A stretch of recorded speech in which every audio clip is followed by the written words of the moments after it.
Everything around was not like an ordinary bad weather. The moon was red and thousands of victims lay beneath its feet. There were not only people on the battlefield. Some strange animal roared loudly, exposing its terrible teeth. She was confronted by an ordinary man with a knife in his hands. He swung his weapon, preparing to face the enemy creature. The creature, similar to a giant centipede, turned out to be stronger than a person. Caused the man to fall to the ground. The young man resisted as much as he could. His knife was in the monster's mouth and he was trying to move it to cut from the middle. His right hand began to shake from overexertion. To defeat this monster, the man made every effort. At some point it did happen. The monstrous creature fell helplessly to the ground, signifying the victory of man. The man could catch his breath after a difficult fight. He wiped his face and looked at the defeated opponent. He was finally able to defeat the monster on his own. Suddenly, the man's attention was drawn by someone's voice calling him a badass. In front of him were other people who were much more skilled in combat, which was confirmed by the number of those killed underfoot. One of the warriors ordered the man to do the work for which they had taken him. The young man had to collect the corpses of monsters. The man did not want a conflict with the powerful, so he apologized and promised to start his work immediately. The fighters turned their backs on the interlocutor, calling him a piece of shit. The man continued to stand in front of the pile of corpses. He was not very satisfied with this situation and silently escorted his brothers to their next battle. The young man was very angry with himself that he could not change anything. Their world itself changed a lot when people learned about the abyss. They discovered another dimension in which monsters existed. It was difficult to imagine such forms in real life, but it was not here. After people began to enter this abyss, they began to manifest unusual abilities and superpowers. Thanks to this, people could fight monsters. Skills were completely random and high rank from the start as well. People could choose absolutely nothing in this dimension. They were forced to exist with the opportunities given to them. The man who defeated his first monster was an ordinary carrier. Until the age of 35, his skills could not be awakened. He was forced to do menial work. After collecting all the corpses of the monsters, the bearer informed the fighters that he was finished. And suddenly he fell silent. The young man looked straight ahead and could not understand whether all this was really happening in reality. Turning his head, the man saw in front of him dozens of corpses of people who had entered the abyss to fight with monsters. He looked closely at the faces and recognized the soldiers who had been giving him orders just a minute ago.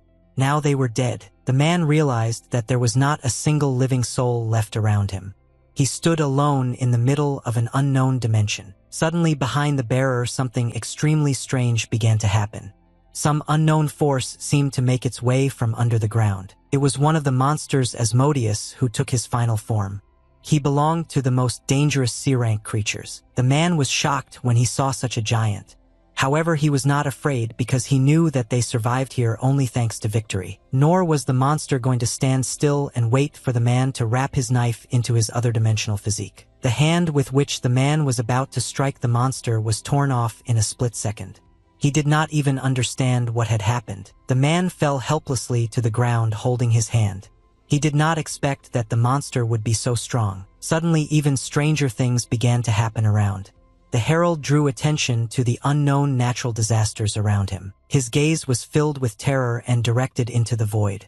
It was as if his brain no longer controlled his body. It was all the fault of the monster, which directed a stream of lightning at the man, forcing him to obey his will. The man was on his knees and could not do anything as his body and brain were paralyzed. Skeletons lay on the ground. The young man looked at the lightning that ended its path on his forehead. He felt something strange in his body. He understood that his life could end there and did not believe that it would happen so senselessly in another dimension. His thoughts were as if covered in blood. The man recalled the day his parents were involved in a car accident. He felt helpless all his life, and at school the boy was constantly bullied and humiliated in public. The man looked at the monster's hand and did not want to believe that he would end his life as an ordinary carrier of things. On his knees, the young man continued to curse his worthless life and himself for his inaction. Blood continued to flow unceasingly from his face, clouding not only his vision but also his thoughts. At some point, the man realized that he still wanted to live and achieve something. He gritted his teeth and told his artifact to wake up. The last drop of blood the man saw slowly dripped off his face and then just as slowly flew down. Suddenly, she began to emit energy as if absorbing it from the surrounding light. It was like an awakening. It turned out that an ordinary medium was able to fulfill all the conditions for awakening and saw a whole palette of colors in front of him. After some time, these colors began to take on a certain general appearance and formed the figure of an unknown majestic being. In front of the ordinary man stretched a golden staircase which was supposed to lead him to the same creature. The carrier was simply shocked when he saw in front of him how many colors there were. He couldn't figure out where he was at all. The young man saw a figure in front of him similar to a human, but it was much larger and emitted a large amount of light. The man was shocked that everything happened so quickly and decided to look around, assessing the situation. The bearer saw his own body in front of him lying on the ground and trembling as the huge creature advanced on him. The man understood that now he was not in danger in the form of Asmodeus, but he did not understand how this was even possible. The heavenly shadow came down from the stairs and asked the man if he was most interested in why Asmodeus had stopped. The man turned his head to the interlocutor and in a trembling, uncertain voice asked the stranger who he was. The light monster replied that for some he is a king and for others he is not, but for the man it does not matter at all. They seemed to be transported to space where there was absolutely nothing, only planets formed from a certain color palette. The unknown man sat on the throne and said that he was giving the man power. The carrier was simply shocked that this was happening to him. He could not understand what the monster was trying to tell him and assumed that it could be the same as Asmodeus. Suddenly, the light monster recommended to be a little more trusting. The man was shocked that his thoughts were read. The unknown man said, sitting opposite and going through the planets, that he was touched by the man's effort and willpower, so he chose him. The carrier of things saw a stream of light in front of him and asked the question why he was chosen. He didn't want to die. The light monster told the man to just wait his turn and one day everything would fall into place. He added that then they would meet again. The man still did not understand what to do, but he had no choice either. The unknown used his extraordinary abilities and formed something in his hands. He said he was handing this key to the man. After that, the stream of light began to dissipate and the young man could no longer see anything. He could only rush to his destiny. In a second, the bright light began to slowly fade and was replaced by darkness that began to devour the space around. The man saw nothing in front of him, a complete black spot. But suddenly he seemed to hear someone's rough voice. He started to open his eyes and heard someone calling him a freak and trying to wake him up immediately. Half opening his eyes, the man saw a hand in front of him, which was about to hit him to bring him to consciousness. That's how it turned out. The unconscious young man received a powerful slap which would bring even a person in a coma to consciousness. The bearer was finally able to come to his senses, although it was not very pleasant. He opened his eyes and looked in the direction of his abuser. He saw a stocky boy in front of him who was looking at the young man with a sinister look, hinting that he might strike again. The young man immediately recognized the boys from the old school and did not understand how they stopped. He was addressed as Tae-hyung. Another blow to the young man's face made him realize that he had been thrown somewhere in space-time. His eyes were full of confusion. The young man had just been in the abyss and now he found himself at his old school. Continuing to endure the abuse, the boy looked back and saw his name and a brief description on the bloodstain. He took a closer look at the age clause and saw the number 19 there. The guy was very surprised that this happened 16 years ago. Realizing this, Tae-hyung began to understand exactly where he had gotten himself into. A hideous smile appeared on his face. It gradually grew into a demonic laugh that stunned all the high school students who were mocking the young man. After delivering another powerful slap, the high school student asked the boy what caused his silly laughter. At that moment, Tae-hyun decided not to tolerate the abuse any longer and gave her a powerful punch in the face of the abuser. The blow turned out to be quite powerful, and the high school student did not even have time to follow the movements of the young schoolboy. Haek-soo, the leader of the schoolboy gang, was forced to fly back against his will. The rest of the boys were shocked. Tae-hyung continued to smile sinisterly as he looked at the boys older than him. He felt quite confident. With a powerful blow, the young man concluded that this turn of events meant that he had just woken up. A high school student was defeated by a small boy. Tae-hyung was approaching his abuser after giving him a lecture. The boy was wiping tears from his face which were caused by something unclear. He confidently strode forward without stopping. The other high school students did not like Tae-hyung's behavior and decided to teach him, taking revenge for their leader. The first young man threw a powerful punch, but Tae-hyung deftly dodged it with just a couple of moves and prepared to counterattack. He delivered an uppercut of colossal force which hit the chin of a high school student and almost sent him to the other world at one point. After that, Tae-hyung dealt with another opponent by kicking him hard in the stomach. The young man flew back a couple of meters. Tae-hyung did not continue to rest on his laurels but was going to completely defeat his abusers who could only offend the weak. For 35 years, he did everything possible to somehow survive in the abyss. First of all, it was general physical training. Then the man was forced to learn all the information about the monsters in the abyss, about their skills and weaknesses in order to survive. Have at least some kind of support in case of emergency situations. Therefore, Tae-hyung could not easily lose to ordinary high school students who approached him and did not even know the most elementary basics. Tae-hyun taught the high schoolers a lesson by giving them a couple of serious blows that left them unable to get back on their feet. The two young men fell powerlessly to the ground with a loud crash. Their bodies could not physically withstand such speed of the enemy. Tae-hyung finished his work and now he was able to catch his breath. The hideous smile still lingered on his face after waking up. The young man thought that he was doing well. Suddenly something strange behind him caught his attention and he immediately turned to look. A high school student rose to his feet whom Tae-hyun defeated immediately.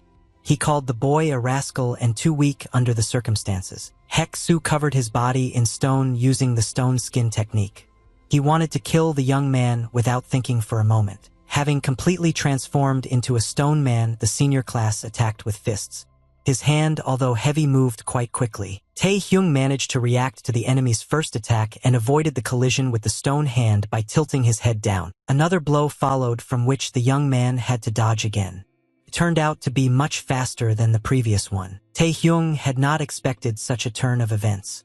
Everything happened so quickly that the young man could only watch his opponent. He lifted his eyes up to see Hek-soo flying at him from the air, swinging both arms and about to kill him. There was a loud explosion on the battlefield which was accompanied by a huge emission of dust as well as crushed stones from the school path. Hek-soo landed on the ground after his powerful punch. His figure could barely be seen in this smokescreen. Suddenly, the high school student felt someone's presence behind him. Tae-hyung decided to attack his opponent while he was not waiting. However, Hek-soo noticed in time that danger was approaching him. He needed to act immediately in order not to give away the initiative. Tae-hyung launched a powerful blow with his right hand which was blocked by a stone hand a couple of centimeters from the target. Tae-hyung did not expect this turn of events. His face radiated complete surprise at the moment when the opponent managed to place the block. Hek-soo looked at his opponent with a sinister look and asked if he really thought he could win this fight. Tae-hyung didn't understand how he even got injured. Meanwhile, Hek-soo decided to launch his counterattack. He delivered a powerful blow with his stone hand that sent Tae-hyung flying back. The attack was incredibly powerful for the young man. Tae-hyung couldn't do anything about it and was forced to absorb the full force of his opponent. The young man's body hit the rock. Tae-hyung was able to withstand this onslaught from the enemy, but he was very badly wounded and bleeding, lying on a pile of stones. Hek-soo came out of the smokescreen and asked his enemy if he really thought he could win now, finally coming to his senses. Having come as close as possible to the young man, the stone monster extended his hand forward and called the opponent the lowest awakened fool. He continued to taunt his opponent, giving him a sinister look. He asked when the young man was going to run away. Hek-soo offered the boy to try out his newly awakened skills in battle, but he refused. Tae-hyung continued to lie on the ground. He was very unhappy with his abilities. He thought that everyone who awakened gained a skill and a rank. These could be skills from the F rank, which was almost no different from an ordinary person, to the C rank, which could even match real monsters. Awakening skills and physical abilities could also increase exponentially depending on how the circumstances unfolded. But Tae-hyung was a real loser. He got the skill of hunting and the lowest rank, which spoke of his weakness. He didn't even stand a chance in a fight with the enemy. However, at some point the young man managed to surprise Hek-soo, who was staring in front of him in horror. Tae-hyung began to emit a stream of red energy that gradually covered his entire body. She took on the tinge of his blood from the wounds she received. Tae-hyung started to get to his feet and turned to face his opponent. He informed him that he was not going to give up just now. Hek-soo was simply shocked when he saw this performance in front of him. Tae-hyung continued to grow stronger, and this scared the high school student very much. Hek-soo couldn't believe that a weakling named Tae-hyung was actually able to hold his own and get a skill that he mastered in such a short period of time. Tae-hyung looked at his right hand and could feel the magic coursing through his veins. He assumed that this was his same skill called hunting. The young man felt completely safe, although he could not explain his condition. He silently stared at the enemy who continued to threaten him. At one point, Hek-soo rushed into battle with loud shouts. In a fraction of a second, he was in front of his opponent and was about to strike with his fist. Taeyong didn't know how to control his skill yet, so he just trusted his instincts. He put out his left hand to stop the enemy's attack. It seems that everything worked out for the young man. He released a colossal amount of energy that made the enemy stop in place and seemed to hang in the air. Haeksu was just shocked when his hand stopped a centimeter away from the target. He could not believe that the enemy possessed such a powerful technique. Taehyung continued to stand still and hold his hand in front of him. He could feel the flow of energy in his body. The young man felt quite unusual, but he was able to quickly understand how his technique works.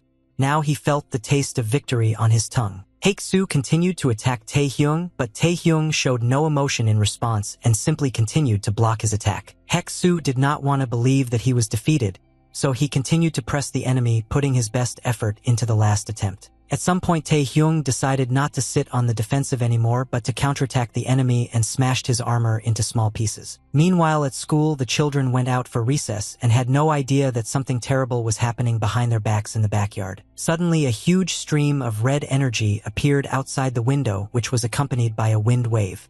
It was impossible not to notice it. Huge amounts of dirt and rocks continued to fly in the air until the wind began to die down.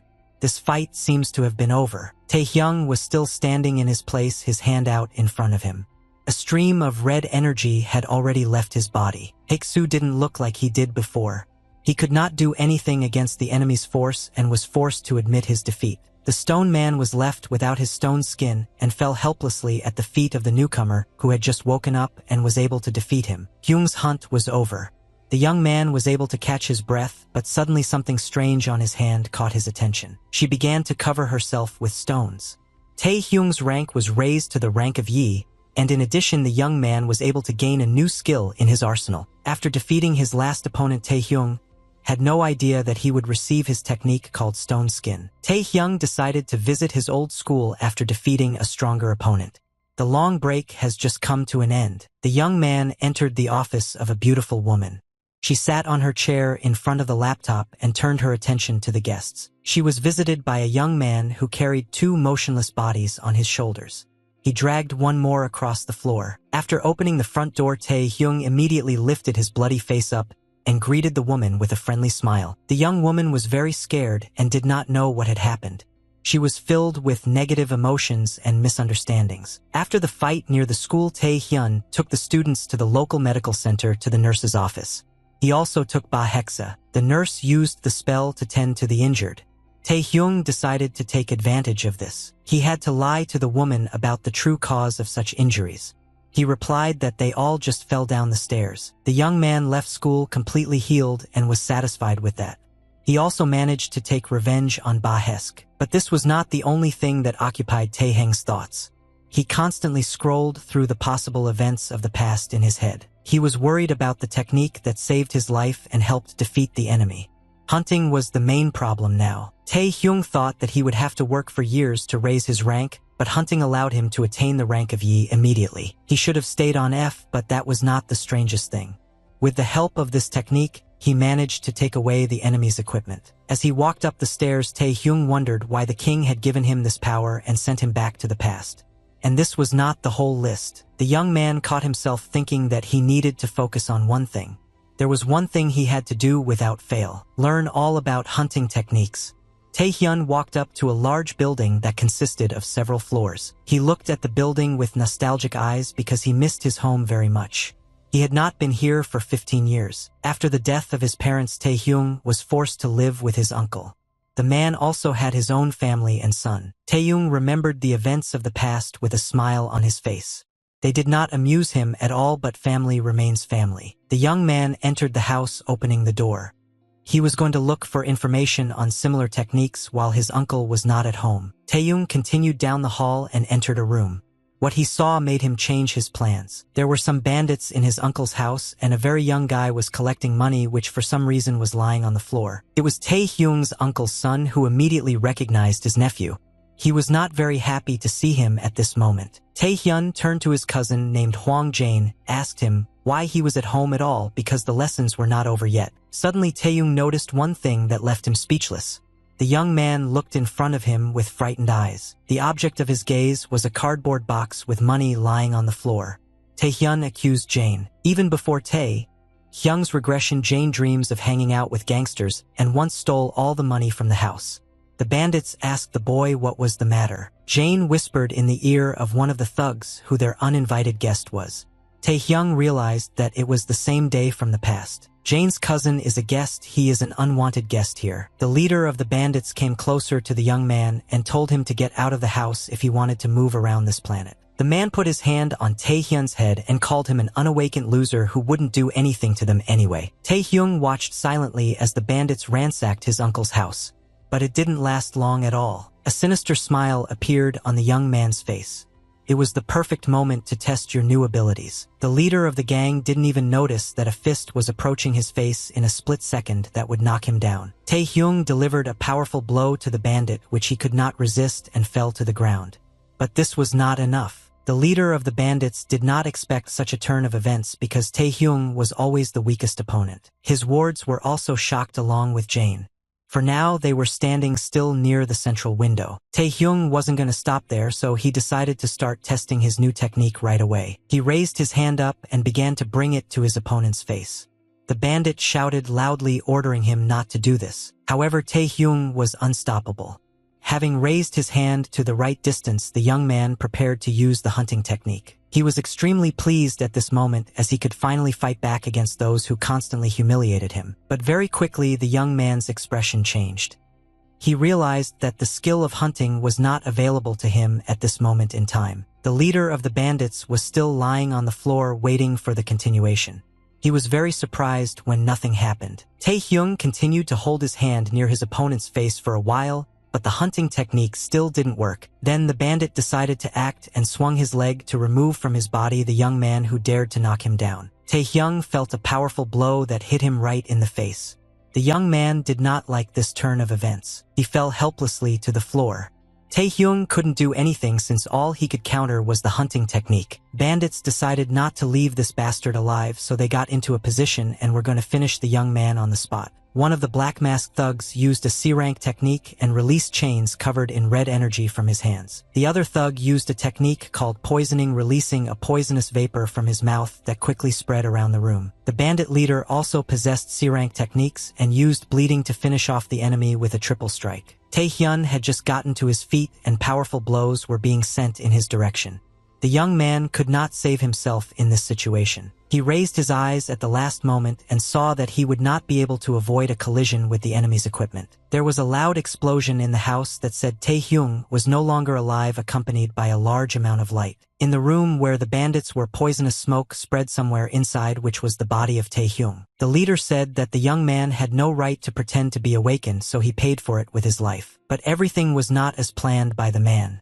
He took a closer look at the smoke screen and was simply shocked. In the large amount of poisonous smoke, a human figure could be seen still holding on to his feet and not about to fall. Taehyun somehow blocked the attacks of the opponents and in addition absorbed them, making them his own. The young man himself did not expect that he would be able to do it. His skills were unlearned and could trigger on their own. The bandit leader was speechless as the smoke began to clear. He could clearly see that his enemy was beginning to move. Next, his eyes widened even more when he realized that Taehyung was going to attack him first. Taehyung approached the gang leader with lightning speed and punched him hard in the chest, pinning him to the ground. The young man still did not understand the principle of action of his skills, but he was satisfied with their power, which was noticeable by his facial expression. The leader of the bandits could not do anything.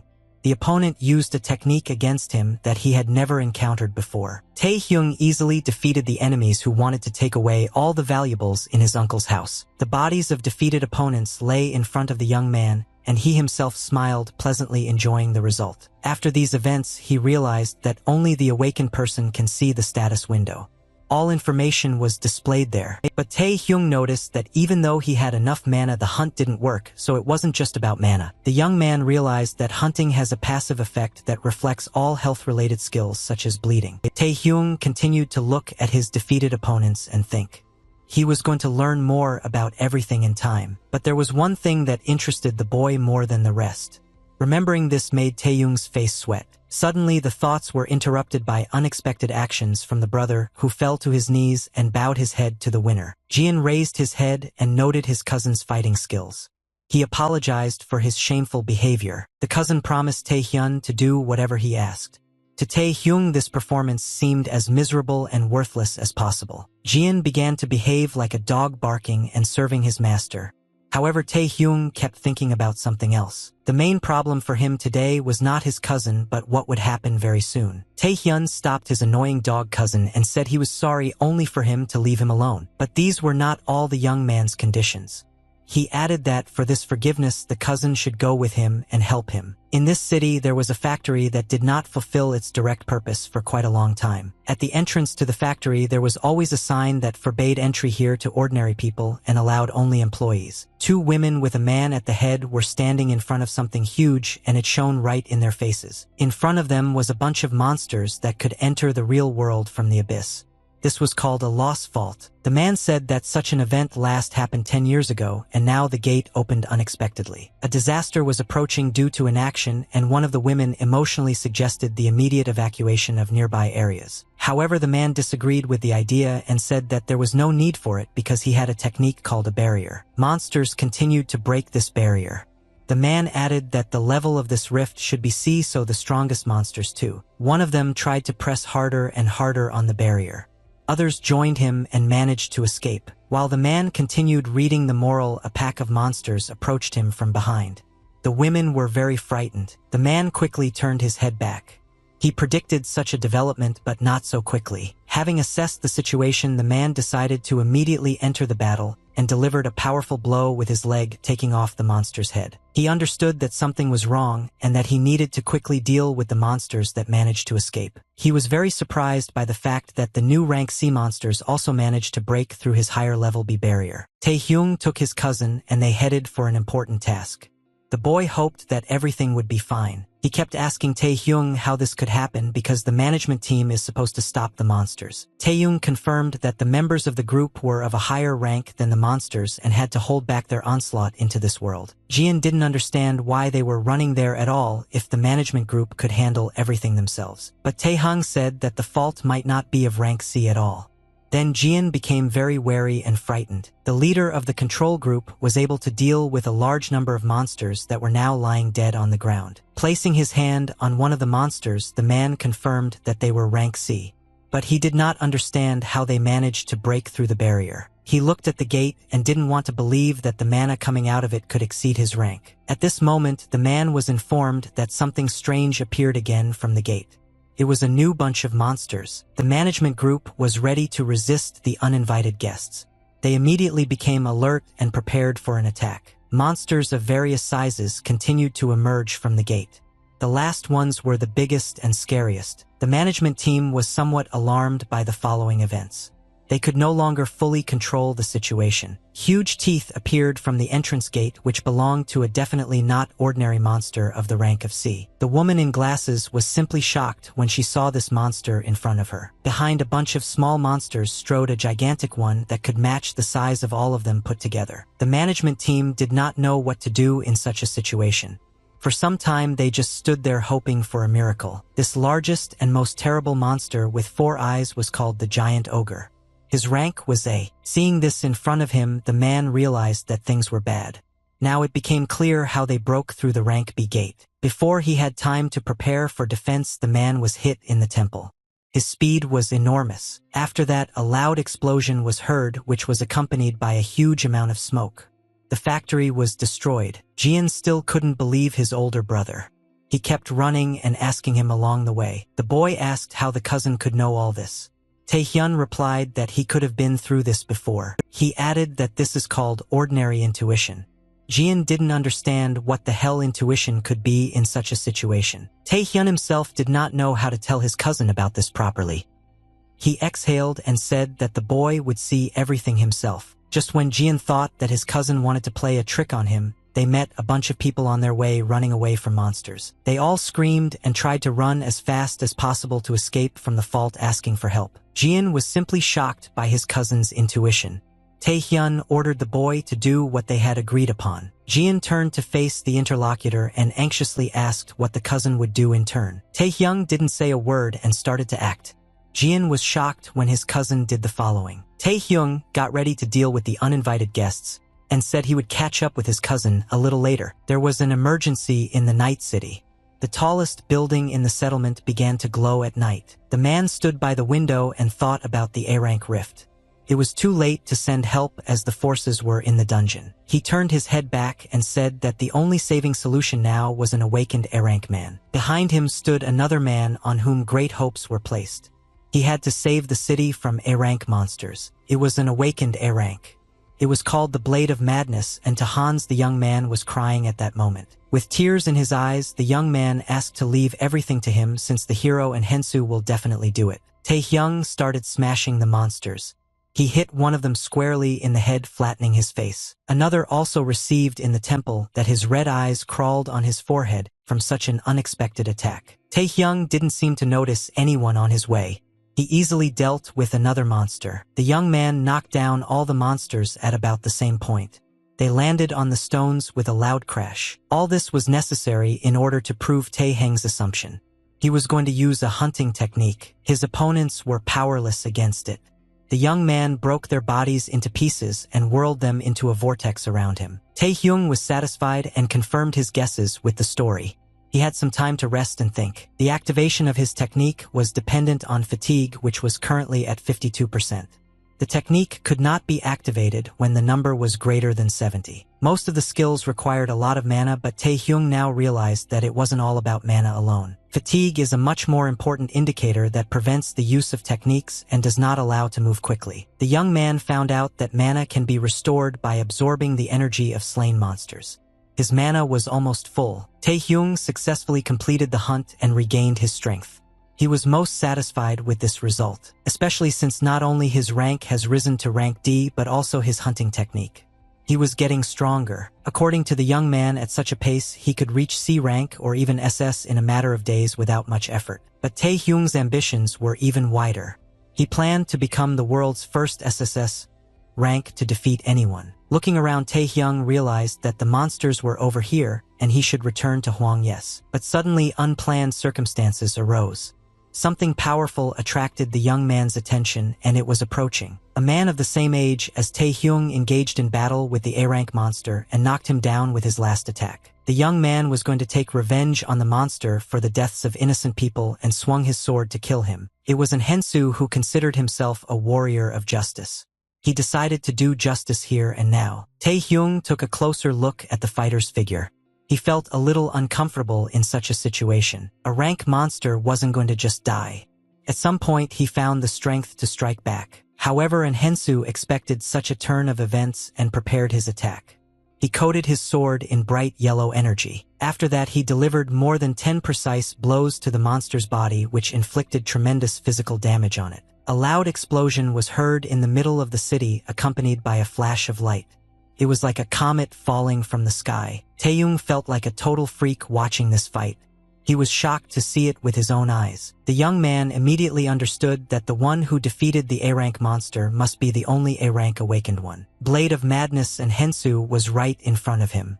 Rumors did not lie about his colossal fighting power, and Hensu celebrated his victory and praised himself for putting the naughty monster to sleep. Taehyun also noted his stupidity according to the rumors. But that didn't matter now. Taehyung wondered what the hero was doing here, and Hansu was supposed to be fighting at the other end of the city but ended up here. Now he was praying for people who had died. Taehyung didn't understand what was happening at all, and Hensu simply stood and prayed despite the colossal external danger. Suddenly something happened that made Taehyun think that he changed the past a bit. His eyes nearly popped out of his sockets. The enemy entered in Hans in the back and pierced his body with a sword while he was praying for the people who had already been killed. And Hensu did not expect such a turn of events, as he did not feel anyone's presence. He spat out blood from his mouth. The enemy was satisfied with a sneak attack. He smiled ominously and hinted that the hero was already finished. The night city, which usually lived peacefully, was in complete chaos today. Monsters created this whole party. One of the few rooms remained intact after the onslaught of monsters. It was some kind of supermarket. An unconscious woman was lying on the new sofa. A guy was constantly standing over her and watching. The woman began to regain consciousness, a little moving her head. However, her condition left much to be desired for her. The guy standing over her was Jian. He was very unhappy that he had to do all this. He remembered the moment when his cousin was able to predict the future and told him that a lot of people would die today. Tae-hyun revealed that one of the dead would be their school nurse Choi Nain.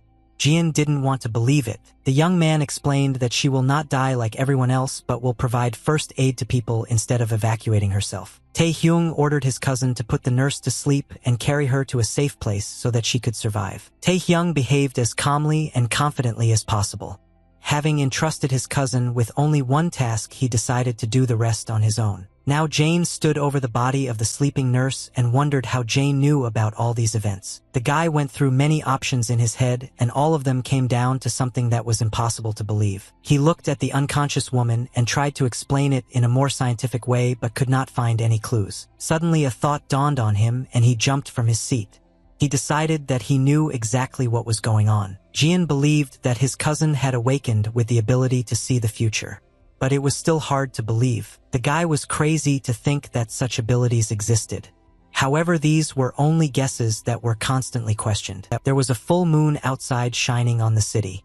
A warm breeze gently carried the clouds in a northerly direction. Taeyong was in the thick of things and thought that his plan had gotten a little out of hand. He watched as the A-rank man took the intended blow but was unable to do anything about it. And Han-soo turned to his abuser and demanded that he introduce himself, who he really is. The man opposite was very surprised that his enemy was still alive, but he understood that the A-rank had much stronger capabilities. It was a thief named Han Sando who had a rank of B. He looked forward to hunting and he liked victims. Thieves called people who woke up but for unknown reasons began to commit illegal acts. Han Sando was the most famous and would walk around every night looking for a victim to kill for pleasure. Tae-hyung knew both of these individuals but was sure that they had not met in his previous past. He assumed that it was his presence or actions in this world that caused certain permutations and meetings. Wounded, and Hensu finally realized that his opponent was a thief and promised to cut him to pieces. He picked up his mighty sword and headed in the thief's direction, saying that this was the end for the latter. But this was not destined to happen. Attention and Hans was distracted by something terrible that threatened him. He stopped his sword in midair before it could hit the thief, and the two of them watched what was happening. A rank A monster appeared from the ground, with which Han-soo figured it out a couple of minutes before. He definitely wanted revenge. The giant ogre couldn't just leave it at that and was going to show his true strength and power in battle. And Hensu was very surprised that the monster had recovered. The thief said that this was not surprising for an A-rank monster. The giant noticed his small enemies in the air and swung his fist, trying to hit the target. However, the men were able to successfully avoid the collision with the monster's fist and jumped in different directions on the battlefield. The thief was going to leave and Hansu on this giant because he was able to do nothing against the monster. However, the man had another crazy idea in his head. All he needed were human sacrifices. He looked at Tae-hyung and remembered that they still had an audience that would be insanely suitable for the gratification of his ego. The thief rushed towards the young man with his sword. There have never been many victims for him, and now is certainly no exception. Tae-hyung was just shocked when he realized that he was going to be attacked. He was very worried about his situation. In a split second, the thief was right in front of him and swung his dagger to finish off his victim. Tae-hyung blocked the sword strike with his stone skin technique, which he took from his once defeated opponent. Then, as if mocking, the young man kicked the thief in the face, causing him to almost swallow blood. The bald man quickly came to his senses and realized that he had not attacked the one he expected. The young man was awake. Suddenly, Tae-hyun addressed the thief by name. This stunned Han Sandro and made him stop. Approaching the enemy, Tae-hyung asked if the enemy was really the same psycho who was obsessed with assassinations and stealth skills. The young man smiled sinisterly and began to cover his hand with stones. He said that this meeting brings him pleasure. Consandro was not going to wait for the opponent to take the final count, so he threw a blow that was blocked. The thief did not stop there and swung his sword with all his might to strike the enemy with a powerful blow. Tae-hyung was prepared for the enemy to attack first, so he was in a pretty good position. Consandro had sharp daggers at his disposal, with which he constantly tried to reach the enemy's head. Hang's stone hands alone constantly blocked these blows, and in addition they made well-aimed counterattacks. Han Sandro had some advantage on the battlefield, But Tae-hyung wasn't going to give up as there was nowhere to retreat. The thief noted that despite his rank, Tae-hyung had enough skill to fight him. Tae-hyung wasn't smiling as much as before. He was focused on the movements of the enemy and stood in a combat position. While the opponents were talking to each other, a battle between the A-rank warriors was going on behind them. Han Sandro kept stressing that the world will not dance to Tae-hyung's tune, and he will die soon. The thief was serious because he realized that the enemy was strong enough to kill. He disappeared from the horizon, and Tae-hyung immediately knew that the enemy was going to use his stealth skills. The young man looked around and could not understand where the thief had gone. He was literally invisible in space. Suddenly Tae-hyung felt someone approach him from behind and immediately turned his head in that direction. Tae-hyung threw a powerful punch into the air trying to hit the enemy. He assumed its approximate location. However, the young man made a mistake and Han Sandro ended up behind him, which greatly complicated Tae-hyung's position. At the very last moment, Tae-hyung was able to block the enemy's sword strike but was forced to sacrifice his blood. The young man was very surprised that blood appeared in such a place because he was completely covered with stones. Han Sandro was not going to stop and struck another blow, saying that he defeats such enemies twice. The thief began to circle around the young man, periodically striking with his sword. Tae-hyung was forced to defend himself and endure. The young man physically could not keep up with the speed of the enemy, and all he could do was place his stone hands under the blows. Han Sandro delivered a final blow to the body of the opponent, who could not do anything and took the blow. Han Sandro informed the enemy before his death that every technique has a weakness and you cannot rely on just one. A river of blood was spilled on the battlefield, which definitely belonged to Tae-hyung, who took it as an unequal battle from the thief. The young man survived the attack but lost a lot of blood and was barely breathing, crouching down. He himself did not even suspect the weakness of his technique, and the enemy was able to use it so clearly in battle. The stone skin skill does not completely block attacks. A sharp blow can destroy a stone by shattering it. Thus the armor gradually began to break and stones fell.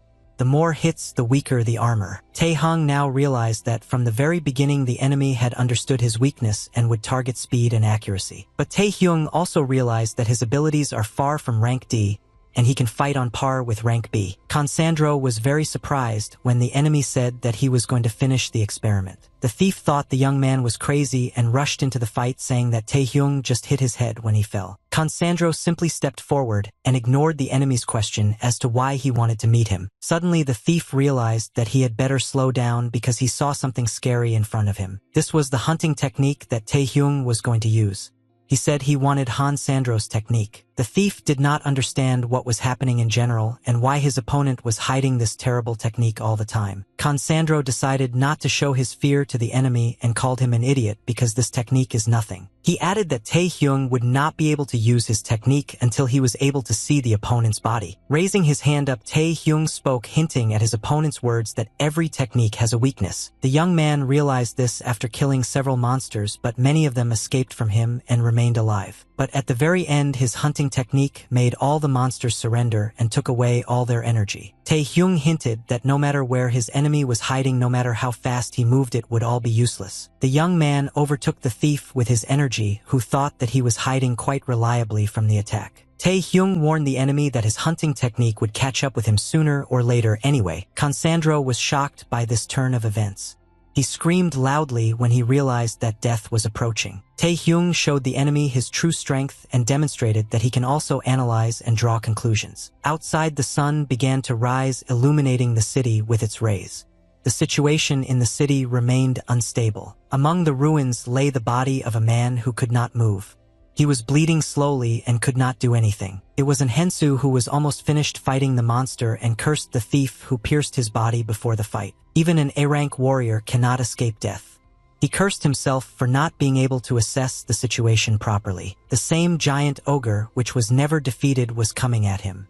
He was going to finish off the enemy. The giant swung his right arm with all his might in order to deliver the final blow to the enemy's body. A small earthquake occurred after the giant struck the enemy's body, which lay motionless on the ground. After that, he growled loudly, radiating his anger.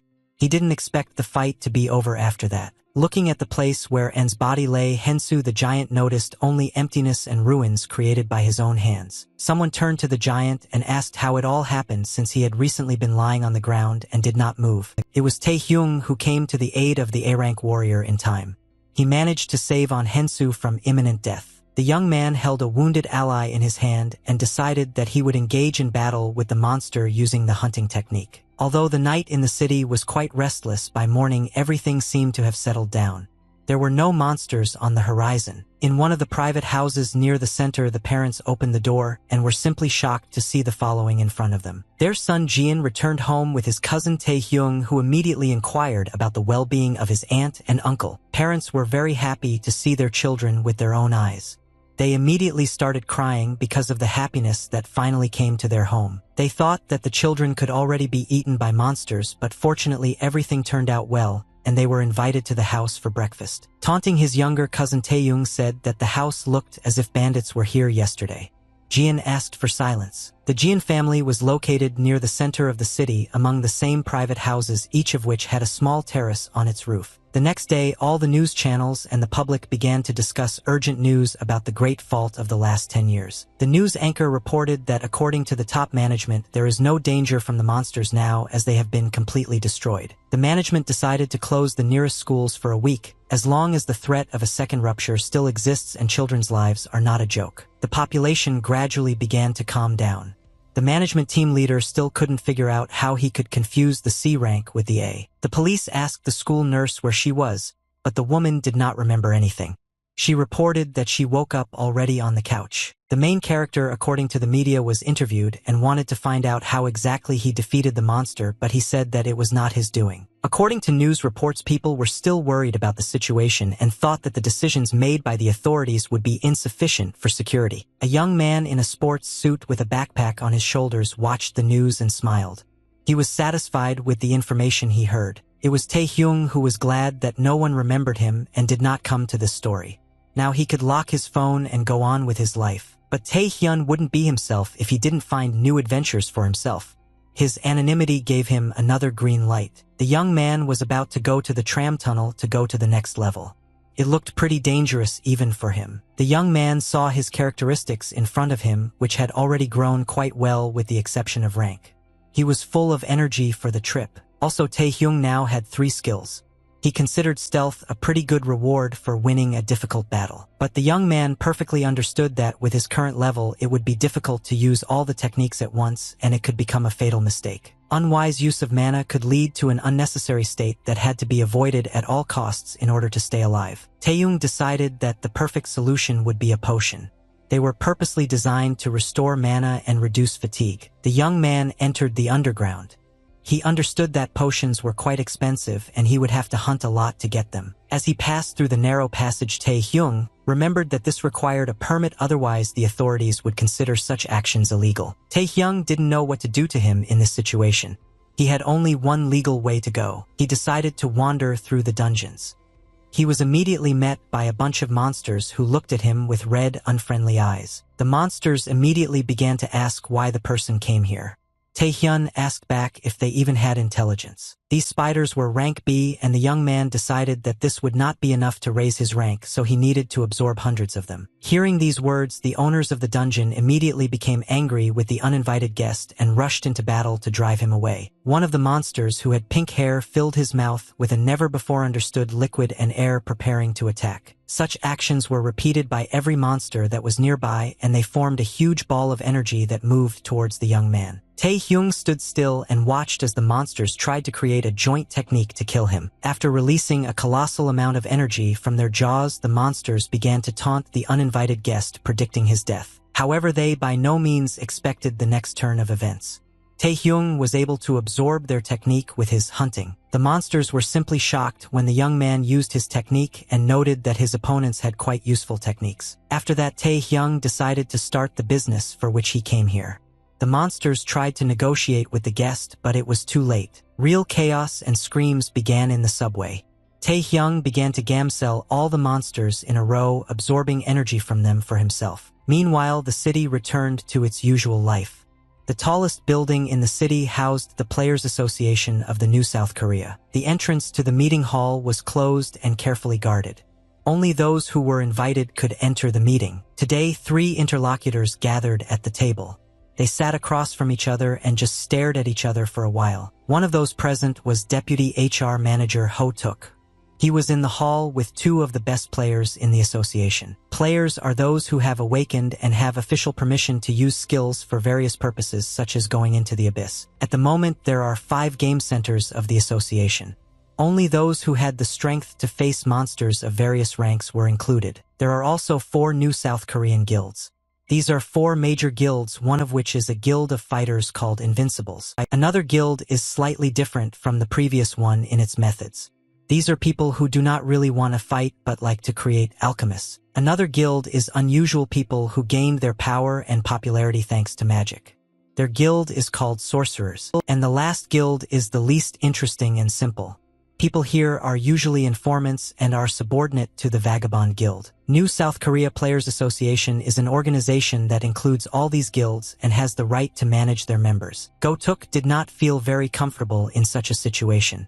He was a little worried not to say anything superfluous at the table. The master of the Vagrant Guild Yuan decided to calm down the situation a little and said hello to those present whom she had not seen for quite a long time. Association Representative C-Rank Master Che Jinwi thanked the woman for coming to the meeting despite her work. Yuan immediately decided to get to the bottom of the conversation and asked if the association had managed to find out anything about the Thieves Guild and their intentions. The Thieves Guild existed on its own and was created by the most dangerous thieves who wore rings with 3 skulls on their hands. The woman provided the man with a document in which she highlighted the recent activities of the Thieves Guild, as well as a list of people involved in the case. Yuan was sure that she was called here for an important matter, so she offered to put everything on the table right away. Che Jinvi always appreciated his colleague for her directness. He asked if she even knew what the Thieves Guild might be up to in the near future. He needed to get advice from Yuan. The woman was very surprised when she heard why she had come here. Che Jinhua asked the woman when she was tested. N did not understand what this question was all about. She replied that she passed it at the age of 19 when it became possible. The misunderstanding did not disappear. A man sat opposite and smiled sinisterly. He asked the woman her opinion on whether a high school student could defeat the monster. Meanwhile, Tae-hyun dealt with all the monsters in the surrounding area. He put them in a pile that he could now sit on. The young man picked up the phone and called one of the 4 major guilds the Alchemists. He looked up staring at the light. Tae-hyun continued to extract energy from the monster corpses and said that he was calling the guild because he needed to purchase a potion. It has been a week since the decision to close the school was made. The students returned to their classrooms again. Taeyong had to choose what to do all week, and he practiced his physical training with Jane. In addition, the young man periodically visited dungeons where he fought monsters.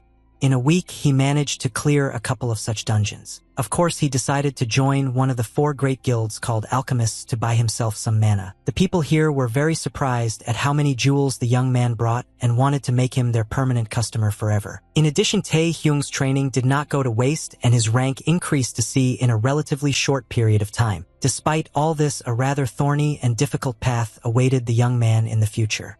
He continued to think about it constantly. Taehyung was forced to go to school even though he didn't really like it.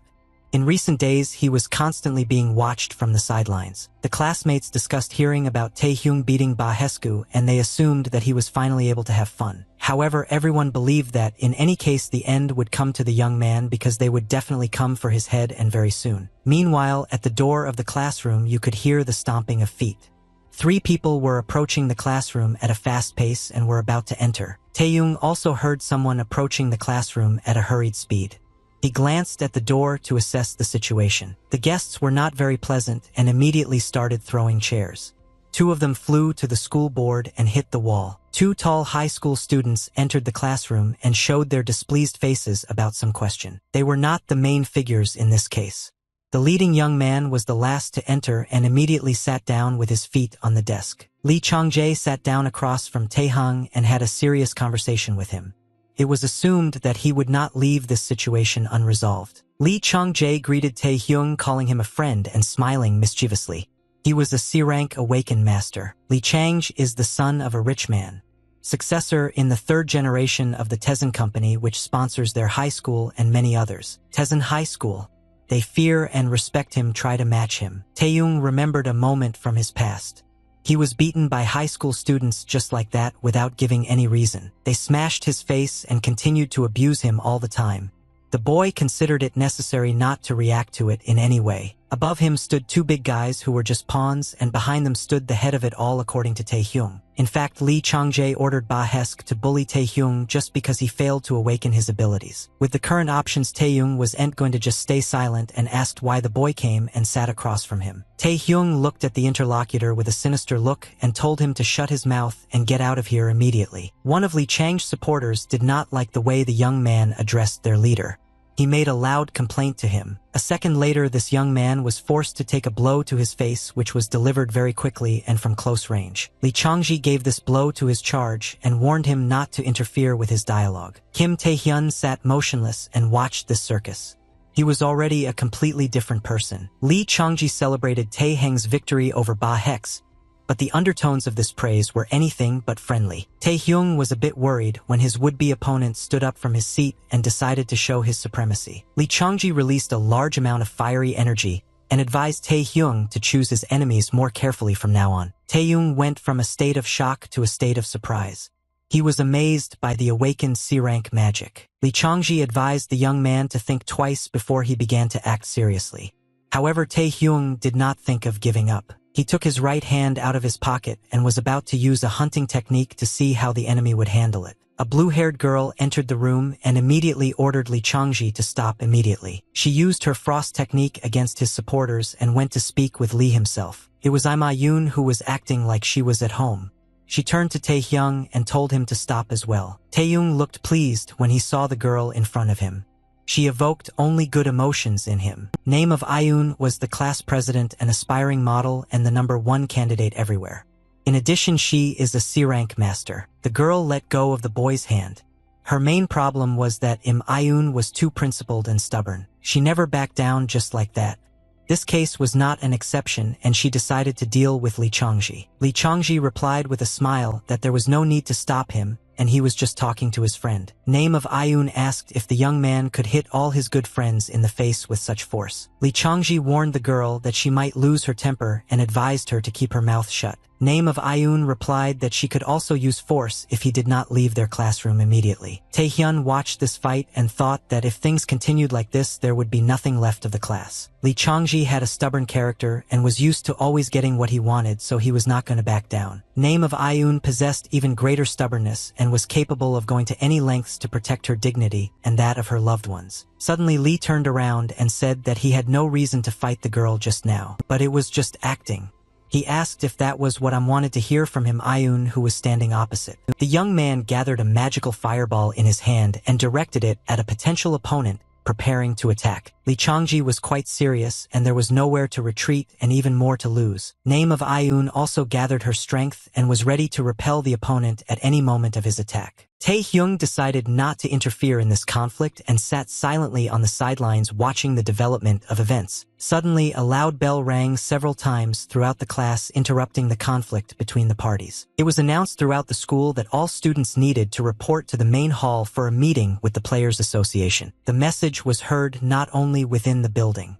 It was quite an important lecture for all students. Lee Changji, hearing the words about the Players Association, immediately began to extinguish his magic ball in his right hand. He looked in front of him with a displeased look where a potential opponent was standing who was also preparing for battle. Name of Ayun was not going to give up, as she understood that her enemy could attack at any moment. Lee Changji laughed in the girl's face and said that now she can calm down and catch her breath. The leader of the school gang turned and left the classroom, calling after him the students who were as unhappy as possible. He called Taehyung a real lucky guy. The young man still continued to sit in place and did not answer anything. Name of Ayun continued to stand in a fighting stance until she heard her potential opponent slam the door from the back. The girl turned to Taehyun, who was behind her, and asked if everything was okay with him after everything. It turned out that the young man was no longer there. He quickly rose from his seat and headed for the door. Being in the doorway, the boy advised Im Ayun to follow him to important meetings. The girl could not say a word at that moment. Taehyung scored on him after the silence. Ayun headed to the main hall. He slammed the door loudly, almost in front of the girl's face. Name of Ayun was a little shocked by the young man's behavior. Stepping outside and looking at the sky, the girl wondered if Taehyung had always been this strange. Lessons at the school ended and all students went to the main hall, which was in a separate room. The students had a premonition and asked each other what the lecture would be about.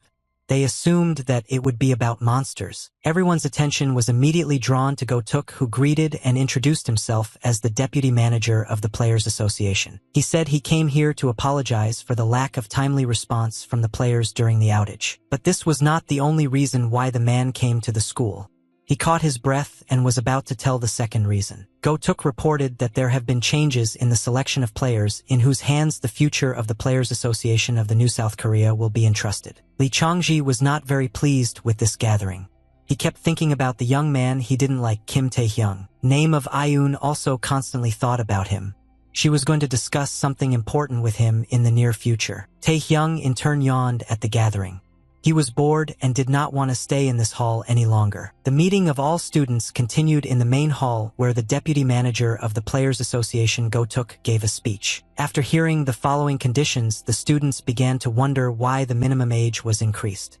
Some have definitely flown by now. Go-tuk said that until this moment everything had been like that, but now they had gathered in this hall for a reason. Recently, the first fault occurred in the last 10 years. The number of dungeons and monsters in them has increased significantly. Therefore, Go-tuk announced that the Players Association is now opening a recruitment for high school students because they are short of people. The students present were simply shocked. They understood that this might be their only chance in these 3 years. Go-tuk added that each school will select people based on their skills and grades. Tae-hyung watched the man with a smile. He remembered everything perfectly. High school students were indeed admitted to the selection, but their selection has already begun. Tae-hyung knew that the deputy had a technique that could evaluate players.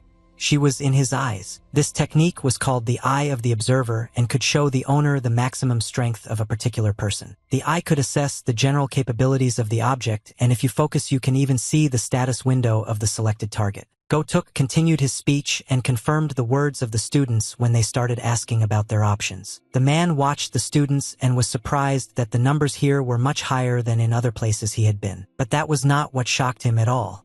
There were two people whose numbers really impressed the deputy manager of the Players Association. One of them was Lee Changji, who had warm energy. Go-tuk saw a score of 1924 points above the young man. Another person was Ayun. She had an even higher score than Lee Changji. It reached a mark of 2,335. Before going here, Go-tuk had received the list of candidates, but he couldn't believe that there were so many awakened people in this school. The man was very pleased with the result, as his smile showed. His achievements should definitely be appreciated in the association. While Go-tuk was predicting a bright future for himself, he was interrupted by one of the people present. Lee Changji raised his hand. Go-tuk was somewhat surprised. He is not used to the fact that at such events someone has the right to interrupt him and ask him to speak. Lee Changji said that the selection is of course good, but not everyone present is suitable for him.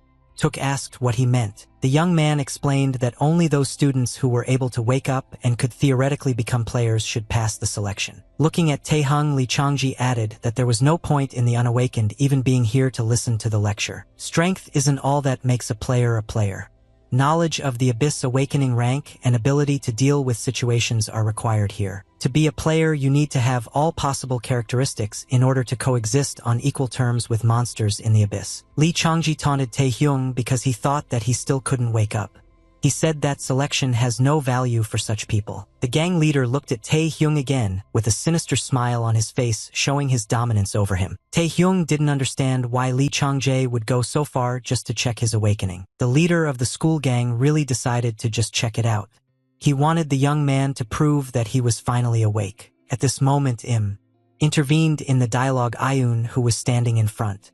She loudly ordered Lee Changji to stop the conflict. Tae-hyung was not happy with the girl's behavior and said that he did not need help in solving this matter. Name of Ayun was offended and turned her head to the stage.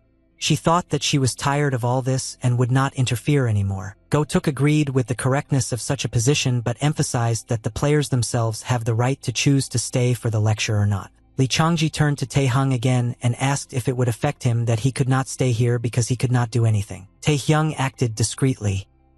He silently listened to the interlocutor's insults, keeping his hands in his pockets. The young man perfectly understood that the bandit wanted to make him mad.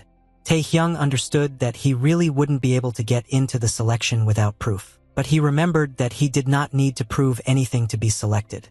The eye of the observer had to do everything for him. Go-tuk continued to evaluate the students. In addition to the last two, another young man came into his field of vision. The man understood that Li Changji was a C-rank awakened, but he was not behaving well, mocking others. Go-tuk turned his gaze to Tae-hyung, who according to him was unawakened and therefore had no rank. He was considered worthless among all the students. Go-tuk checked it with his eye, but no information was available. The assistant manager of the Players Association couldn't understand why his technique didn't work on this ordinary guy. Meanwhile, Tae-hyung turned to Li Changji and agreed with him that this would be a rash act with selection in mind. Li Changji was simply shocked when Tae-hyung added that he would only be ashamed if he went to the player selection. The young man did not want to reveal his abilities to Li Changji, so he decided to act as follows and refuse. He showed the interlocutor the middle finger and said that he was leaving here and that he had nothing more to do here. Li Changji was even more shocked. Tae-hyung wished him luck in listening to the uninteresting and stupid lecture. Go-tuk was still confused. He couldn't believe that his observer's eye had stopped working. He recalled his regular meetings with members of the association. He could clearly see their power level. He could also make out Yuang. He never had a problem with assessing the general characteristics of players. However, Tae-hyung was beyond the reach of this technique. After saying goodbye not very kindly, the young man left the room. Go-tuk looked at the figure of the young man and could not understand what made him so special that he was not taken by this technique. Tae-hyung slowly left the crowd of people who had their full attention on him. The boy approached the front door. Go-tuk tried several more times to assess his abilities, but all these attempts were in vain and did not yield results. The assistant manager of the Players Association still couldn't regain consciousness. He was very frightened by this fact with the young man. Suddenly Tae-hyung turned to face the player, and the man could see that the information had become available to him. Go-tuk realized that he would rather not see this. His eyes were shocked by such a figure above the young man. 5096. Tae-hyung's strength score was impressive. Go-tuk did not understand how he was able to achieve this in such a short time. The general assembly in the main hall is over. The sun had already begun to set on the street and the students were leaving for their homes. The corridors of the school were like a desert, quiet and calm, unlike what happened a couple of hours ago. Only the library has not undergone any changes. It was as quiet here as it was green. Not a single soul near the bookshelves. Hyung decided to come here this evening. He flipped through the book and thought about the hints from the king. Suddenly, he saw the shadows of the guests. The young man raised his head to see who needed him. It was not difficult to guess. Tae-hyung saw the school thugs in front of him standing over him as he flipped through the pages of the books. One of the boys said that Tae-hyung is looking for Li Changji. He ordered him to go with them immediately. Turning the page, Tae-hyung said that he had a very strong desire to refuse this offer. Then the bandit said that it would be better to accept the offer, since they know that his aunt runs a local restaurant. Tae-hyung was a bit shocked at those words.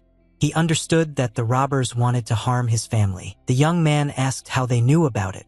The school thug replied that he had ordered this information to be passed on to Changji. The robber called Tae-hyung a worthless orphan and advised him not to burden his aunt with more problems which she already has enough of. Tae-hyung wasn't going to take it anymore.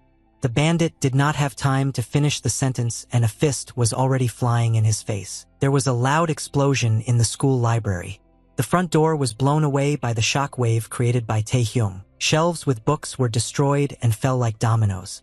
It seems that the young man slightly miscalculated his strength. Tae-hyung firmly took his abuser by the throat. The robber could do nothing but helplessly beg for mercy. Tae-hyung was about to let the boy go. He needs to find out from him some information about his aunt. The other thugs were unable to help their friend, as they also received kicks from Tae-hyung. Tae-hyung was very angry and said that he only asks once where the bastard named Li Changji is now. Tae-hyung learned from Li Changji's supporters where he was. The young man went to a separate room in the school. Classes had recently been held. The basketballs rested in the basket. Li Changji was waiting for Tae-hyung along with another of his charges.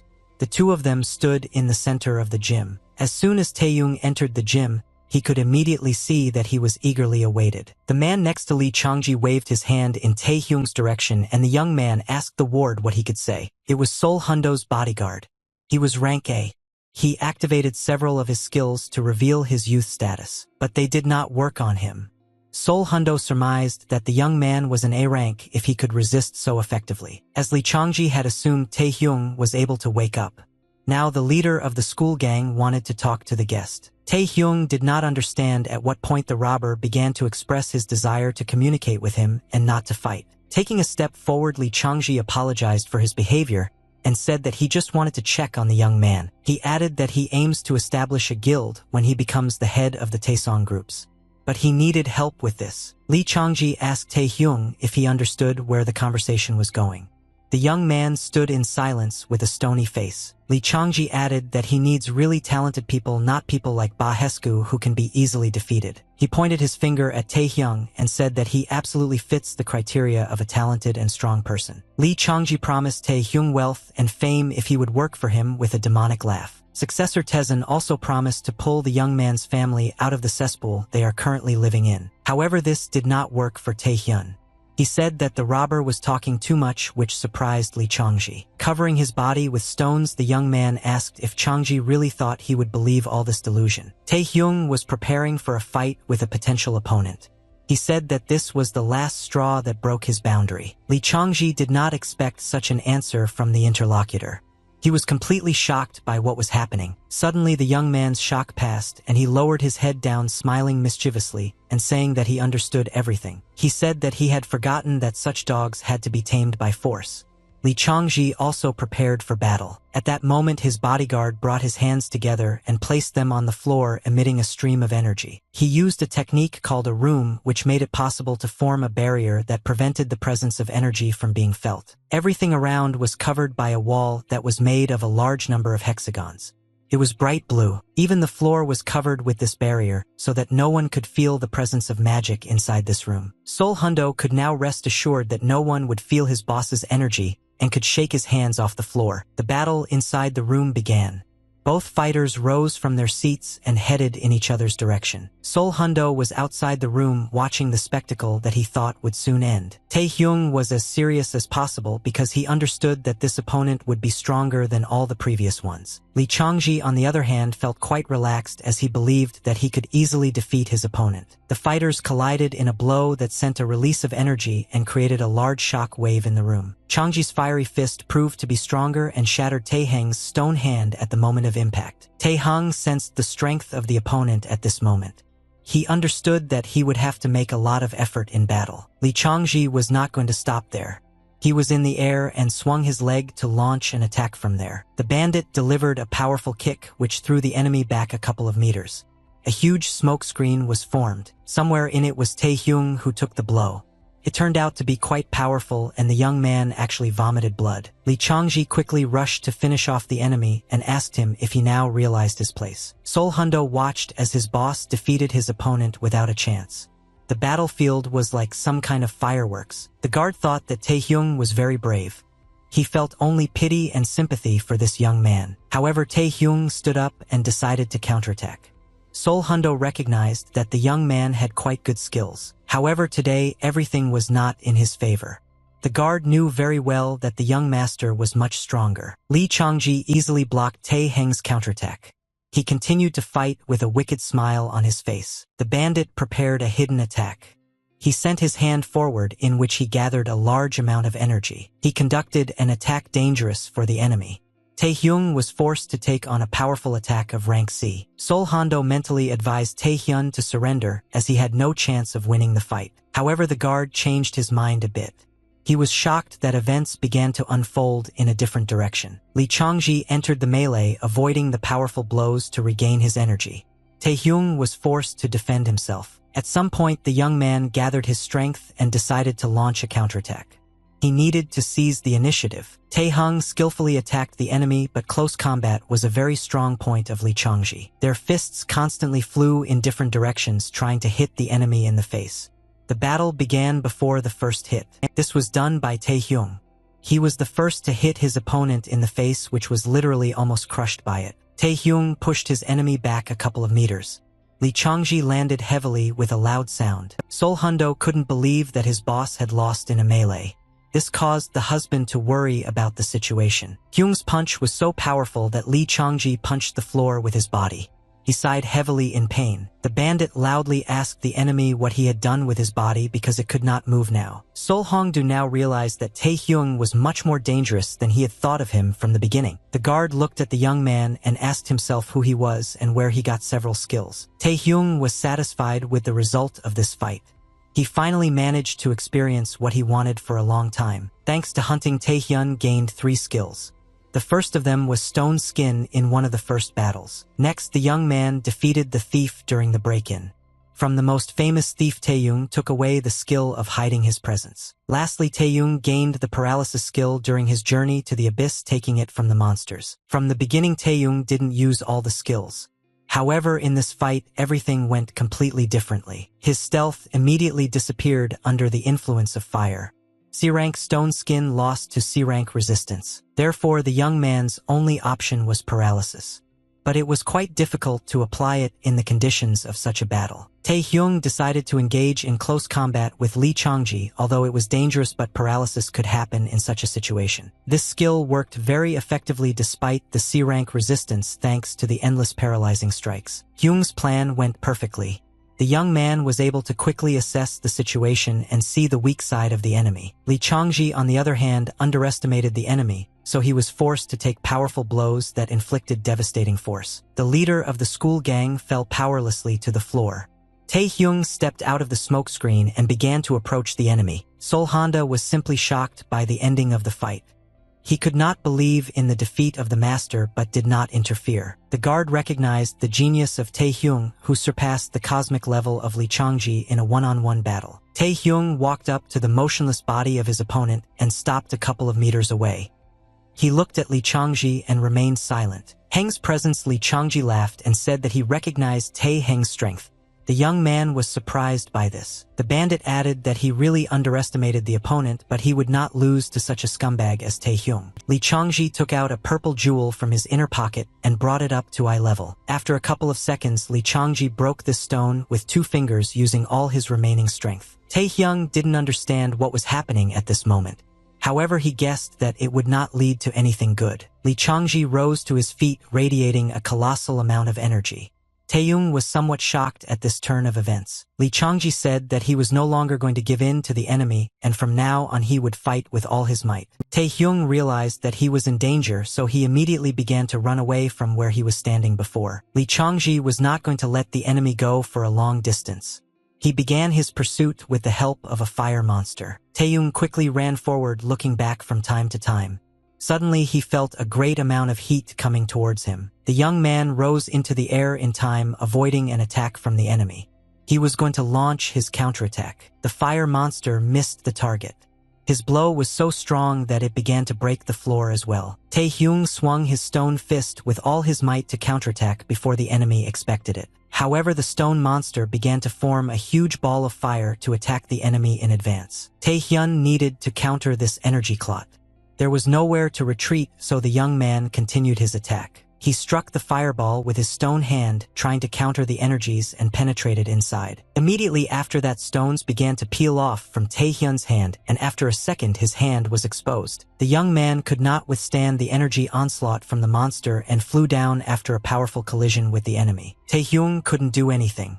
He landed painfully on the floor, screaming from the pain in his arms. This was the completed stage of Lee Changji's Heart Flame skill. A huge monster stood over the enemy's body. Sol Honda was watching this. He knew that it was difficult to release the young master's true power since he was C-rank, but Lee Changji had just used a stone that enhanced his abilities. It was almost impossible to resist. This stone was obtained thanks to the purification of the Stone of Mana, which is the core of monsters. His power is colossal. Changji's strength could only grow temporarily, but it would be enough to finish off the enemy. Using this stone, the bandit could release all his power from the rank and grind anyone to powder. But Sol Honda saw one small problem in this procedure. He was very alarmed by this moment. The guard asked his master to stop the attack immediately unless he wanted to kill his opponent right there. He warned that Changji would not be able to master such a technique yet, and his blood would literally boil from such a large amount of mana. However, Lee Changji was not going to listen to his bodyguard's advice. He released his energy, which turned into an arrow. The bandit hit it in the direction of his ward, who definitely did not expect it and was forced to dodge. Li Changji ordered Sol Hong to be quiet. He didn't want some guard telling him what to do and what not to do. He was very angry at Tae Hyung for humiliating him and wasn't going to let it go that easily. The young man stood up. As soon as Tae Hyung raised his head, he knew that Changji wasn't going to stop until he finished him off. Controlling his fire monster, the gang delivered a powerful blow. Tae Hyung found himself in an extremely difficult situation. Li Changji could not control himself. He laughed in a demonic voice and wished only for his enemy to die. Sol Hongdu realized that Changji had lost control of himself and might not survive the side effects of this technique. A guard landed near Tae Hyung's body and asked if he was even alive. He advised him to give up and run away from here. He stretched his helping hand into the hole in the floor and said he would try to detain the young man. Before the man could finish his thought, Tae Hyung punched him in the face. He wasn't going to listen to that. Sol Honda paid for his kindness. The man did not expect that Tae Hyung still had strength left. Coming out of the smokescreen, Tae Hyung said that he wasn't going to run away since they started this fight themselves. The young man regained his mana.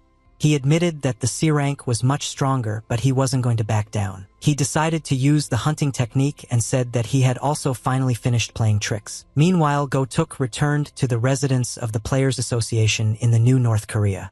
He had something to tell. The deputy manager went to the office of one of the players' leaders and told him everything he had seen at the student meeting. The leader was simply shocked when he heard such numbers.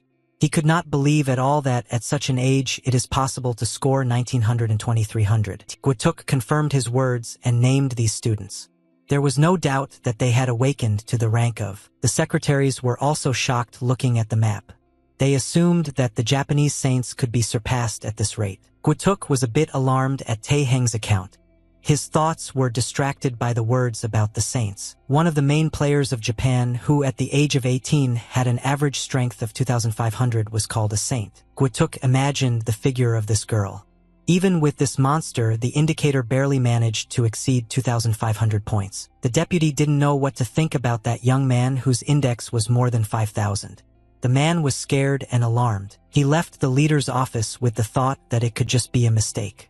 But another option cannot be ruled out. The man confidently headed forward, knowing where he was going and what he was going to do. Go-tuk understood that such an indicator could not be, but if everything is different, then you have to see everything with your own eyes. Meanwhile, Sol Hongdu continued to watch the battle between the two giants. His eyes crawled on his forehead. The guard was on his knees as Tae Hyung stood up. The young man used a technique that shocked the man. With the help of hunting, Tae Hyung managed to bind the fire monster's movements with his energy and kept it immovable. Sol Hongdu was behind the young man and watched his actions. The guy literally saved him. The fire monster began to lose its power. Tae Hyung enveloped the monster's entire body with streams of his energy. Li Changji continued to exert his best efforts. He noticed that something strange was happening with his equipment. Tezen Group's successor couldn't understand how this bastard in front of him managed to suppress a C-rank technique. Li Changji shouted loudly, trying to counter the enemy with something else, but it was all in vain. Tae Hyung was already tired of listening to Changja's delusions and decided to finish him off with his next technique. Gathering his energy into a ball, Tae Hyung blurted out that he didn't care if the opponent was someone's successor over there. He added that he also didn't care about the rank because it didn't matter now, hinting at the end. Li Changji continued to shout and even tried to threaten the enemy in such a difficult situation for him. Tae Hyung copied the opponent's technique and formed a fiery female monster that aimed its hand at Changji. The leader of the bandits at the school did not know what to do in this situation. He just stood and watched the monster from above. Tae Hyung sent several streams of energy towards Li Changji to finish him off. For the latter, it was the end. The bandit was shocked at how quickly things developed. He did not even have time to realize anything, but the end is already coming. Energy flows reached their destination in a second. Li Changji had no choice but to endure. The last thing the young man saw in front of him was a flash of red flame. After that, Changji could not see anything. The rear part of the school where the gym was located received the sun's rays and stood calmly, not anticipating trouble. A loud explosion rang out in this place, which caused a fire. It was the handiwork of Tae Hyung's last attack. The gym was not like what it used to be. Now only parts of what remained could be seen here. Li Changji, without expecting it, lost this battle. He fell powerlessly to the ground and showed no signs of life. Sol Honda was shaking all over from what had happened. He could not fully realize that this had really happened. Tae-hyung approached the body of the defeated enemy and was very surprised when he saw the next picture in front of him. Sol Honda was squatting in front of him, catching his breath. Behind him lay the body of the still living successor of the Taesan groups. Tae-hyung immediately realized that this guard was able to save the young master thanks to his A-rank skills. Sol Honda rose to his feet and asked the young man what he was going to do next. Everything was on fire around. The security guard warned about the consequences after this event. Tae-hyung resents this as Changji himself started fighting and now threatens. But Tae-hyun didn't care. He smiled and asked if he looked like someone who could be scared so easily. The school continued to fall apart. Tae-hyung told the guard not to worry about his boss's death. The young man added that he would set a price in exchange for Chanja's life. Sol Hondo was simply shocked by this turn of events. The guard's eyes widened as the young man began to think aloud. He decides to take more because Changji is the successor of Taesan groups. For a while longer Tae-hyung stood still, scratching his chin and thinking. With this, he really tickled the guard's nerves. The young man concluded that the sum of 1 billion won would be sufficient for the head of the successor of Taesan Group. The school fire continued. Students gathered in the yard whom the teacher tried to restrain and calm down. Everyone was just shocked by what happened. It was assumed that it could be a monster. Name of Ayun was also among the students. She understood that this was no monster. The girl had no doubt that this was the result of Li Chang's attack. She wanted to understand who was fighting him and came to the conclusion that it must be Tae-hyung because of their recent conflict. Name of Ayun did not want to believe that their fight was happening. She did not find a place for herself when she assumed such a development of events. While the teacher tried to calm the students, Ayun decided to push forward despite the teacher's warning. The teacher was shocked by such behavior. She tried to shout and stop Ayun, but it was already too late. The girl knew that she needed to run to the gym. She blamed herself for letting them be alone. Ayun broke through the front door and continued moving. She prayed to God that Kim Tae-hyun was alive. Name of Ayun was very worried about her classmate. She saw no obstacles in her way at this moment. Lee Changji continued to lie unconscious on the floor of the gymnasium and showed almost no signs of life. Above him stood a satisfied Kim Tae-hyung, who had defeated the first truly serious opponent on his way. Name of Ayun burst into the gym and stopped when she saw this picture. She did not understand a little what happened. The girl was simply shocked. Tae-hyung asked the elder to help him with the body and take Changji to the medical center or the hospital. Name of Ayun approached Changja and asked Tae-hyung what happened here. The young man said that he did not know because he himself had recently arrived. The girl looked at the face of the defeated and understood that everything is not so simple. Tae-hyung said that now he can finally leave. Name of Ayun had many more questions for the young man and turned her head back, ordering him to explain everything properly. Tae-hyung was no longer there. Ayun was left with Changji's unconscious body in the middle of the burning gym. She looked at the place where Tae-hyung had just been standing and wondered how he had disappeared from her sight so quickly. Tae-hyung used a stealth technique and left the school without being noticed. Now he was watching her from a high bridge. He could finally exhale. Everything went smoothly. Changji is defeated and Tae-hyun still has money to pay. The young man decided that it was time to review his card. He opened it and noticed some changes after that fight. Tae-hyung was very surprised when he saw the charm skill. He did not understand why hunting took such an unnecessary resource. He also received a skill called Monarch's Heart. She could increase the characteristics of group members. Tae-hyung thought about the fact that Lee Changjae did not use such a skill even though he had it. The young man was very pleased with what he managed to collect after the fight. His hideous smile spoke about it. He planned to use the Monarch's Heart to enhance any skill of the person he took this ability from. This greatly inspired the student. Tae-hyung began to cross the road, constantly thinking about new skills. Suddenly, he saw 3 black-tinted cars right in front of him. They stopped and shined their headlights on him. Tae-hyung didn't understand what was going on.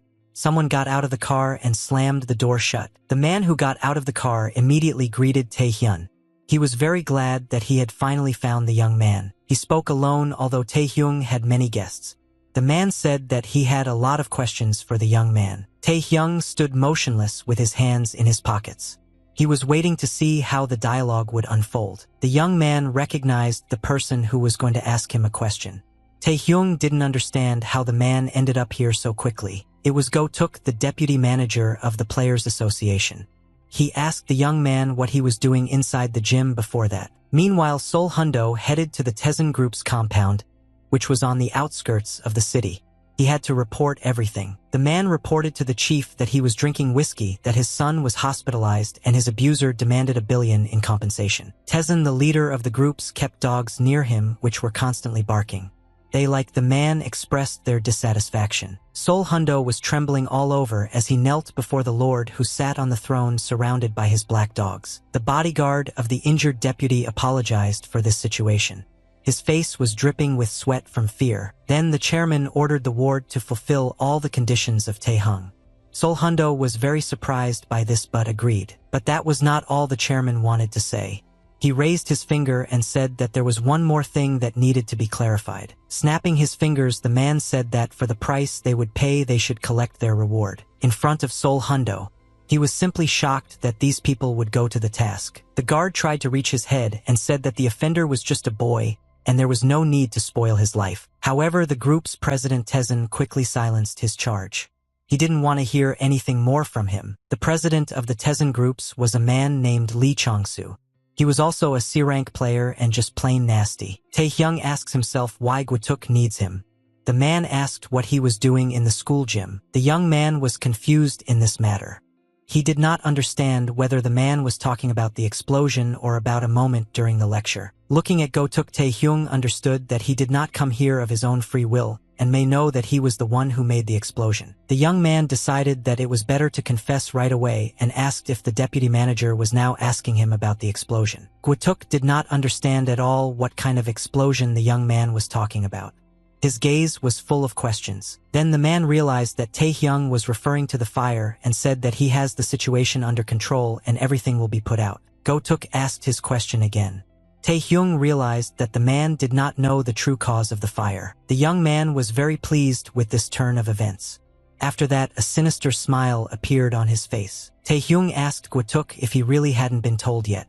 The man could not understand what was being said. The young man said he thought the man had come here to personally hand him an invitation to join the Players Association. Gwatuk only laughed in response and asked on what basis he should give this invitation, although he himself understood perfectly well. Taehyung decided to demonstrate why he was worthy of being personally handed the invitation by Gwatuk. He covered his body with red energy and displayed his power level, which now reached 5214. Gwatuk was completely shocked, as were his charges. They had not seen such a level for a long time. Taehyung continued to display his power, emitting streams of red energy, as the men stood with their mouths open. Gwatuk could not understand how it happened that the young man became even stronger and the number before that was not a mistake at all. He looked at the young man who was smiling sinisterly in return and mentally asked who he was anyway. Despite everything, the men asked what happened to the young man's clothes. Taehyung felt really homeless at that moment. Taehyung returned home after a very busy day. He told his younger cousin about his achievements. The boy was shocked that his brother would participate in the selection of players. The event was supposed to take place in about a month. Jian was literally going crazy with every word of his cousin, who was sitting on the sofa and trying to train his biceps. He bowed before his brother, calling him majestic.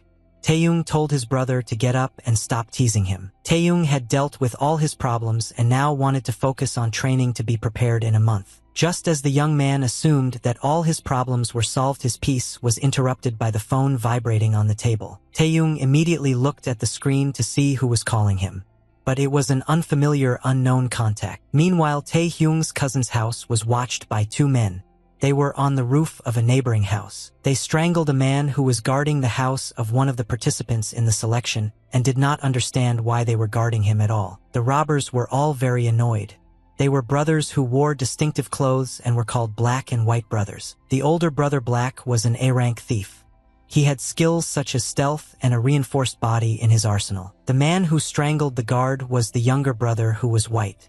His rank would be only 1 dexterity out of skills. They came here for Taehyung and talked among themselves about how he is useless because he has no combat experience. The elder brother suggested to the younger one to demonstrate to the people who should be called true awakened ones. Not getting an answer, the black brother turned his head back and was convinced that his brother was in danger. He became very angry with the offender and threateningly asked him who he was. This man let the younger brother go because he saw the older one approaching and asked him to repeat the question. The black black brother very quickly rushed towards the enemy but could not reach him because he met an obstacle on his way. This obstacle turned out to be the young man's knee, and the young man himself was Tae-hyung.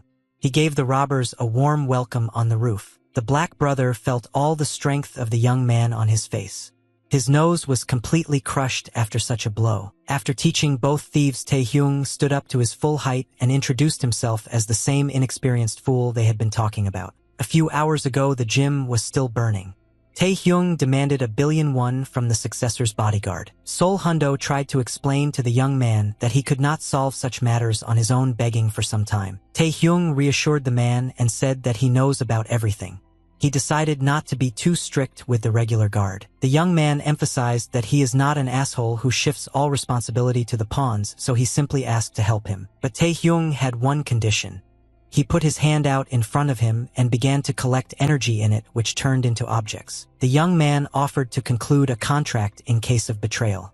The conditions were extremely unfavorable for Taesan groups. First, Tae-hyung demanded that the firm pay him 1,000,000,000 won as compensation. Sol Hundo was already scared. Next, the young man demanded to hide his participation in what happened in the gym.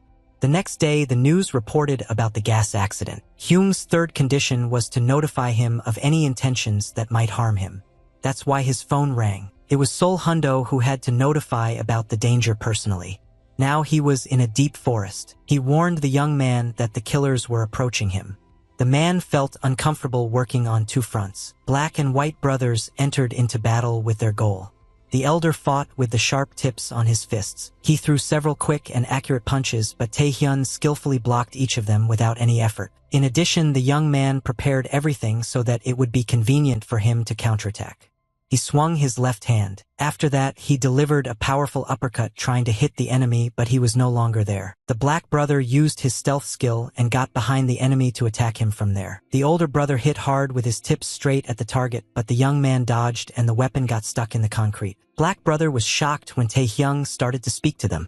He said he had heard of their deadly stealth before. Tae-hyung was behind the opponent and placed his foot on the head of one of the brothers, showing the difference in strength. The young man covered his body in red energy and told the brothers that except for stealth, they were complete shit. The night city looked beautiful. Public transport and private cars moved along the highway. A representative of the Players Association was sitting in one of these cars. They conducted a dialogue with the one who chose the candidate for selection. The conversation was by phone. The woman spoke with her head and asked whom he so wanted to meet. She assumed it might be C-rank Shin Eun-bak from Busan, but the man replied that it wasn't him he wanted to see. The man approached the window and, continuing the conversation, looked down with satisfaction, meeting someone with his eyes. It was the same car with the woman that drove up to the Players Association headquarters in the new North Korea. The woman looked out the window in response and said that she was waiting for Shin Eun-bak until she heard something funnier. The man was a little surprised by such an answer. He asked the woman exactly what her last expression meant. She explained that Go-tuk had decided to contact one of the challengers, ignoring the rest of the C-rank awakened. The interlocutors were very interested in how skillful this young man was. Meanwhile, this young man continued to harass the robbers. Black and white brothers did not look like themselves at all. They have already regretted that they entered into battle with this pretender. Tae-hyung wanted to use a hunting technique, but nothing worked. He tried to understand what was the matter now. It turned out that Tae-hyung does not have enough physical capabilities, and the use of hunting is impossible until the restart is complete. It was night outside. The lights went out in almost all the houses, and only a single lantern illuminated the street. Tae-hyung dealt with the black and white brothers and tied them together. He also called on several allies for help. People did not like the fact that these thugs are constantly trying to contact members of the Players Association, and today they also attacked a high school student. Go-tuk thanked the young man for the information. He asked him for his opinion on who could be behind all this. Tae-hyung stood opposite and looked at the man with a surprised look. He knew everything perfectly, but he was not going to answer anything. The young man shook his head and said that he had some guesses, but he wasn't at all sure that they were correct. Go-tuk suggested that the list of participants may have been leaked online. Tae-hyung didn't want to hand Tae-sang the groups because he didn't need trouble. Besides, he already had one. His main skill, called hunting, refused to work under any conditions. The young man tried to use it again and saw the same thing. He lacked physical capabilities and needed a reboot. Tae-hyung couldn't take advantage of hunting until he had enough physical capabilities. He had no choice but to increase his characteristics. But there was a problem. In order to increase his abilities, the young man had to fight with monsters, but for this he needed to hunt. The battle with the Awakened was also not the best option, since without hunting it will be very difficult to defeat a higher rank than yourself. Taehyung was lost in his thoughts and didn't know what to do. Now he understood that he had only one true path left. The next morning came. It was a weekend and there were quite a lot of cars and buses parked near the shopping center. Head was located in this shopping center. His sign was the most visible, especially from the south side. At the entrance, there was a woman who introduced herself as a guide named Yura. She invited people to the best training center in the new South Korea. The girl still looked sporty and young. She happily met the guests and offered them to fill out a questionnaire. Taehyung decided to come to this gym together with his cousin. Jean didn't really like the idea, and that was understandable. Yura immediately stopped the guests and said that there is no place for children here. Then Taehyung took out a card from his pocket and said it was his pass. It was a VIP card that allowed you to visit the gym. Taehyun kindly asked to sign up 2 people for training. The girl took the card in her hands and realized that it was one of the 4 guilds, namely Adhimics. Taehyun managed to sign a profitable contract with them. Yura looked at the young man and did not understand where he got this card from. She did not want to believe that he was the real owner of this card. She couldn't decide what to do because if she missed very young guys, she might have problems. At that moment, a pumped-up man came to her aid who laughed and asked if the girl had any problems now. This man's name was Iron Strongman. He was a B-rank trainer and had the skill of increasing body weight. He denied the guests training. Jian looked at this man and was just mad. Taehyun, on the other hand, thought that it was just some crazy person with a stupid name. Men who trained here for a long time noticed that Strongman approached the thicket and did not envy the newcomers at the entrance. Iron Strongman continued to flaunt his body and said that I'm the reason everyone is shaking. However, Taehyung said that he didn't care at all about it. The muscular man was very surprised by such answers. He had never heard that before, and it made him a little angry. Jian tried to stop his brother from getting into a conflict with the man. Yura decided to retreat so as not to disturb. Iron Strongman took a step forward and squeezed his bicep. He asked the young man how he even dared to call him weak. Taehyung suggested a bet to see which of them was stronger. The loser had to pay a subscription to this gym for a whole year. Iron Strongman only laughed ominously in response and agreed to the pair.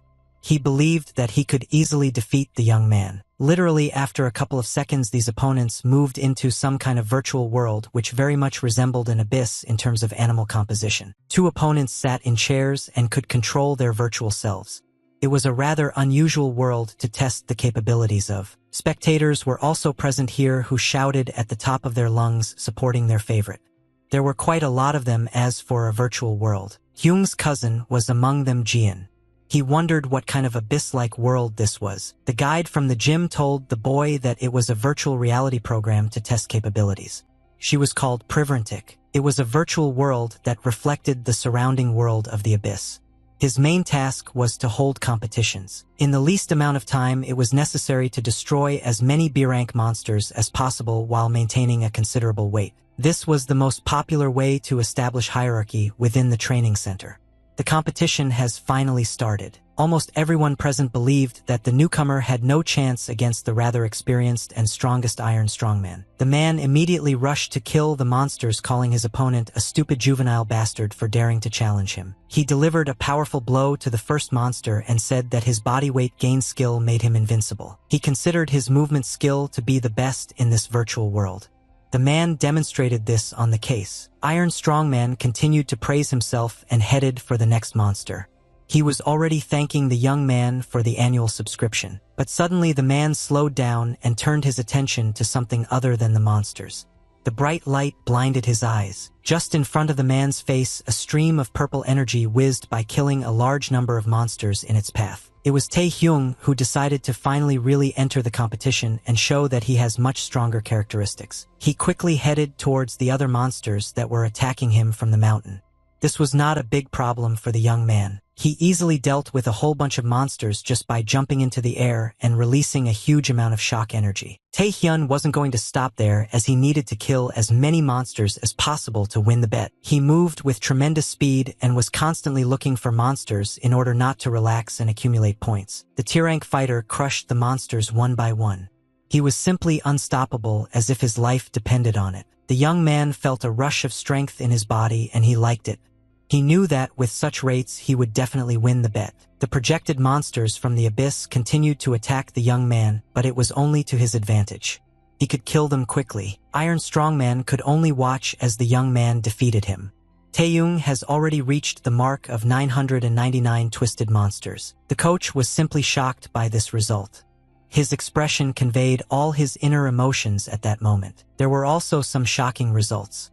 Jian alone always believed in his cousin despite the previous distribution of forces. Staring at his opponent, Taehyung said that he hadn't planned on staying at the gym for more than a month, but now his plans had changed. He told Iron Strongman to pay him for a year's subscription and walk away. The young man felt his supremacy over the high-ranking coach. A huge number of people gathered in the arena. Finally, the day everyone has been waiting for has arrived. Selection competitions will be held today. A helicopter was flying over the arena in which a loudspeaker was installed. People were greeted with the fact that they could finally enjoy this performance. It was an exam for obtaining a player's license. Many participants came to this exam, and all of them were completely different people. The mass media conducted their reporting simply from a helicopter. They announced a change in the rules where minors can now participate in the tournament. The man introduced the first awakened one they were eagerly awaiting. It was the invincible melee fighter Hong Jungkook rank A. The second player was a young man nicknamed Druid. He had A-rank abilities that even C-rank masters would envy. The Busan Thunderstorm, which was the most talked about. A C-rank battle master nicknamed the God of Thunder Shin Unbok. The girl who showed the best results among beginners, the upcoming holiday master of the rank, and simply a beautiful student, I'm Ayun. The reporter decided not to represent the rest of the participants. He wished luck to all the participants and continued to entertain the huge audience. One girl came to this long-awaited event, but everything turned out not according to her plan. Everything was too far away for her. Kim Jincha was a journalist and wanted to interview the contestants, but they were too far away.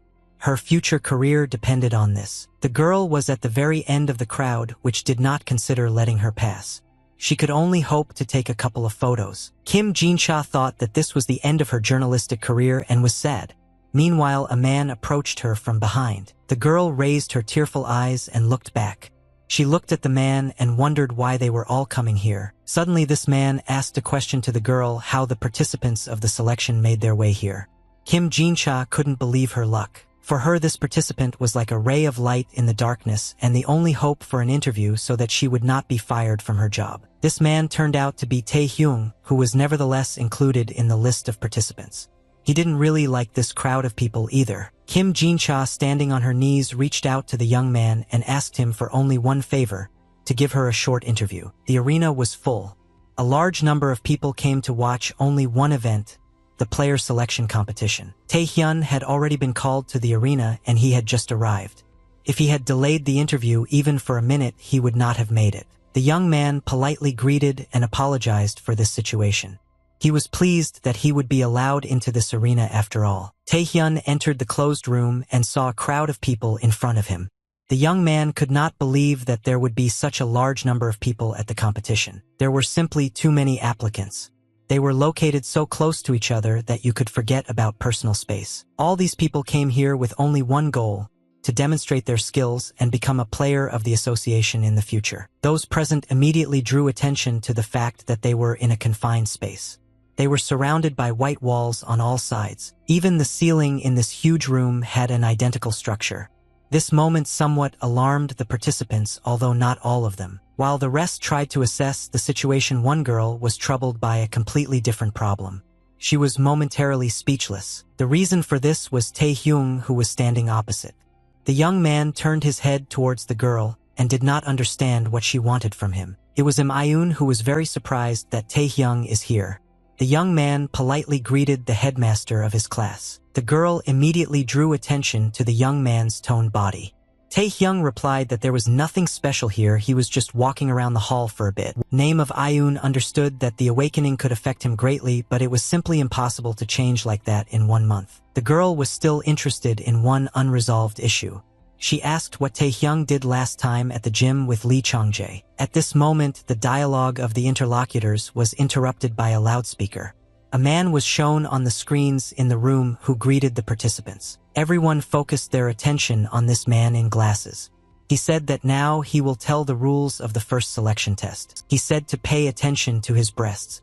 Everyone had their own unique number which was attached to the left side of the chest. The exam was to collect 5 such common numbers including your own.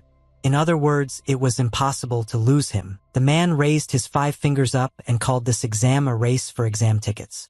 Losing here was a shame. Suddenly the floor under the feet of the participants began to deform. Young men and women did not really understand what was happening and had to adapt. Not only the floor but also the entire arena began to rebuild itself. Some participants against there will simply fell down with great speed. The examiner announced that they had an hour for this test. In addition, any methods other than murder could be used. Strange cubes of room tiles formed in the air on which the examiner continued to speak. He announced the start of the competition. The participants felt very tense in such an environment. They could not understand how they should act in such a situation. Some young men immediately gathered around him. Ayun was going to deal with her until she did it with the rest. However, the girl was also not going to stand still while being attacked. She prepared the foundation for her counterattack. Name of Ayun made a preliminary attack and formed a huge crystal that stopped the attackers. It was an attack of colossal proportions. The juries of the exam were satisfied with such techniques of the girl. They noted her potential and claims to the level of a future saint. Those present were also interested in one more participant. He was right in front of their faces and still stood still. It was an awakened rank from Busan Shin Unbak. He finally decided to act and unleashed his powerful thunder attack against the enemies. Only a few minutes passed and no one could get close to him. The young man easily defeated opponents on his way. The jury took his talent as a young man and they wondered who would emerge victorious from the fight between Shin Unbak and Im Ayun. Only Go-tuk was not interested in this. A man stood aside and poked something in a virtual whiteboard. He understood that there was heightened interest in these participants only because of their rank. But Go-tuk knew a young man who had a lower rank, but he believed that he would easily pass the stage because he remembered his numbers. He wanted to bring Taehyung to his screen to see what he was doing there. He wanted to see everything the young man was capable of. When Go-tuk opened the battle map, he was very surprised. Taehyung was fighting his first battle, but it was already quite difficult. The deputy manager could not believe what he was seeing with his own eyes. He didn't think that Taehyung will choose such a difficult path. The man shouted so loudly that everyone present heard. At this moment, he wanted to kick the young man for his imprudence. Taehyun engaged in battle with the awakened A-rank Hong Jungkook. He had a very strong skill in his arsenal steel skin. But from the rank awakened Taehyung, the price was scary. Although he had nothing but stone skin, he was not afraid of this fight. Go-tuk realized that he had overestimated Taehyung's capabilities.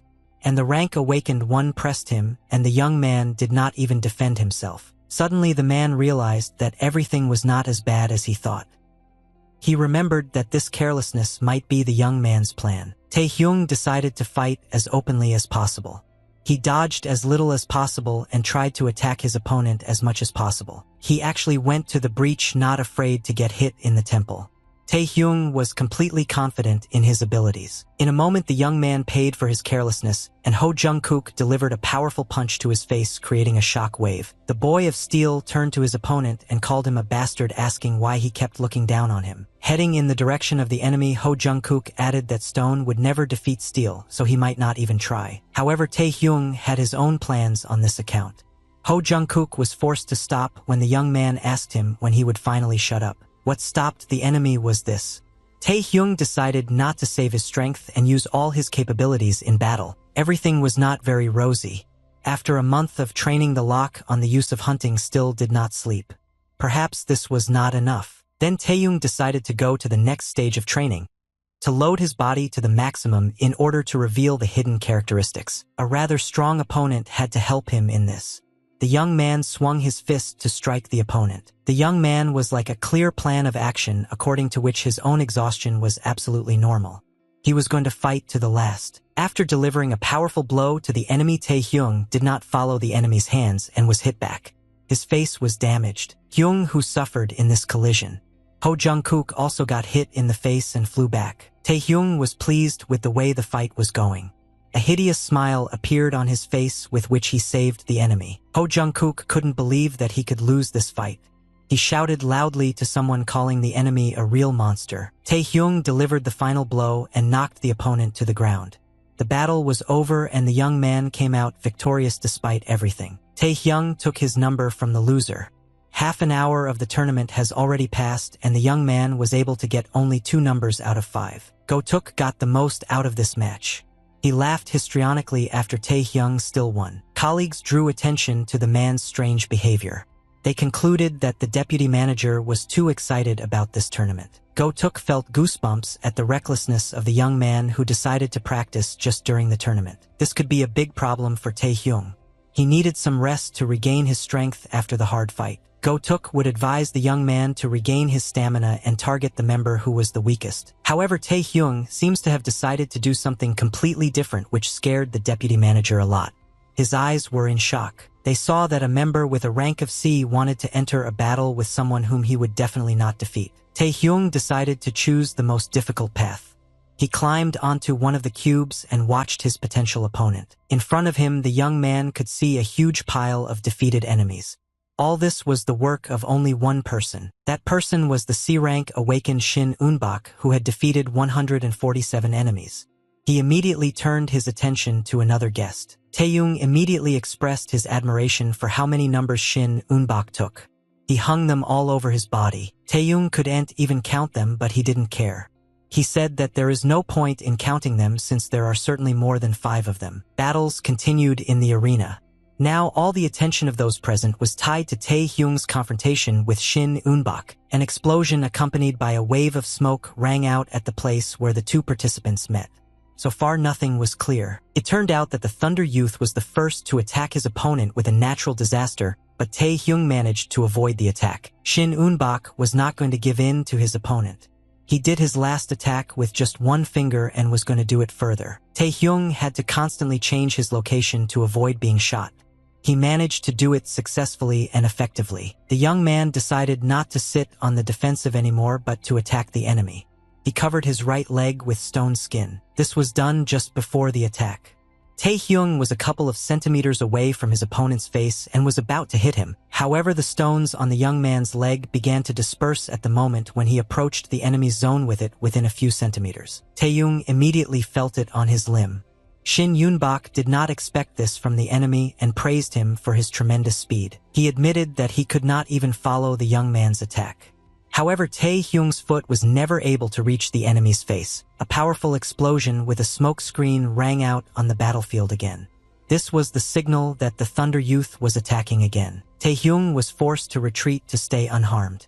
He landed on another cube in space, observing the enemy in detail. The young man expected that this battle would be very difficult, but he did not think that Shin Eun-bak would prove to be such a strong opponent. He was looking at Eun-bak, who was covered in license plates and was constantly creating thunderous energy to attack. Taehyung noticed that the member was constantly covering his body with powerful discharges in order to block each of his attacks. In addition, the enemy's forces were sufficient to actively attack both at close and long range, as evidenced by the damage in the floor. Taehyung thought about how to defeat the enemy's attack, including the fact that the hunting technique was out of his reach at the moment. While the enemy was mulling over a plan, Shin Eun-bak interrupted his thoughts and asked why he wasn't attacking, offering to attack first. Taehyung was not prepared for such a turn of events. After a second, he realized that the enemy was not joking and really wanted to attack first. In a split second, Shin Eun-bak was in front of his opponent and gathered energy in his hand to strike. Taehyung reacted at the very last moment to the enemy's attack and avoided the thunderclap in time. Eun-bak wasn't going to stop there. Pushing off the ground with all his might, he continued to pursue his opponent. Approaching Taehyung, Eun-bak gathered the maximum of his energy in his hand so that it was enough for several attacks without recharging. Eun-bak delivered a couple of powerful blows, but the opponent managed to dodge it. Taehyung was forced to retreat back. Eun-bak constantly caught up with the enemy and asked him where he was running. He was in no mood to let go of his target. At some point, the young man still managed to catch up with the enemy. He stood right in front of him and emitted the maximum number of electrodes. Taehyung couldn't do anything with such an attack. All that was left for him was to endure the movement of particles of discharges through his body. Eun-bak looked very pleased after that.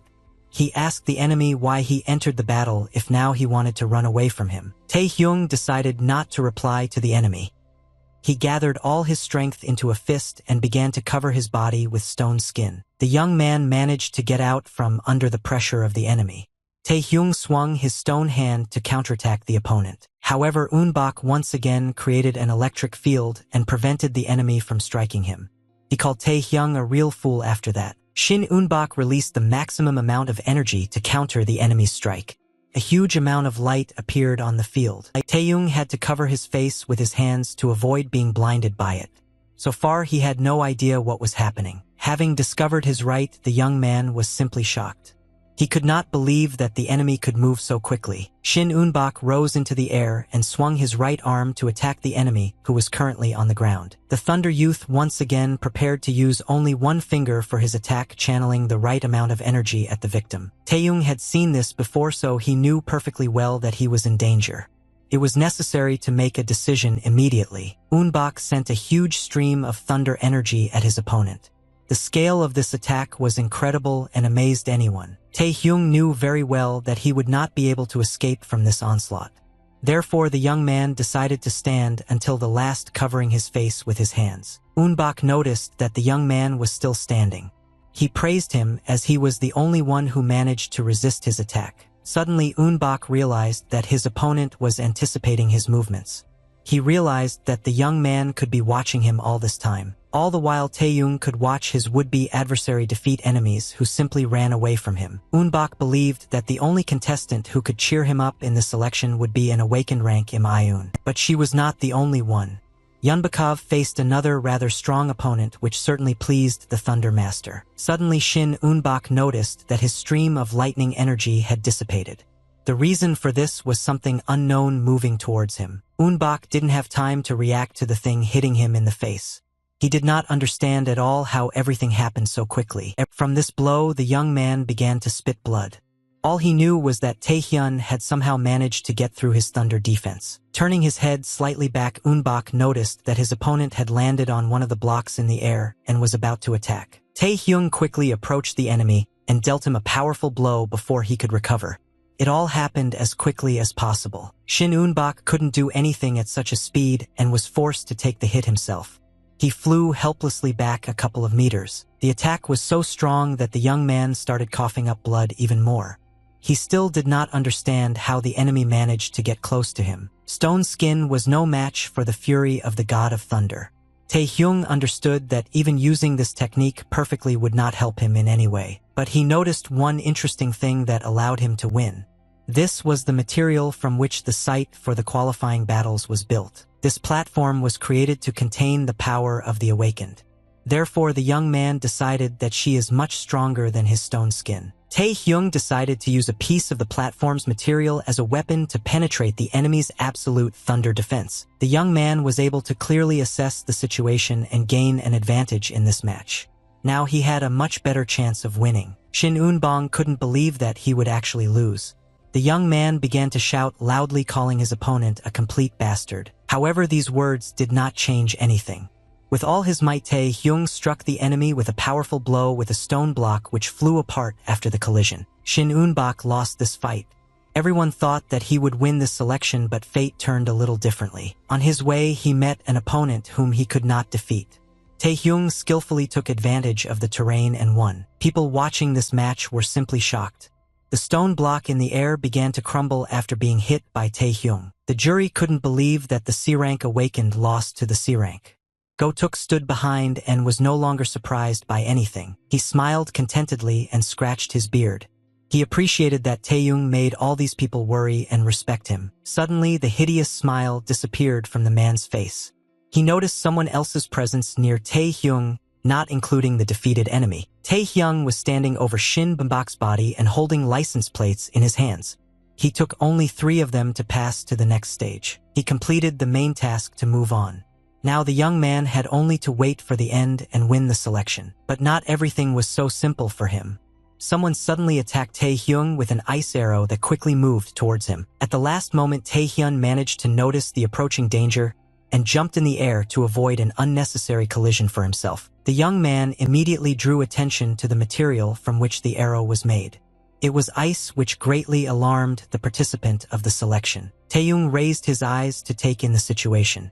He saw an inexplicable ice dome forming from above. The young man was standing on a stone block hanging in the air.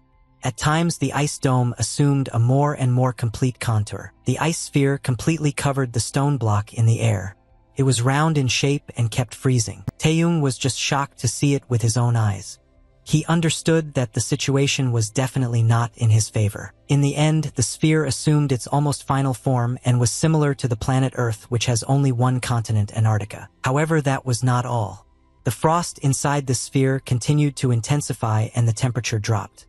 There was no way to escape. This giant ball is completely frozen. Ice blocks were formed on its outer side, which looked like giant mountains. Taehyung calmed down a bit and waited for his potential opponent, who appeared and decided to approach him. It was Im-Ayun, who for some reason decided to attack her classmate. She definitely wasn't going to joke with the young man. Taehyung was very surprised to see the elder in front of him. Although he guessed about her involvement after the ice arrow, the girl fully corresponded to her image of an ice lady. Her gaze was so cold that it could drive anyone crazy. Taeyong wondered where Im was coming from Ayun and how much she has seen. The young man did not want much to be known about him. Name of Ayun started a conversation with her potential opponent. She said that with great power comes great responsibility. The girl meant that power without responsibility is pure evil. After that, it is impossible to re-educate a person. Hyung's strength and said that she could never have thought that he would defeat Shin Eunbok. The young man asked why she thought so. Name of Ayun became angry with the young man and replied that she did not want to have a conversation with a person who had also harmed Lee Chongji. But Taehyun realized that the girl really didn't come here to joke and was serious about defeating him here. Sensing the danger for his fifth point, the young man decided to use the stealth technique to avoid the girl's eyes. However, with her cold technique, dispelling the enemy's stealth was no problem. She did it instantly. Name of Ayun used her natural advantage and used the ice sphere, releasing ice rain from it. Taehyung was forced to dodge these ice bombs. He perfectly understood that his concealment in such conditions was simply worthless. The young man did not have time to fully recover from this attack, as his opponent decided to give him another blow as a precaution. Name of Ayun put a lot of effort into this kick, which could be seen on Taehyung's face. He definitely did not expect such a turn of events. The girl delivered another uppercut to the young man. Taehyung couldn't do anything because his strength was already at its limit. Name of Ayun continued to put pressure on her opponent. She regretted that she believed Taehyun at the gym then. She threw several frost arrows at the boy. The girl thought that the young man was different from people like Lee Chongji, but she was wrong in her choice. The young man began to hope in his own interests, for which he received kicks from the girl. After seeing here, Im-Ayun realized that Taehyung was to blame for everything that had happened before. She was going to teach him her technique. Throwing an energy ball in the direction of the enemy, Im-Ayun vented all her anger on him. Taehyung had to take the hit. The young man flew back a few meters and started coughing up blood. Then Im-Ayun decided to freeze the young man inside an ice ball. After that, with the help of his power, Im-Ayun threw this ball on the floor and broke it. Pieces of ice and drops of blood flew in different directions. After that, Im-Ayun still had something to say to the young man. She informed him that using magic was illegal without a license. But despite all this, Im-Ayun promised that she would not hand over the young man to the law enforcement officers.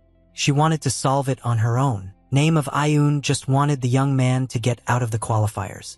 Taehyung started to rise from the ground at that moment. Name of Ayun was determined to seriously humiliate the culprit. She finally added that he is simply not worthy to be a player. But Taehyung had his own opinion on the matter. He asked the girl who she was to decide for him. The young man was able to rise to his feet after all this. Name of Ayun was in complete shock. No one but Taehyun was able to get up after her technique. The girl was even more shocked when she heard that Taehyun scolded her for not being able to stop Lee Changji's tyranny. Taehyung concluded that the girl just wants to get rid of him, so they are covering up with all these right and wrong actions. Name of Ayun could not move and stood with her mouth wide open. She understood that there was some truth in the enemy's words. The girl said that she clearly heard the young man's answers. She said this in a low and cold voice, which was very alarming. Name of Ayun began to form a stream of energy in her left hand. She said that Taehyung can no longer wait for indulgences. Literally after a few seconds, the girl formed a huge staff in her hand which was completely covered with icy energy. Looking her opponent in the eye, she promised to finish him off once and for all with her invincible weapon. Taehyung was well aware that his situation was not the best. He had to think about how to quickly change the course of events. The young man felt that his stone skin had lost its strength. His body and face could no longer count on absolute protection. Slowly, but almost all over the body, stones began to fall. This technique would be ineffective against the opponent. Taehyung considered the option of using stealth, but the enemy possessed such strength that it would easily dispel his technique in an instant. The increased characteristic of the monk's heart has already been activated, but its power is not enough to radically change the situation. Hunting technique was still unavailable to Taehyung. With it, he would easily be able to defeat any opponent. He also has almost no energy left to redo the paralysis trick like he did against Li Chang's. Taehyung concluded that he had only one way out of the situation. The young man moved from his place and headed in the direction of the girl at a frantic speed. His face no longer showed a sinister smile, but was focused on the enemy's movements. It seems that the young man knew perfectly well what he was doing. There was no way Ayun could give in to the enemy in battle, so she got into a battle stance and prepared to give Taehyun a warm welcome. All this was still happening in the ice sphere. Suddenly, it began to shine, emitting rays of light in different directions. These rays of light became more and more, and they spread with great speed. With the rest, they occupied all the space around. Those present could not understand what was happening. They looked at this icy sphere but could not see anything. Go-tuk was also one of the spectators of this battle. He perfectly understood that Taehyung was inside the sphere. Suddenly, in front of the man's face, something happened that took away the gift of speech. He could not say or do anything at this moment. The rest of the audience was also influenced by this event. They stood and stared at the ice sphere with their mouths wide open. Inside the sphere, everything suddenly became calm. Only the cold steam from the previous attacks continued to fill the air. Taehyung made his final attack, and it seems he succeeded in knocking down Ayun to the ground. He completely restrained her movements. The young man pressed the girl to the ground, tightly grabbing her hands. Name of Ayun could not move or do anything about it. It turned out that it was another attack from Taehyung. He pressed himself to the girl and kissed her tightly. It seemed quite strange. Name of Ayun was simply shocked. No screams and fights caused her such mixed emotions as at the moment of an unexpected kiss. Taehyung decided to approach his opponent. He perfectly understood that the plan might not work, but there was no other way out. Name of Ayun was in full combat readiness. She swung her weapon to preemptively strike the enemy. The girl hit her ice hammer with all her might on the place where she had last seen Taehyung's figure. The ice flew in different directions. Name of Ayun behaved as cold-blooded as possible and was not going to spare the young man. Her face looked just as icy, but suddenly her emotions changed drastically. She looked up and was just shocked when she saw the following in front of her. Taehyun was able to avoid hitting the hammer and continue his movement towards the girl. He rose into the air to attack. The young man was in danger of death and at the last moment decided to make a difficult decision. He was very worried about whether it would work. Taehyung was able to break through the enemy's defense and earned a not very pleasant thing for both of them. On the verge of death, the young man decided to kiss the girl. From the outside, it looked quite strange both for Ayun and for Taehyung himself. However, the young man did not earn this action out of his own will. Taehyung used the paralysis technique in this way. With his lips, he missed the opponent's lip and injected his blood. The young man firmly held the girl's hands so that she did not resist, at least with them, since using the skill from such a distance was quite dangerous. However, the effect of skills was significantly increased with the use of short distance. After kissing Ayun, Taehyung had a great success to win. He is paralyzed in his blood in the city and forced to swallow her girl.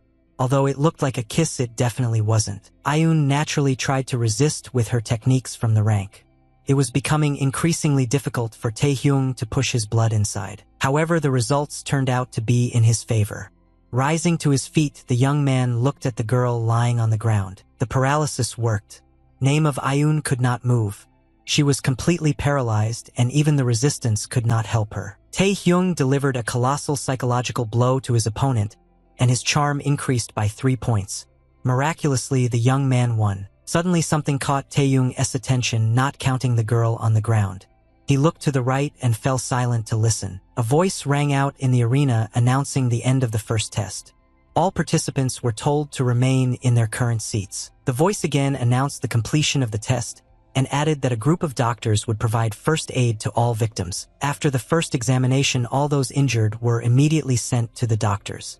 Their injuries were slightly treated. Name of Ayun, although she lost to the last opponent, she collected the required number of badges and was competent in battle, so she was passed on. Kim Tae-hyun, in turn, was able to collect only 7 badges.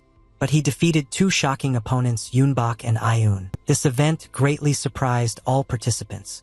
Tae-hyung now had the maximum amount of attention and admiration. Behind the young man's back, the rest of the boys were discussing his victory over the rank-and-file players. They wanted to know what techniques Tae-hyung uses. The young man was amazed at the healing techniques of doctors. He felt great relief after going to the doctor and wanted to master such techniques himself. Tae-hyun went behind the wall and heard his name being shouted loudly. He immediately cast his gaze to the side to check what was happening. It was Shin Eun-bak who decided to attack his recent abuser. He called him a slimy bastard and engaged in battle. Tae-hyung had no choice but to join the battle as well. He was somewhat surprised when Eun-bak attacked him out of the blue. The thunderous young man was serious and continued to press the enemy. He blurts out that Tae-hyung's tricks won't work this time. The rest of the participants immediately noticed something strange. They noticed that Eun-bak had decided to take revenge on his recent abuser. The boys cheered for Eun-bak. They were rooting for their favorite as they were extremely fed up with Tae-hyung's outbursts. Shin Eun-bak was not in a good mood today. He yelled at his fans and said they don't solve anything. After that, he gave them a powerful discharge and ordered them to shut up immediately. The boys did not expect such actions from their favorite. Tae-hyung was completely unsurprised by such events. He smirked at his opponent and called him an impatient fool. Eun-bak suggested that Tae-hyung deal with it like real men. He wanted to prove that the young man was absolutely worthless without his tricks. Eun-bak emitted more and more energy and covered himself with an electrified field. His demonic laughter continued to echo in all directions. Tae-hyung carefully watched the enemy's movements. He was somewhat alert and noticed something strange behind Eun-bak. Suddenly, Eun-bak just fell face down on the floor. Tae-hyung didn't understand how everything happened so quickly. Eun-bak pressed his face to the floor. He screamed loudly after falling and felt excruciating pain in his back. Tae-hyun understood that his opponent would not be Eun-bak now. The young man raised his eyes and looked at the one who hit Eun-bak. A figure was walking at the end of the corridor, which was getting closer and closer. A man dressed in a suit called the young men Little Rats. He confidently strode forward, stepping over bodies. He said that you can't steal a legitimate break from others like that. When the man got as close as possible, Tae-hyung seemed to recognize his face. After that, the young man was thrown into a sweat. It was the same man who announced the rules. He was an unusual referee and with a rank player named Park Sang-jin. Tae-hyun was preparing to face one of the best players in the new South Korean Association. Park Sang-jin was also a future SS rank player. The man was very surprised that the young man wanted to fight with him. He put his left hand forward and decided to demonstrate his strength. In the palm of his hand, Park Sang-jin began to collect a flow of energy that took the shape of a ball. The energy density was high, which spoke of power, around Tae-hyung, forcing him to press against the ground. It was something unusual. Tae-hyung had to endure. He expected C-rank players to be different from awakened ones, but he didn't expect how much. Park Sang-jin praised the young man for being able to withstand his technique, as even some veterans couldn't. The man offered to apply a little more force to see if the young man could stand it. He energized the orb in his hand even more. At that moment, his procedure was interrupted by a voice that called the man by name. Park Sang-jin immediately stopped and was worried. 2 of the jury asked why he would attack the contestants who had just left the hospital, since he could have finished them all before the start of the second test. Park Sang-jin said that he just scared them a little. The man did not believe him, as he did this every year to test the skills of the participants. Tae-hyung could catch his breath while the player was busy talking. He listened carefully to every word in order to better understand Park Sang-jin. The C-rank player turned to face the young man and asked what his name was. Tae-hyung was the only one left standing. He was a bit worried about his situation at this moment. The young man answered the interlocutor's question and gave his name. Park Sanjin immediately remembered Taeyong from the first exam because he was able to defeat the C-rank awakened Im Ayun and Shin Eunbok. Park Sanjin smiled sinisterly when he heard the young man's name. He thought that no one had been so interested in him for a long time. The player tapped the interlocutor on the shoulder and asked if he wanted to become a ranked player in the future. Taehyung was a little surprised. Park Sanjin walked past the young man and headed along the corridor. Finally, he said that he would wait for Taehyung at the association. Taehyung still couldn't come to his senses after everything. He followed the player with his eyes and tried to understand what he wanted from him. Park Sanjin decided to run away from his problems. 2 juries tried to catch him and punish him for checking the contestants. Finally, the day of the second exam did not come. The contestants who passed gathered in front of the podium on which stood the judge of the entire tournament. Behind him were some strange energy spheres which attracted the attention of teenagers very much. They didn't know who it was. The participants whispered to each other and expressed their assumptions on this account. Meanwhile, the judge decided to start. Park Sanjin greeted everyone present and informed them that the second selection exam for the rank of players will begin now. Although the participants understood where they had come, these words still scared them a little. They had a premonition of what was to come. Park Sanjin said that the participants will understand the essence of the exam when they enter these portals. Behind them were dungeons of rank D. Some participants were simply shocked at this turn of events. They did not expect that they would have to fight real monsters. Participants had to divide into teams of 5 and explore dungeons under the supervision of one of the players. Park Sanjin added that the groups will be judged on 4 criteria that they can see on the screen. Everything necessary is issued by the association. Participants received weapons and ammunition from the association. Some held it in their hands for the first time and were very worried about what they would do. After everything, Park Sanjin asked the participants to enter the portal one by one. Taehyung didn't scare the dungeon by any means, it just made him smile. He assumed that even newbies would have no problem with the D-rank dungeon, especially since each group would be accompanied by a player. But Taehyung suggested that things might not be that simple. He believed that it could be a double dungeon apocalypse. While exploring one of the D-rank dungeons, the first double dungeon was discovered.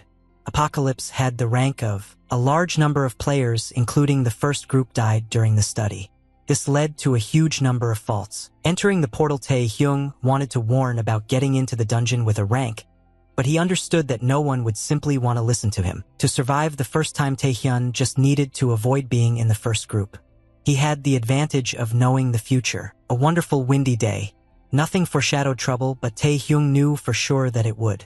The rest of the participants had no idea what was waiting for them. Taehyung walked through the portal and found himself in the abyss.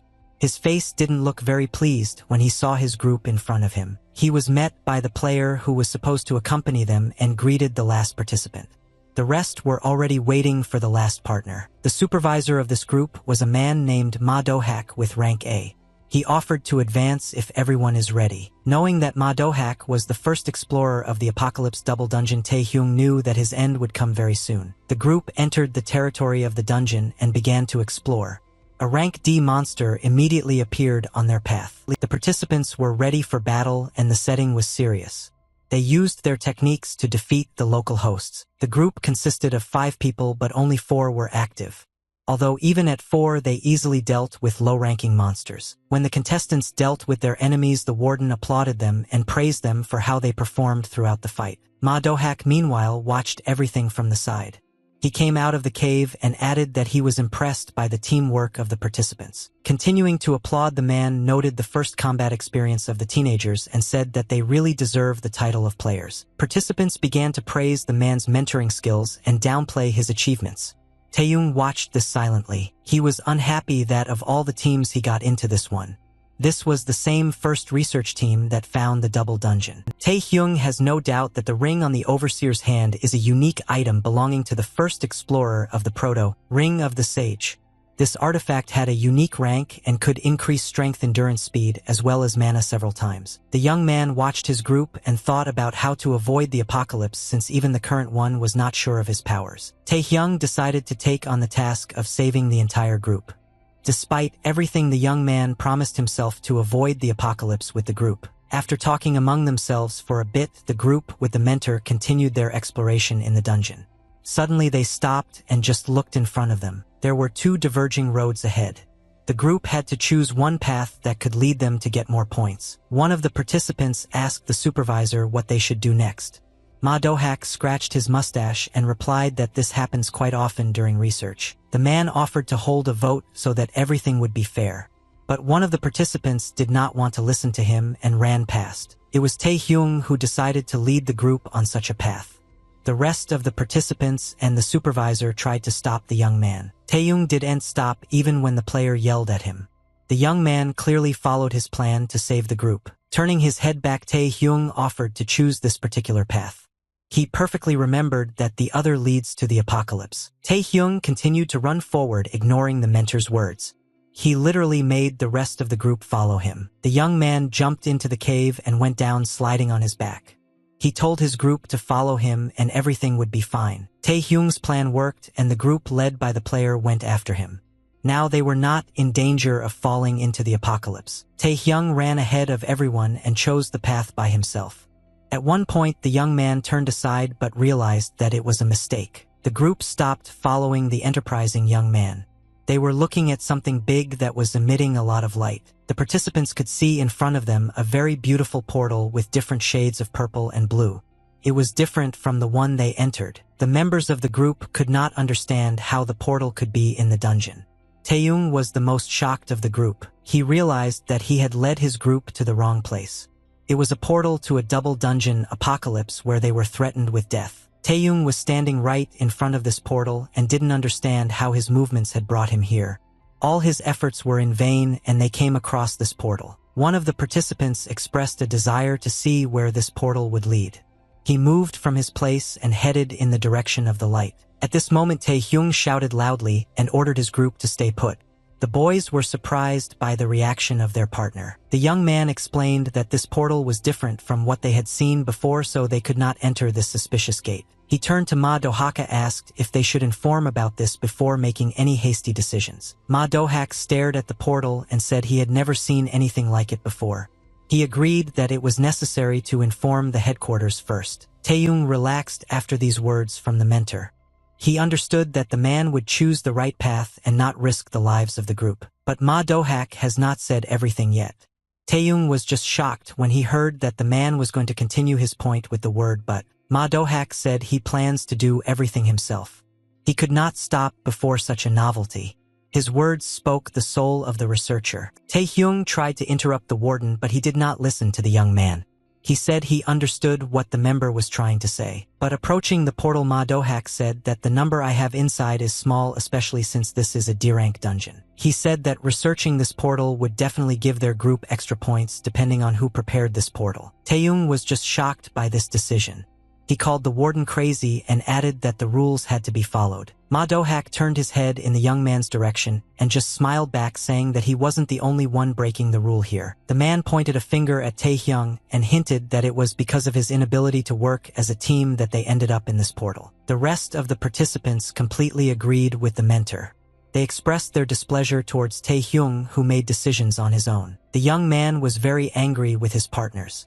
He perfectly understood their feelings, but he was trying to accomplish a much more important task. The whole group sided with Ma Do-hak. They were standing in front of Tae-hyung just by the portal, and the man said that he had to go. Tae-hyung made one last attempt to stop the mentor. He addressed him by name and asked him to reconsider his decision. However, a rank player was not going to listen to some boy. He clicked his fingers in front of the portal that spoke of teleportation. Tae-hyung understood that there was nothing he could do now. He watched the warden's actions with wide, frightened eyes. When Ma Do-hak snapped his fingers, the teleporter began to change the color of its light. He was going to take the guests to himself as prisoners. Tae-hyung stood in front of his group and couldn't do anything. The bright light spread more and more inside this dungeon. With the rest, the whole group went on their own accord without realizing it. Tae-hyung failed his responsible task. Literally a couple of seconds later, Tae-hyung could only see darkness in front of him. He understood that this was a very bad sign. The young man opened his eyes and seemed to wake up covered in sweat. He was very worried about how they would even survive in these conditions. After getting to another dungeon, Ma Do-hak was simply shocked. He looked around and couldn't believe it. The members of the group were shocked no less than their mentor. They asked the man if this was really still a D-rank dungeon. Potential players led by a supervisor who was already a player got into an incomprehensible world with columns around them. There were many more surprises ahead of them. They could see along these columns a figure with a nymph shining on its head. Behind the columns, which were absolutely everywhere, was a dark red aura. She gave this dungeon an eerie feel. Right in front of them, the participants could see the first danger. And they were met by a monster whose figure slowly began to appear from the smoke screen. He looked pretty creepy. The stone monster held a sword in his hands on which he leaned with both hands. His face was hidden. The participants were very worried about their situation and asked the supervisor what was going on here. Ma Do-hak could not explain anything. The words were taken by Tae-hyung, who ordered his group to shut up and look ahead. But there was only a smoke screen ahead and nothing could be seen. Only Tae-hyung could appreciate the situation around him. He looked ahead and warned the group that they were in danger. The uninvited crowd, which unexpectedly entered through the portal, was approached by several monsters that were similar to the one standing at the end of the corridor. They were almost identical copies of him, but much smaller. Some crystals were glowing in their bellies. They were A-rank Death Knights. The whole group could not believe what they were seeing with their own eyes.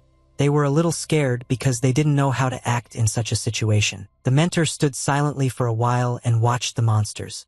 But then he finally decided to take matters into his own hands. The A-rank player turned to the participants and told them to pull themselves together, as it was better to prepare for battle than to panic. The Stone Knights were not going to wait until their uninvited guests prepared their defenses or even started to flee. The monsters decided to attack first, delivering a powerful double blow with their swords.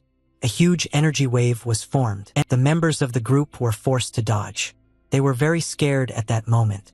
Ma Do-hak took a few steps forward, avoiding the attack. He decided to counterattack at this moment so that the monsters would not relax. He put both hands forward and began to collect energy in them. It was a special technique of an A-rank player. Under the feet of the stone monsters, the ground began to melt, turning into lava. Ma Do-hak was able to shape lava. He created a sharp weapon from the liquid substance and pierced dangerous monsters with it. The Stone Knights began to growl in displeasure. There was nothing they could do as their bodies were immobilized by the lava. After that, the mentor ordered all the members of the group to use all their techniques to attack the immobilized opponents. The participants' hands were shaking, but they had no other choice. They needed to give the maximum amount of fire and flashes to overcome the monsters. One of the participants was ordered to protect the partners who were attacking at that moment. He possessed earth defense techniques. Participants worked as a single mechanism led by a leader. Tae-hyung alone had not entered the battle yet, as he was not trusted, especially since there is no particular threat from monsters so far. The group worked perfectly even without Tae-hyung restraining the movements of the monsters. The attacks of the participants were successful and the monsters began to fall to the ground. A large number of holes were observed in their bodies. Ma Do-hak lowered his hands and stopped attacking. The rest followed him. They all looked at the defeated monsters, hoping for their death. Realizing that the monsters were really defeated, one of the participants began to rejoice. He was infinitely glad that he managed to survive. This guy added that he didn't even break a sweat and still wanted to fight monsters. At this moment, a creepy figure began to appear behind him. The participant immediately stopped rejoicing and wanted to take his words back. All the fighters grouped together and looked in horror at the approaching danger. For monsters were walking towards them, among which were similar to the two that had just been defeated. They were ready to fight again. On the head of each of these stone knights was a frame. Everyone had it of a different shape, but it glowed with a single color. As before, the monsters had glowing crystals in their stomachs. They looked even creepier than before. Everyone present in this world was simply shocked. This was especially noticeable from the facial expression of one of the candidates for promotion. Meanwhile, Tae-hyung walked over to the body of one of the defeated monsters and crouched over it. He wanted to learn something about monsters for himself. He placed his palm on the monster's stomach and felt some strange energy. The young man understood that something was definitely wrong here. In front of Tae-hyun lay a pile of defeated monsters before that. Their weapons were stuck in the ground and their bodies were cut in half. Ma Do-hak was in full combat readiness and looked ahead. What he observed on his way scared him a little. There were more and more monsters, and it was more difficult to fight them. Each time after the victory of people, there were more and more of them. The warden turned his head towards his charges and noticed that he had another problem. They were completely powerless. Newbies who entered the dungeon for the first time were exhausted and fighting at the limit of their abilities. At this rate, they could all die. Taehyun walked out of the vanquished monster's territory and turned to the experienced player. He informed him that something strange was happening here. Ma himself, Dohak, and the rest of the participants were simply shocked watching the young man. He looked the liveliest and strongest of them all. Ma Dohak wondered what the young man was if he looked alive and also warned about the danger of this portal. In addition, he possessed the monk's heart technique, which allowed the characteristics of the other participants to grow and last until now. In the man's opinion, it was definitely an awakened one of a lower rank. He asked the young man what he meant by his previous words. Taeyong turned his head towards the monsters and said he had a guess. He assumed that these monsters were not Death Knights at all. Everyone present was simply shocked by such a statement. They were shocked and still did not understand what the young man meant. Taehyung picked up the sword that was sticking out of the ground and said that he was going to find out what they were fighting all this time and who they were defeating. The young man used his stone skin technique and covered his hand with stones. He gripped the hilt of the sword tightly in the same hand. Immediately after that, Taeyong charged into battle against the monsters. He was opposed by a whole bunch of otherworldly creatures that were preparing to take the blow. In a fraction of a second, the young man found himself right in front of the faces of his opponents. He had a certain plan of action which he followed. The Death Knights were not going to just stand still and aimed all their weapons towards the enemy that was approaching them. They attacked the young man when he was already a meter away from them. It was a powerful multi-weapon combo attack. A huge smoke screen was formed through which it was difficult to see anything. The monsters also could not see anything and did not understand what was happening. It turned out that their goal had eluded them at the very last moment. At the place of their impact, there was only a pile of stones. Taehyung avoided an unnecessary collision with the monsters and rose into the air. The knights did not immediately notice the young man in the air. He decided not to waste his time on the monsters and just jumped over them. Only now the knights saw the true location of the enemy. The young man swung his sword with all his might, but his targets were not at all the monsters below. The object of the blow was something heavier. Taehyung decided to attack the biggest monster, who was constantly standing behind the others and apparently masterminding this whole process. The Death Knight was amazed that someone was able to avoid the onslaught of his charges and attack him directly. The sword was already inches from his face. Taehyung gave me a powerful blow with his sword right at the target. But it turned out that he did not aim at the monster that was standing in that place. Everything was not as simple as it seemed at first glance. The young man's blow landed on a stone which ended up in the monster's place. Taehyung did not expect this turn of events. Another danger awaited him in the form of monsters catching up to him from behind. Suddenly they began to glow with a bright purple glow. The reason for this was that Taehyung still managed to hit somewhere. Monsters that had previously fought on the battlefield and with humans began to disappear. They left behind only ashes that glowed brightly. Even those monsters that were already defeated disappeared from the field of view and turned into ashes. There was literally no trace left of them. It was a complete shock to everyone present. They realized that it was only an illusion that they were resisting without any benefit for themselves. Ma Dohak was simply shocked by the skills of one of the participants. He did not understand how he managed to understand that this was a common illusion. Taehyung confirmed that it was just a normal illusion with imaginary enemies that they wanted to use to take away all their power. The rest of the members were simply shocked and couldn't believe that they had spent all their strength to defeat non-existent enemies. Ma Dohak asked the young man how he knew it was a trap since he had not had the opportunity to meet the Death Knights before. Looking askance at the interlocutor, Taehyun replied that he was simply told by intuition. He really couldn't know that. The young man added that he knew absolutely nothing about these monsters but managed to understand that they were not as weak as it seemed. Ma Dohak opened his eyes and mouth wide in surprise. He didn't understand how an ordinary recruit could think better than him. Taehyung decided to take the initiative into his own hands and offered to move on so that their current location would not become a mass grave. The participants of the selection led by the mentor went forward. Ma Dohak used his technique for someone to light the way. The man still did not understand anything, although he could observe the cave around. It was pretty creepy getting here. After humans entered the apocalypse, the space inside the dungeon changed. It became more difficult to move along it. The pain from the wounds received in the battle with the false knights increased. Taehyung was forced to help some of the members move on. Ma Do-hak continued to light the way ahead, hoping to find a way out of this dungeon as soon as possible and get out of here. The group traveled quite a long way and finally found something. People found something gigantic and looked at it with their heads held high. It was a huge gate that could be opened. Everyone hoped that this would be a way out of this terrible apocalypse. The participants were a little afraid to open this door. The teacher agreed that it was dangerous, but there was no other way out. He said that if they did not go to this door now, they would surely die. The man was worried about the situation no less than teenagers. Eventually, the group agreed with their warden, who insisted that the door be entered. They slowly moved forward. Ma Do-hak took charge and went first. He didn't put much effort into getting that door open. After opening this door, the player was simply speechless. He looked ahead and understood that the consequences could be fatal. The participants entered this room together with the mentor. They saw a potential enemy sitting on the ground in front of them. It was another monster that wielded the same sword that Taehyung had used in the battle. He sat and seemed to be waiting for something. The participants were satisfied when they saw just one monster in front of them. They thought it would be a quick fight. However, their hope crashed against the wall in a moment. The figures of his other creepy allies began to appear behind the lone monster. People have already regretted entering this gate. They were simply shocked as they watched the number of enemies increase. It literally increased in geometric progression. Skulls began to appear from the walls around the uninvited guests. Fire blazed from their mouths. Now those present could see the entire area around them without illuminating it with their own equipment. But it would be better if they didn't see it. The number of knights continued to increase. It was not clear where so many of them came from. Looking up, people could see hundreds of monsters standing on the balconies.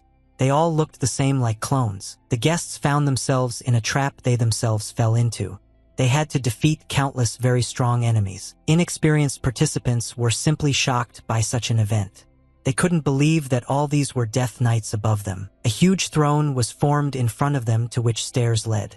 The main monster sat there and praised the people who were able to come all the way here. He looked a little different from the rest.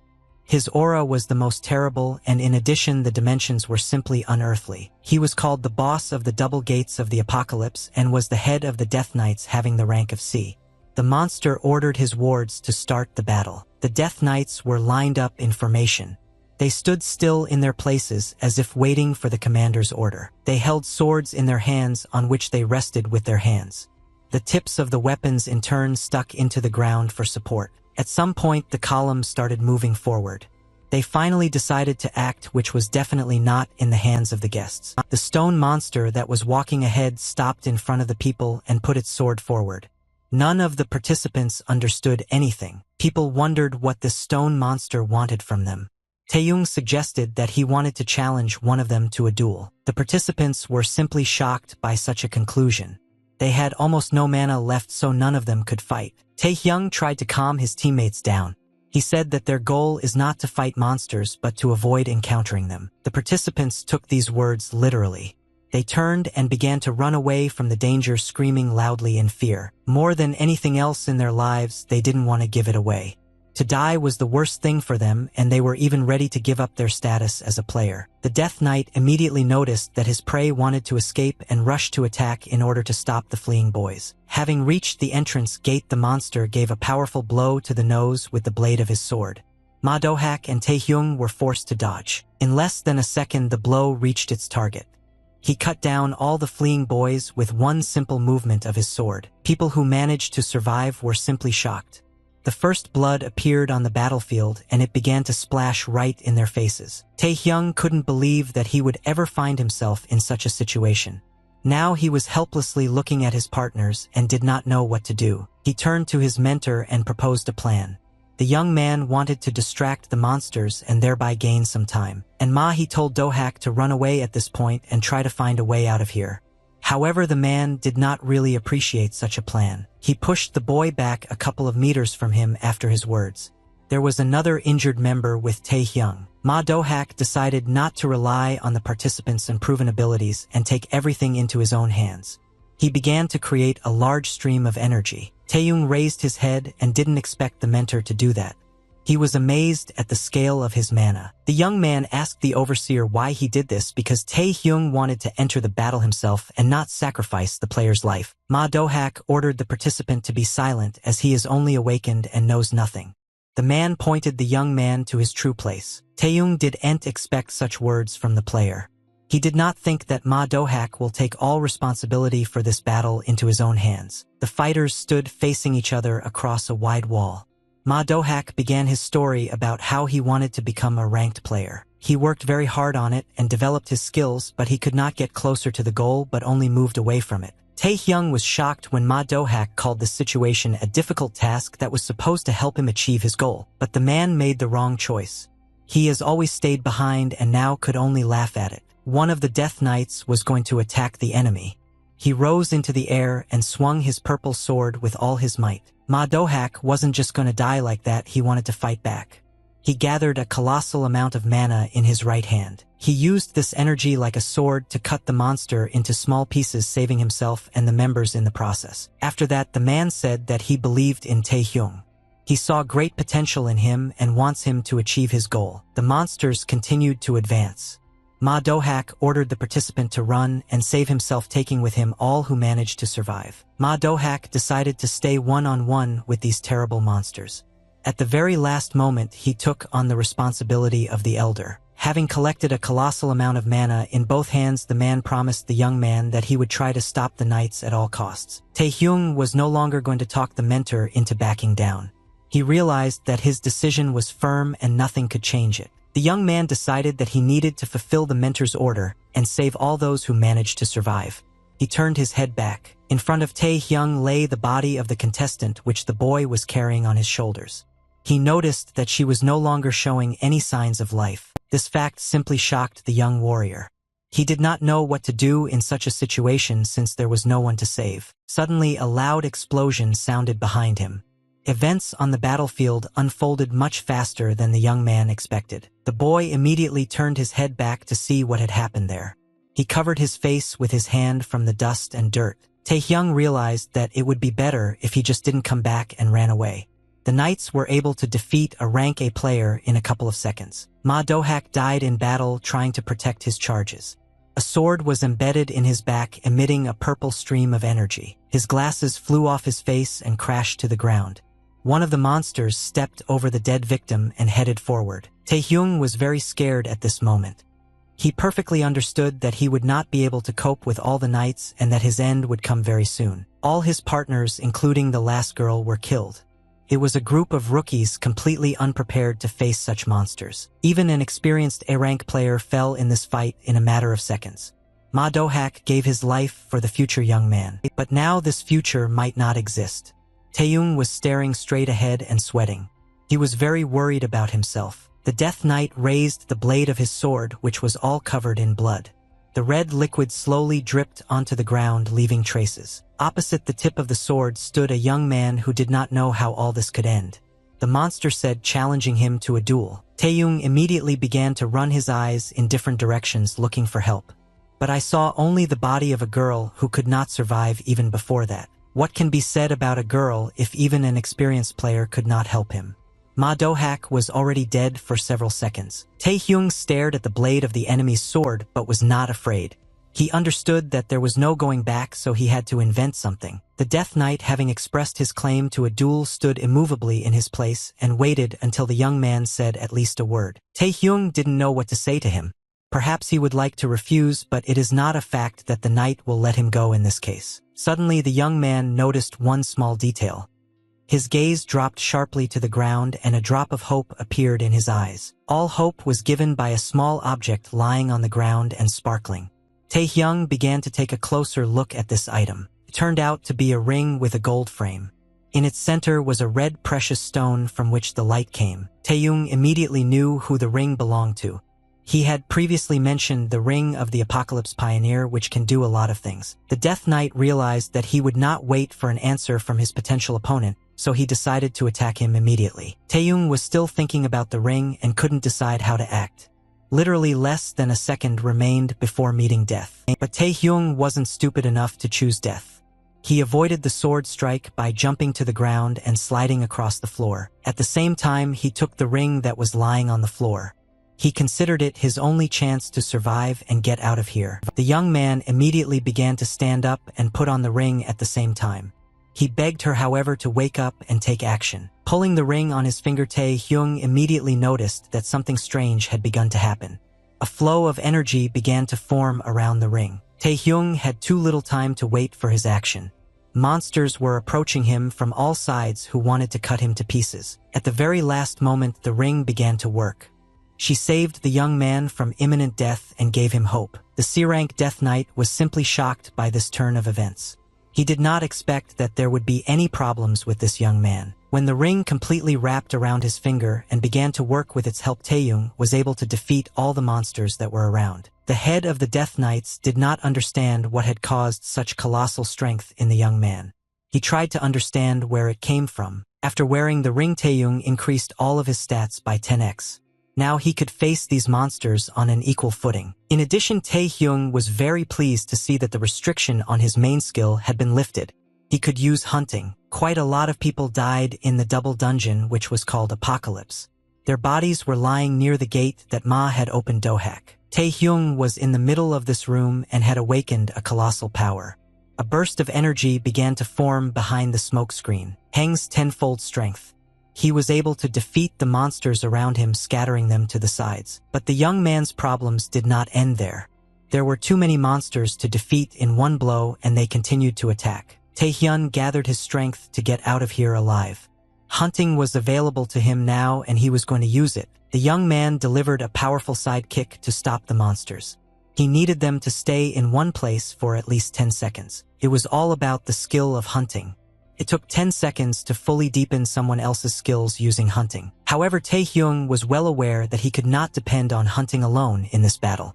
Therefore, I decided to use the stone skin technique. He also covered the sword with a stone which he took from one of the monsters and delivered a powerful blow with it, hitting several more enemies. Tae-hyung was going to use each of his skills to the max, slashing all opponents in his path. He was quite good at it.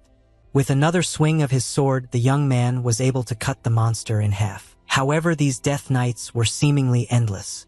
They continued to attack the young man from all sides, trying to kill him. But these monsters were the main problem in the boy's way. Something much scarier and bigger than them attracted his attention. A loud explosion rang out on the battlefield, which was caused by something inexplicable. After that, a huge smoke screen was formed. Stones began to fly in different directions from such a blow. A mountain of dust mixed with the air and took almost all the oxygen from it. The cause of this explosion was a huge spear covered in purple energy. Tae-hyung was able to miraculously avoid this attack by jumping back. The young man looked at this weapon of colossal power and could not understand where it came from and how he was able to survive after that. Suddenly, the young man felt someone's gaze on him.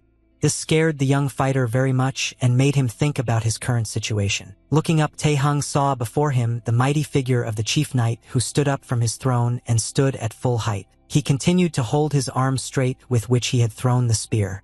The monster looked at the man with an ominous, creepy look. But Tae-hyung felt all the wrath of this master knight upon himself.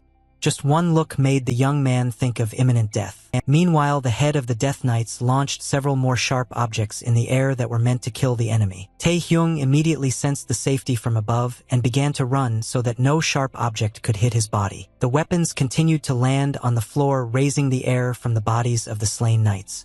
Tae-hyung managed to get out of the water dry. All the time, he continued to run incessantly in order to make it harder to hit him. But it could not go on forever. The head of the Death Knights stood immovably by his throne, releasing a colossal amount of energy to attack. Tae-hyung knew perfectly well that he could not always run away, so at some point he decided to gather his strength and counterattack. He was about to use his crown hunting technique. He directed his entire stream of energy at the target ahead. The head of the Death Knights was not too surprised by this. He put his left hand in front of him to stop the enemy's attack. The young man's flow of energy had almost reached the monster, but his hand began to gather energy in one point to attack. Two streams of energy collided in an impact. For some time they were completely equal and it was not clear who could win. But at one point the master decided to make more efforts and easily dispelled the attack of the enemy that was approaching him. Tae-hyun flew back a couple of meters after such actions. He was shocked at how strong an enemy he had to defeat. While the young man was still in flight, the monster began to speak to him. He noted his strength and praised him for his efforts, but he added that the young man will not be able to fight for so long, and this is his limit in strength. The head of the Death Knights felt very confident in the battle. He delivered a powerful energy strike at the enemy who was still in the air so that they would have less chance to avoid the attack. A loud explosion rang out on the battlefield, accompanied by a huge amount of thrown dust. He covered the weapon that was sticking out of the ground. The main monster finally reached its target and hit the young man. He pierced him with his sword and pinned him firmly to the ground. The head of the Death Knights ended his duel with ease. He wanted the young man to answer his last question. Stepping on the head of the person lying on the ground, the monster asked who gave the young man such powerful power. Tae-hyung was unable to answer this question as he was in excruciating pain. At some point, he screamed loudly in pain. The monster continued to stand over his body and press his foot on his head. Besides, the sword in the body still didn't go anywhere. Tae-hyung let out a loud cry of pain again. Meanwhile, his secret power successfully countered the Night King's power, albeit partially. The monster turned to the young man again and concluded from his previous actions that he was not like the rest and could understand the language of monsters. All he wanted was to get an answer to his question and find out what the real strength of an ordinary young man was. Tae-hyung was under the pressure of the monster's leg all this time. Under such a mass, his body could not stand it, and he began to cough up blood. For a moment, the young man stopped feeling anything. Suddenly, he seemed to be in an open space and saw a giant monster in front of him. Tae-hyung stood motionless and tried to regain consciousness. The image in his imagination was constantly increasing. He looked closely at the face of this monster and realized that he had seen it before he got the secret power. The young man did not feel any emotions at this moment. He stared coldly straight into the face of this giant, showing no fear. At one point, the young man turned his head to the right as something very important caught his attention. Tae-hyung saw bodies lying motionless in the stream of blood in front of him. There were 4 of them, and they were all dead. The young man looked closely at the face of one person and recognized him as the mentor from Ma's second qualifying exam, Dohaka. Suddenly, Tae-hyung realized that absolutely nothing had changed. Behind him was a monster waiting for him to answer. Tae-hyung wondered what his hunting technique was and who he was that could understand the language of monsters. He excluded the rest of the circumstances that could have affected it and came to the conclusion that he was simply given strength and a chance, but still nothing changed. Tae-hyung was leading to the point where he couldn't save people even with that much power. He was still in danger, though, in a different way. Having asked the question why the king gave him such power, the young man immediately received the answer that it had already been explained to him before. Tae-hyung seemed to open his eyes again and saw the figure of the man who had given him strength.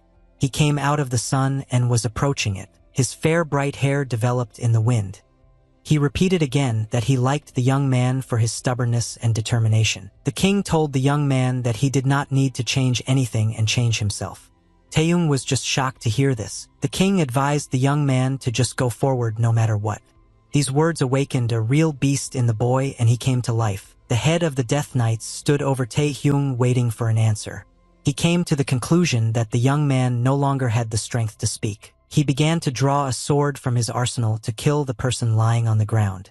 The monster called the boy a real badass. He said that his end would come here.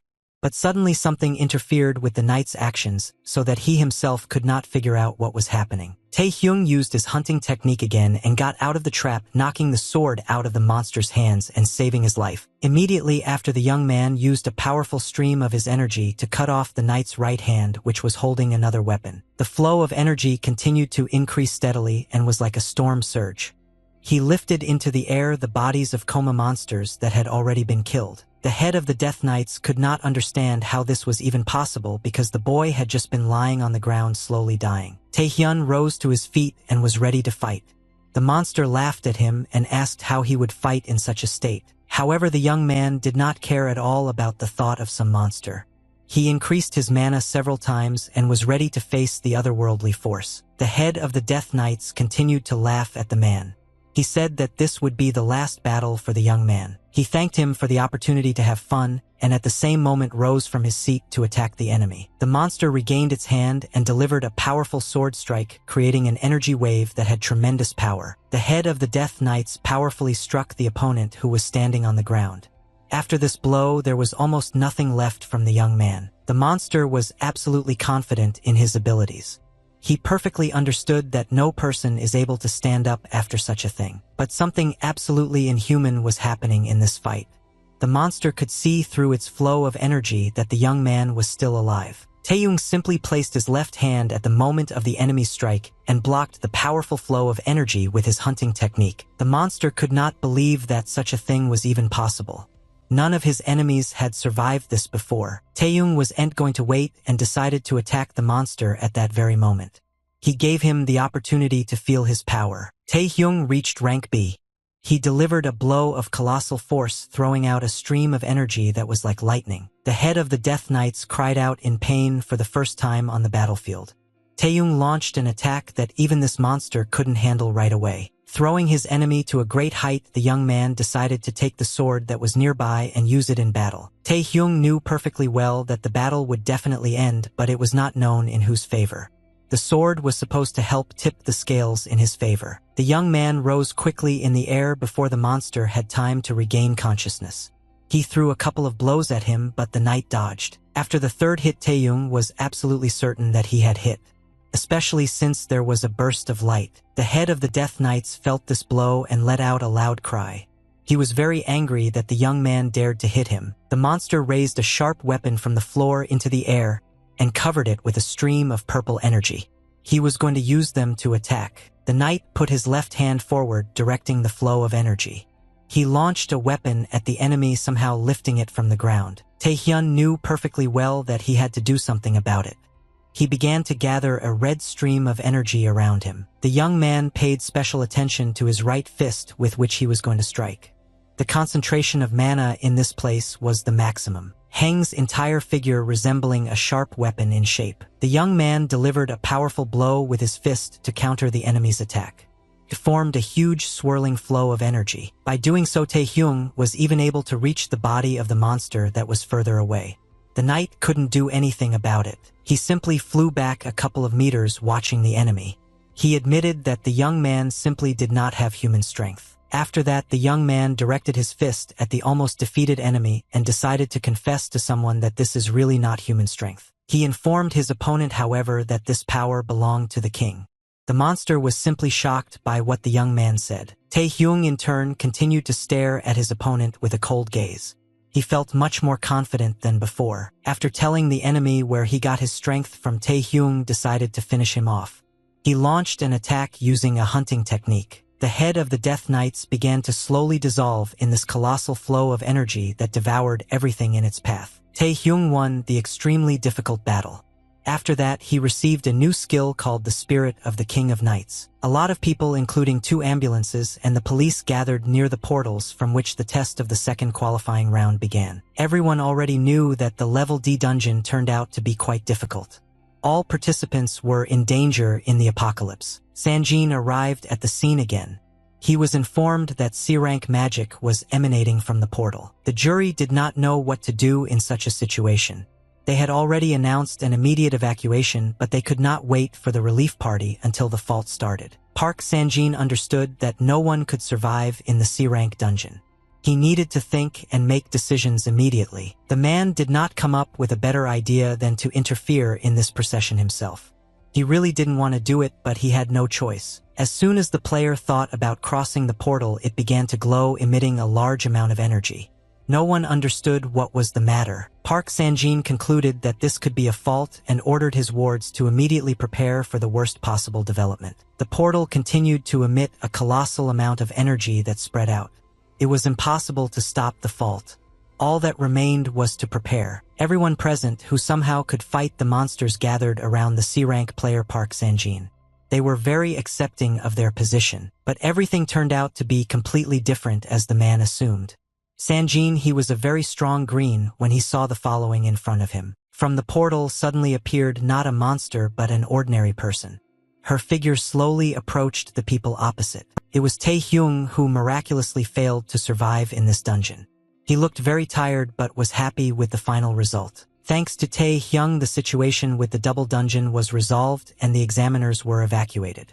The results of the tour were forced to cancel. The bodies of the participants were not found in the dungeon and were handed over to their relatives. The body of a rank player Ma Dohak was also found nearby. There was a meeting going on at the main office of the Players Association where they were discussing not to discuss who wiped out Apocalypse. All this was done in order to avoid unnecessary eyes of the media. It was assumed that Taehyung could then become a prey to both the media and thieves. Tuk and Park Sanjin were present at this meeting. They fully agreed with this statement as it was the best option. The meeting was led by a representative of the Che Players Association Jinvi.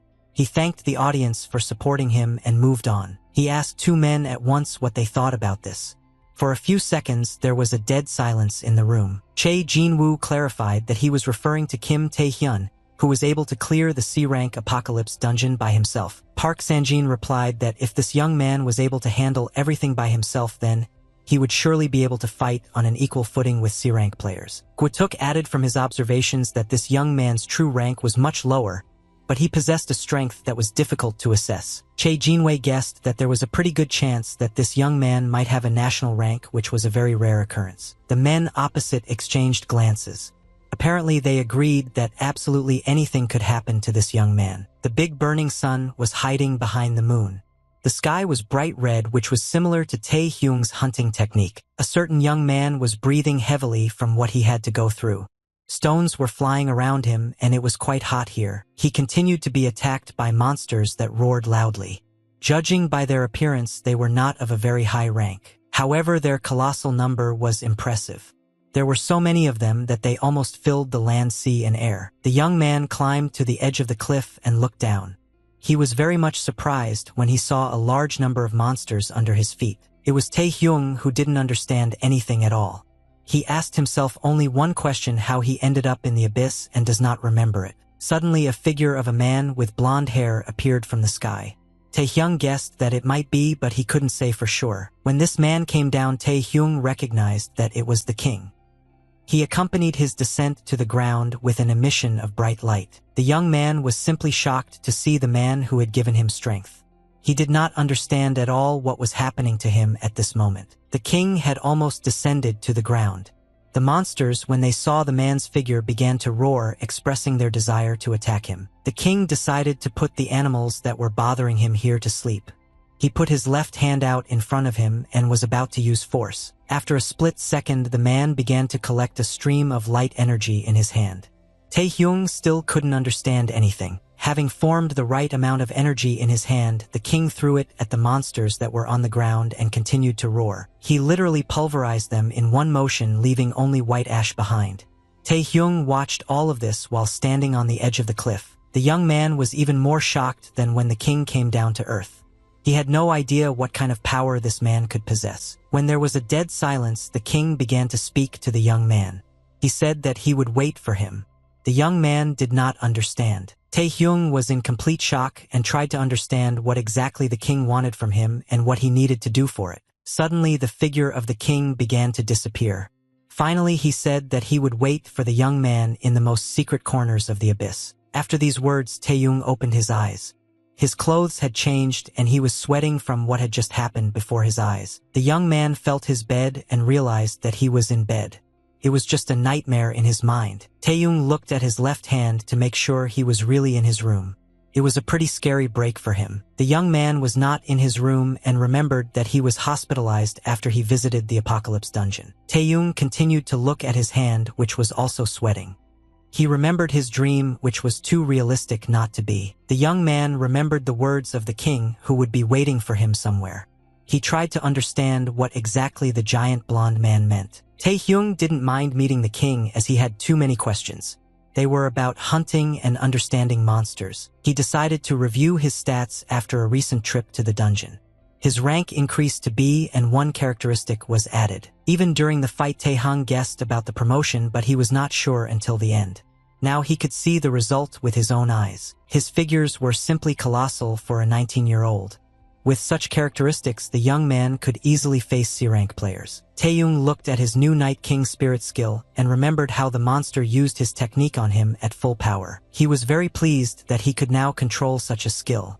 At such rates, he could really reach the level of national rank. Suddenly, the young man's thoughts about the future were interrupted by a commotion outside his door.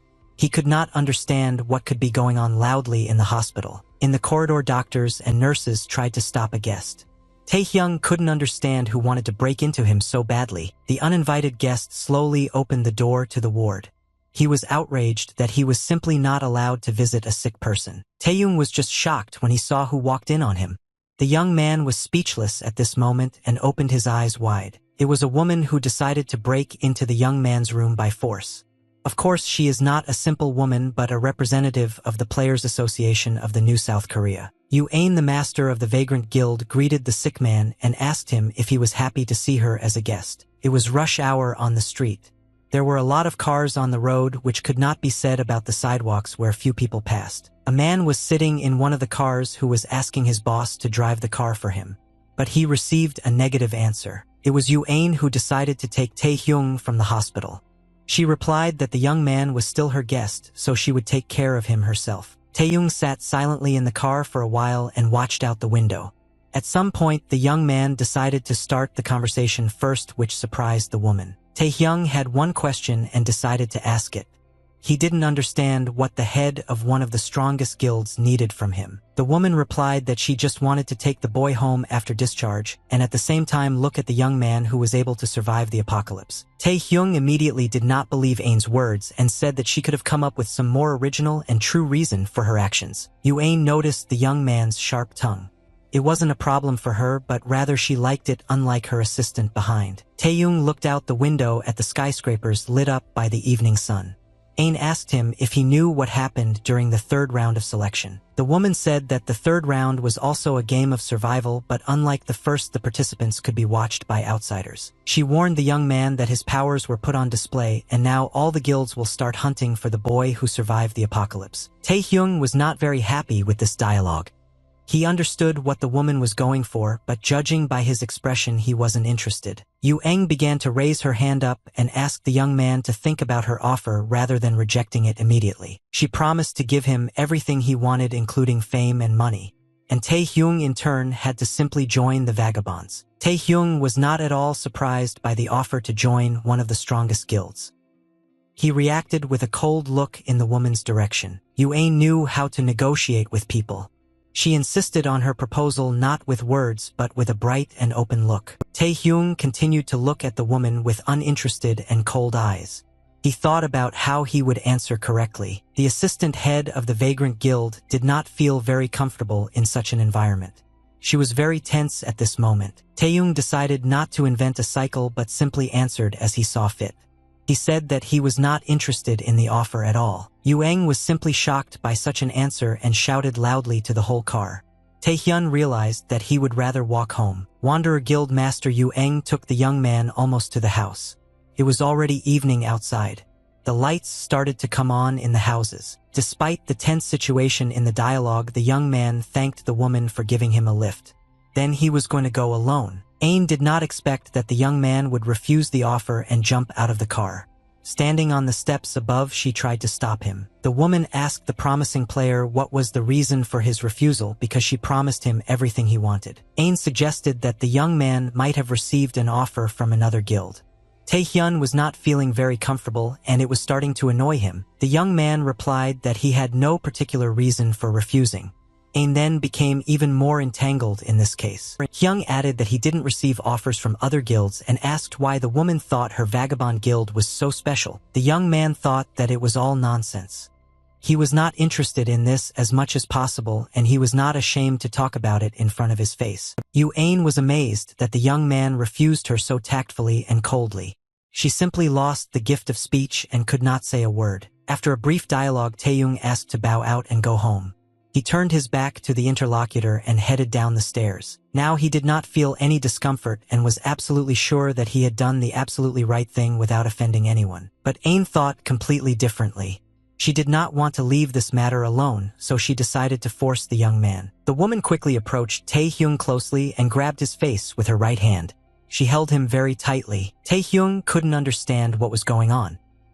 He turned to face the woman and seemed to ask what he had done to deserve such treatment. Yu Eng was very angry with the young man for his refusal. She looked straight into his eyes and asked what was wrong with him. The whole body of the woman was covered with a flow of energy. She asked, and why did the young man overcome all this way and now refuses to participate in the guild? Yuan decided not to torment the boy for long. Despite all of the above, the woman told the young man that she forgives him, but that's only because he served her. Ain cupped the young man's face and ran her index finger over the soft skin on his cheek. Suddenly, the woman's assistant intervened in the dialogue and said that this young man was still undergoing testing, and she was doing something unclear. He also turned to Tae-hyung and advised him not to anger the woman but to join the guild since it would have to be done at some point anyway. However, the young man was not even going to hide his sharp tongue. He told the woman that stubbornness probably runs in their family. After that, he slowly turned his face towards the woman and smiled mischievously. He addressed her as Lim's older sister Ayun. The woman was simply shocked when she heard these words from the young man. She couldn't understand how he even knew that. Tae-hyung replied that he still knows a lot about the woman, and not only that, including information about the stolen name. Yuang was in complete shock at what was happening. She couldn't come to her senses after hearing her real name from someone. She began to rage again at the young man who was used to talking sharply. She wanted to reprimand him for his tactless conversation. The sun has completely set below the horizon. The evening city looked quite attractive despite the fact that the houses are almost monotonous. Suddenly, a loud explosion rang out in the middle of the city, which was accompanied by a huge stream of light that literally reached into the sky. It was all the work of the head of the Vagrant Guild, Yuan. She could not stand the young man's words, so she decided to teach him a lesson. Her assistant was very alarmed and scared at this moment. He perfectly understood that the matter would definitely not lead to anything good. Lim Ayun was the real name of the head of the Vagabond Guild. The CEO of Yuksan Group raised a girl who was an illegitimate daughter to make an heiress. But at one point, everything turned in the other direction. When another daughter appeared in the family, everyone forgot about the eldest and made her an exile. People who know this information could be counted on the fingers of one hand. This number included Tae-hyung, who was in danger. Holding the young man by the neck, Ain asked him how he dared to make such statements right in front of her. To which Tae-hyun replied that the woman started first. Yuan couldn't stop being surprised by the young man's sharp tongue, which annoyed her a lot. Tae-hyun finally decided to show the woman his strength. He used a technique for resistance that proved successful. After that, the young man decided to counterattack the woman with the spirit of the King of Knights. He managed to successfully perform this technique and the woman flew back. Yuang was simply shocked by this turn of events. She could not understand where the young man had such tremendous strength. Tae-hyun was able to withstand the skill of a C-rank player. But it was not the most surprising. He was also able to easily attack the head of the guild. After that, the young man felt that he was no longer in danger, so he came out of his energy cover in order not to waste mana. Yuan stared at her opponent with wide eyes. She even began to worry about her situation despite her status. Tae-hyung slowly began to climb the stairs, tapping his shoes on the floor. He headed up to the woman as confidently as possible. Approaching his opponent, Tae-hyung leaned his elbow on the wall behind Ain. The woman silently looked into the young man's eyes. Tae-hyung politely addressed the interlocutor and asked her not to cross the line again, addressing her as Mrs. Ayun. This made the woman very angry, but she decided not to take any action. It was a little scary for her to enter the fray again after the young man. The assistant guild head was simply shocked to hear these words. The first time he could not hear them, and now he did not understand what was the matter. A large number of people gathered near the Colosseum where the third qualifying round was to be held. They all came to watch the fights. The Colosseum, reminiscent of ancient Rome, was the perfect venue for the third round. A lot of people could fit here. The presenter of this event announced that anyone can watch the fights in the third qualifying round, which certainly pleased the audience. Go-tuk and Park Sanjin were also present at the event. They had a premonition of what Tae-hyung would be able to show again. Yuan came to this event disguised as an ordinary spectator. She ate her popcorn slowly so as not to attract too much attention. Hyung's aunt and uncle also came to the event. They were very worried about their nephew because the fighting was very fierce. Jian decided to calm them down. He said that there was no reason to worry about his brother as he was the strongest of all the strongest. Hwang Jin considered himself the president of Kim Tae-hyung's fan club, It had only one participant, but a very dedicated one. While Jian was telling his parents about his cousin's true power, a girl with glasses was sitting a little further away who was very worried. It was the same journalist Kim Jicha. She kept telling herself that she needed to find a real sensation in the Colosseum. Her last interviews were not recognized because Taehyung was too low in rank. The girl was forced to apologize and blush in front of the editor-in-chief. She believed that the young man had already left a long time ago, so it was necessary to find someone else to interview in order not to be left without a job. Kim Jicha wiped the tears from her eyes and heard the people nearby saying that the atmosphere in the arena had become quite strange. The journalist looked down in front of her and did not understand what a strange atmosphere people were talking about. Fighters gathered around one young man. Suddenly Kim Jicha also realized that she had never seen anything like this before. She was very surprised and went through different options in her head. Absolutely all the soldiers united in one pile. Among them were veterans among the awakened with a high rank such as Lee Gilson. Absolutely all those present who reached the third round of selection united in one circle and were quite serious. They were targeting one young man who was in the center of the circle. He stood motionless in his place, keeping his hands in his pockets. Kim Jicha couldn't believe that everyone was rallying around one young man to defeat him. She had no idea how strong he was. The girl began to look more closely at the face of this young man from afar. It seemed quite familiar to her and she was simply shocked. Despite his rather difficult situation, the fighter in the middle of the circle was not going to back down. A satisfied smile shone on his face. The host of the event asked the audience to stay in their seats and not worry about what they will see. Testing was declared open. Of course, the young man in the center was Taehyung. Everyone was wary of his unknown power. Now he was no longer a C rank awakened, but a B rank. The third qualifying round was declared to have begun, and the fighters began to attack the entire centers. They used their weapons to the maximum. The boys who had in their arsenal burning or explosive techniques rose into the air and attacked the young man in the center with the help of fire. The battlefield was like a continuous burst of energy, which was constantly transformed and replenished with new lightning shots. No one even dared to look the other way. Everyone was focused on the goal inside and made every effort to overcome it. The members wanted to deal with the strongest one right away as they remembered that he had defeated 2 C-rank awakened in the first round. This was very frightening for the fighters because if they did not knock out this member now, then he would destroy them all with literally one attack. While attacking the enemy, the group of participants couldn't even imagine that Taehyung would get out of this flow of energy. But he did it very quickly. The participants were simply shocked at this turn of events. They almost pissed their pants when they saw Taehyung's look. An ominous smile shone on the young man's face. He decided to use his stone skin technique to attack the enemies ahead. Taehyung is currently throwing a powerful punch at the first boy that comes his way. He pressed him firmly to the ground. The next participant also received a strong blow to his torso. He screamed loudly from the pain he received after the blow. The third youth was hit directly in the face, causing several teeth to be parted. They flew to the floor along with drops of blood. The audience was simply shocked to see this in front of them. They could not react in any way and sat silently opening their mouths. Taehyung continued to crush the opponents in his path. It seemed that it did not bring him any discomfort and problems. The other members were simply powerless against the young man's strength. They have already regretted going into battle against Taehyung a couple of times. The young man felt like he was in his own plate. After he had already wiped out Apocalypse, this seemed like a normal training session for him. Suddenly, the young man's attention was drawn by something that was making its way through the ground.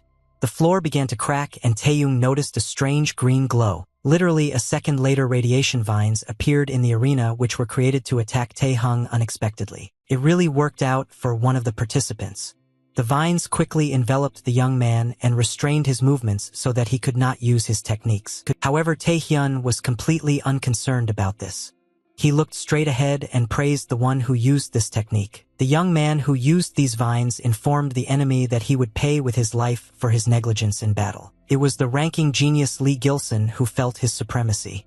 He promised that he would be the winner of the third round. But Taehyung had a completely different opinion.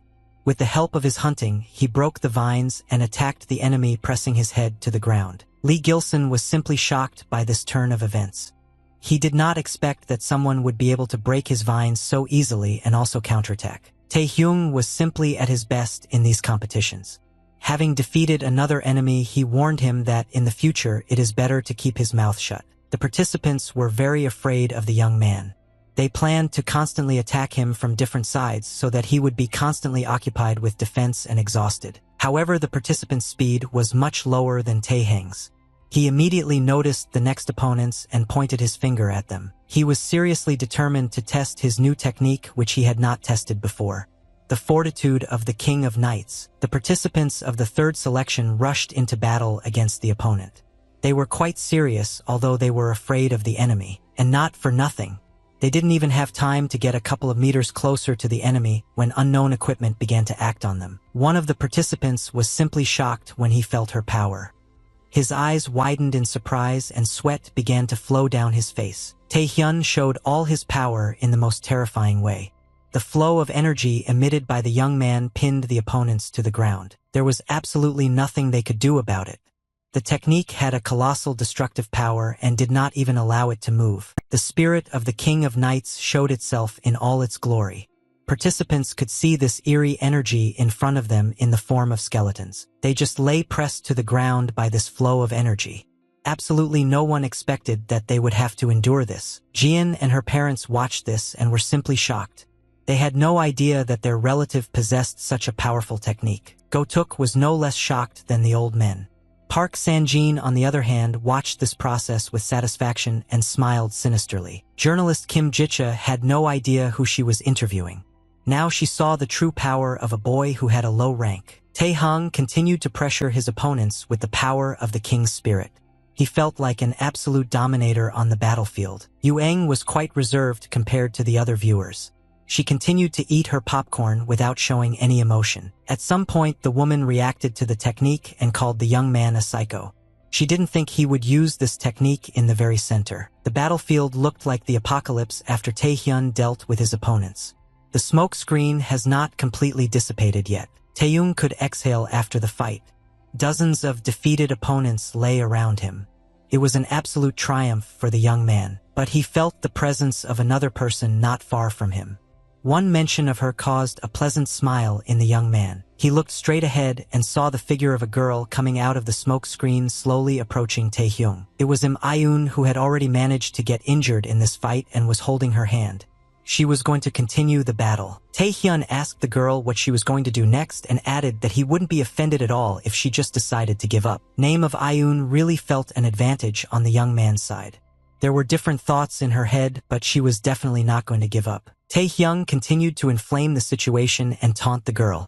He reminded her of the match between them from the first round. These words evoked ambiguous memories in the girl's head. She was very angry with the young man and decided everything for herself. Name of Ayun began to emit a colossal amount of energy, forming an icy blanket around her. It happened very quickly. Taehyung didn't even have time to watch the formation of those ice blocks. They spread with tremendous speed. An ice sphere formed on the battlefield which was identical to the actions of the first test.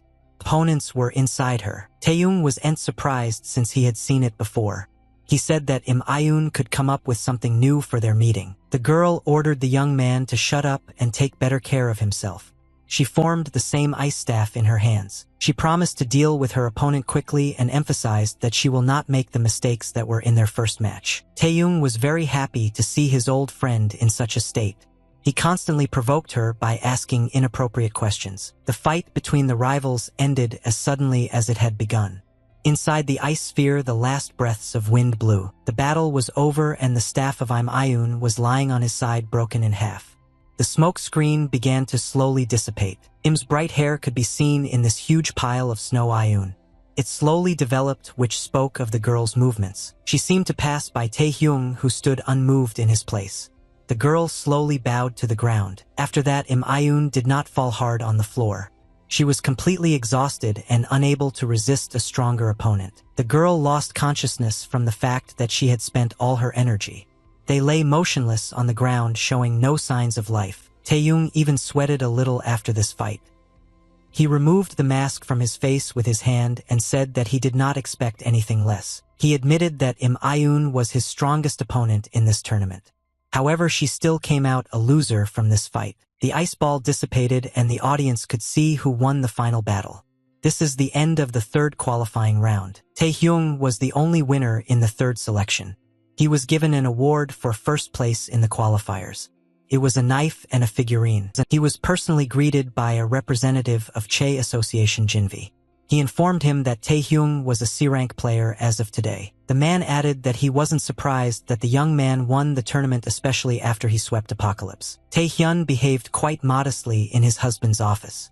He took the knife in his hands and said that he was lucky just then. Che Jinwi was very pleased with the young man's skills. He looked at it and just enjoyed the treasure he could get. After some time, the representative of the association spoke to the young man again. Taehyung immediately looked up and began to listen intently. Che Jinwi made a proposal to the young man to join the new South Korea Players Association.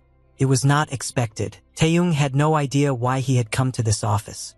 This proposal took away the gift of speech from the young man. The boy did not know how to react to the man's offer to work for the association. He was just silent for a while, staring ahead. Che Jinvi, having expressed his interest in the young man, did not say anything more, but simply looked at him, waiting for a reaction. Taehyung looked at the statue given to him by the new South Korea Players Association. She was driving him a little crazy. Literally, in a few days, a real loser became a C-rank player, defeating real giants in qualifying competitions. In addition, he received an offer not only from the leader of a large guild, but also from the strongest player from the new South Korean Association. Che Jinwei continued to stare at the young man in silence. Taehyung was very happy to have his strength recognized by one of the best players in the world. The young man still did not know what answer to give. Real chaos was going on in his head, and he didn't know how to act correctly in this situation. It was a much more difficult decision than turning down an offer from one of the guilds. He extended his hand to the cup of tea. Taehyung finally formed his opinion and was ready to answer the man across from him. He said he was forced to decline the offer. Che Jinwi was just shocked when he got the answer. The young man then said that he did not have any specific reason for refusal. Sipping his tea, the young man said that he simply did not want to be a member of one of the 4 major guilds or players' associations. All this was due to the fact that he would bring much more benefit on his own. He informed the representative of the association about this. Che Jinwei had never heard such an answer before. He was very rarely refused to join the association. An inexplicable smile appeared on the man's face. He himself did not understand his emotions at this moment and could not control them. Che Jinvi laughed loudly at the whole hall. It was more like hysterical laughter caused by psychological trauma. Taehyung sat still in his seat and sipped his tea. He felt quite confident and smiled back at the man. Che Jinwi slowly began to sit on the chair. He said that the young man chooses a rather self-confident path, refusing to join the association. In this case, the man said that he has an even more interesting proposal. Taehyung was immediately interested in these words and stopped drinking tea. Che Jinwi smiled sinisterly as he looked at the young man. He hoped that Taehyung wouldn't be able to refuse his next offer. One of the representatives of the association offered the winner of the selection to join the Asian friendlies that will take place soon. After all this, Taehyun went to the dungeon to fight the monsters.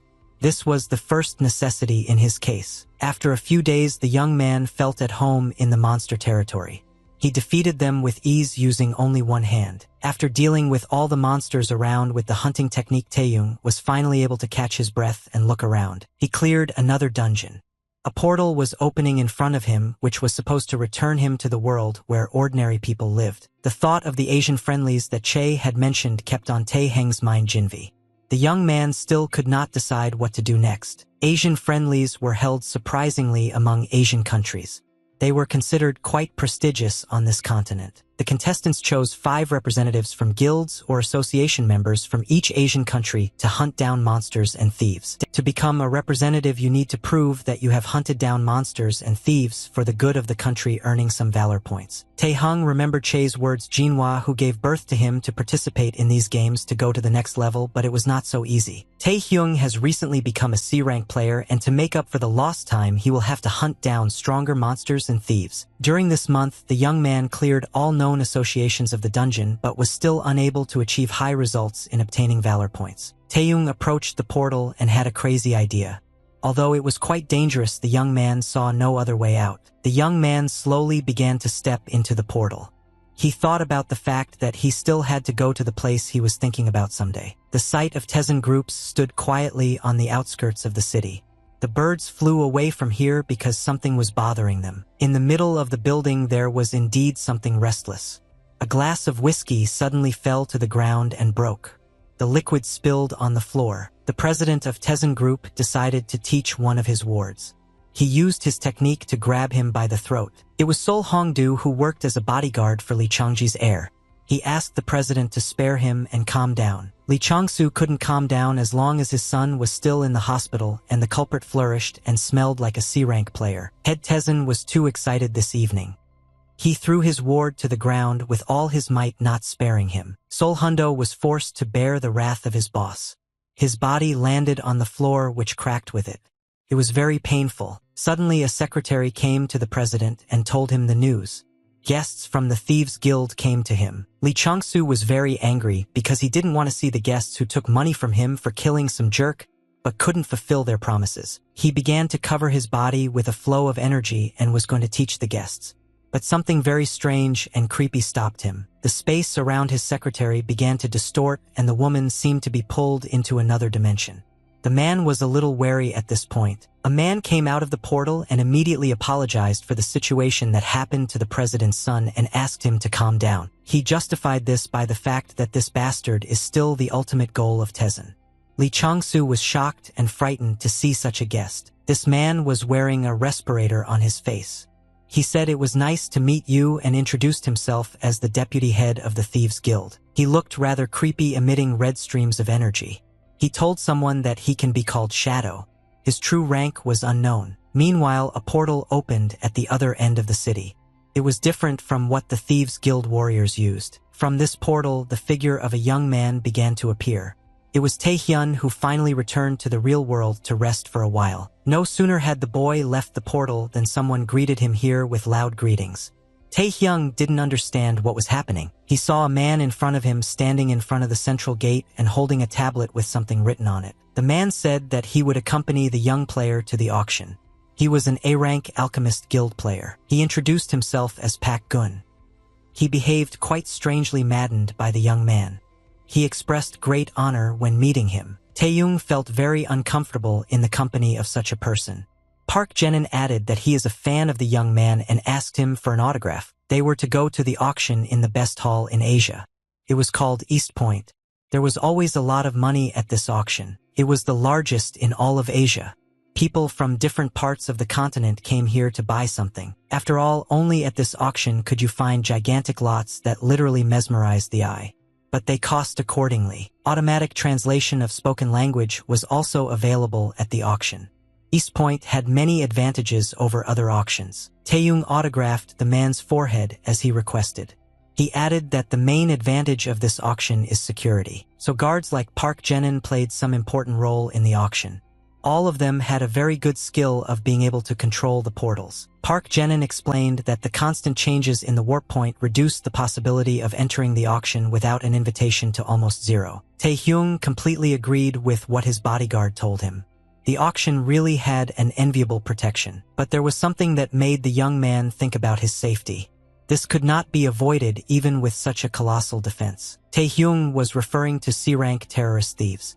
In his opinion, they could visit this place at any time without noticing the protection. Everyone who wanted came to the auction and it started. The host greeted everyone present and started bidding on the first item. She announced it as the most anticipated lot of the month. The Phoenix Elixir stood on the woman's left hand under the protective glass. The presenter informed the audience that he is able to increase stamina and mana by 20 points. Taehyung was listening very carefully. His thoughts were occupied by something completely different. Now he only had to wait for a terrorist attack. His successors and opponents will be thieves of the rank of. He looked at the host but kept thinking about the thieves. The young man's main problem was that he did not have any information about them. Before Taehyung's return, the news reported the serious damage done to East Point. The main terrorist was Naranda Nehru. Taehyung wanted to know who was responsible for the terrorist attack. Suddenly his thoughts were interrupted by Park Gun, who brought his boss an ice cream. Taehyung stopped his charge and said that he would probably give up the ice cream. Instead, the young man asked who the local head of security was. Park Jenin was confused in this situation and did not know what to answer.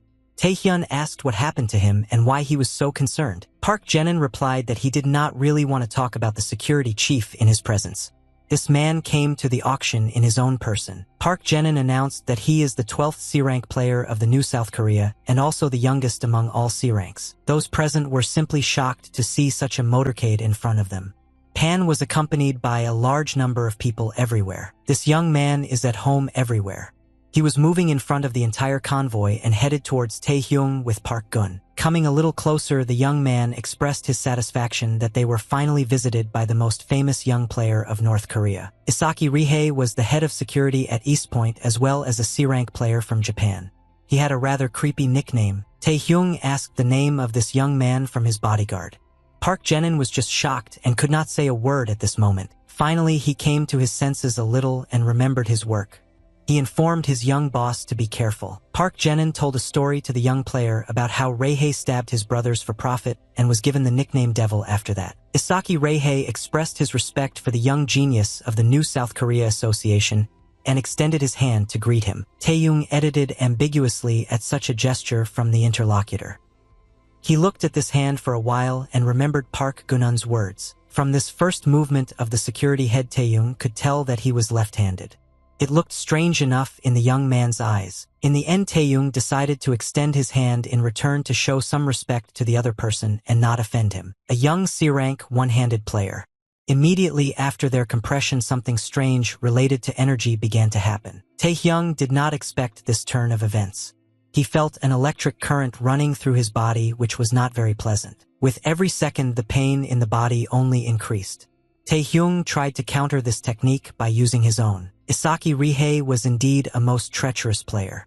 He just gave an ominous laugh after using the thunder technique. He said with a sneer in his voice that he didn't think that Taehyung will fall for such a simple trap, asking if he is really a C-rank player. Taehyung wasn't going to tolerate the taunts coming his way. He felt that he could fight back against this player and calm his complacency. But there was something that stopped the young man at the moment. He heard loud shouts around him which greatly alarmed him and restrained his actions. Turning his head to the left, Taehyung noticed that people were holding their throats and couldn't breathe. This was caused by Rihei's technique. Then Taehyung realized that he could not counterattack the enemy, as the ordinary people around him would also fall under the deal. Suddenly, Isaki Rihei stopped his technique and said he was joking. Taehyung was just shocked at this turn of events. The head of security took his hand away and said that this technique was probably too strong for the recently C-rank jerk. Immediately after that, Rihei hugged his interlocutor like a friend, placing his right hand on his shoulder. It looked quite strange. A player from Japan whispered in Taehyun's ear that even though he was a C-rank player, he couldn't even handle the job of his bodyguard. Taehyung did not feel very comfortable in this situation.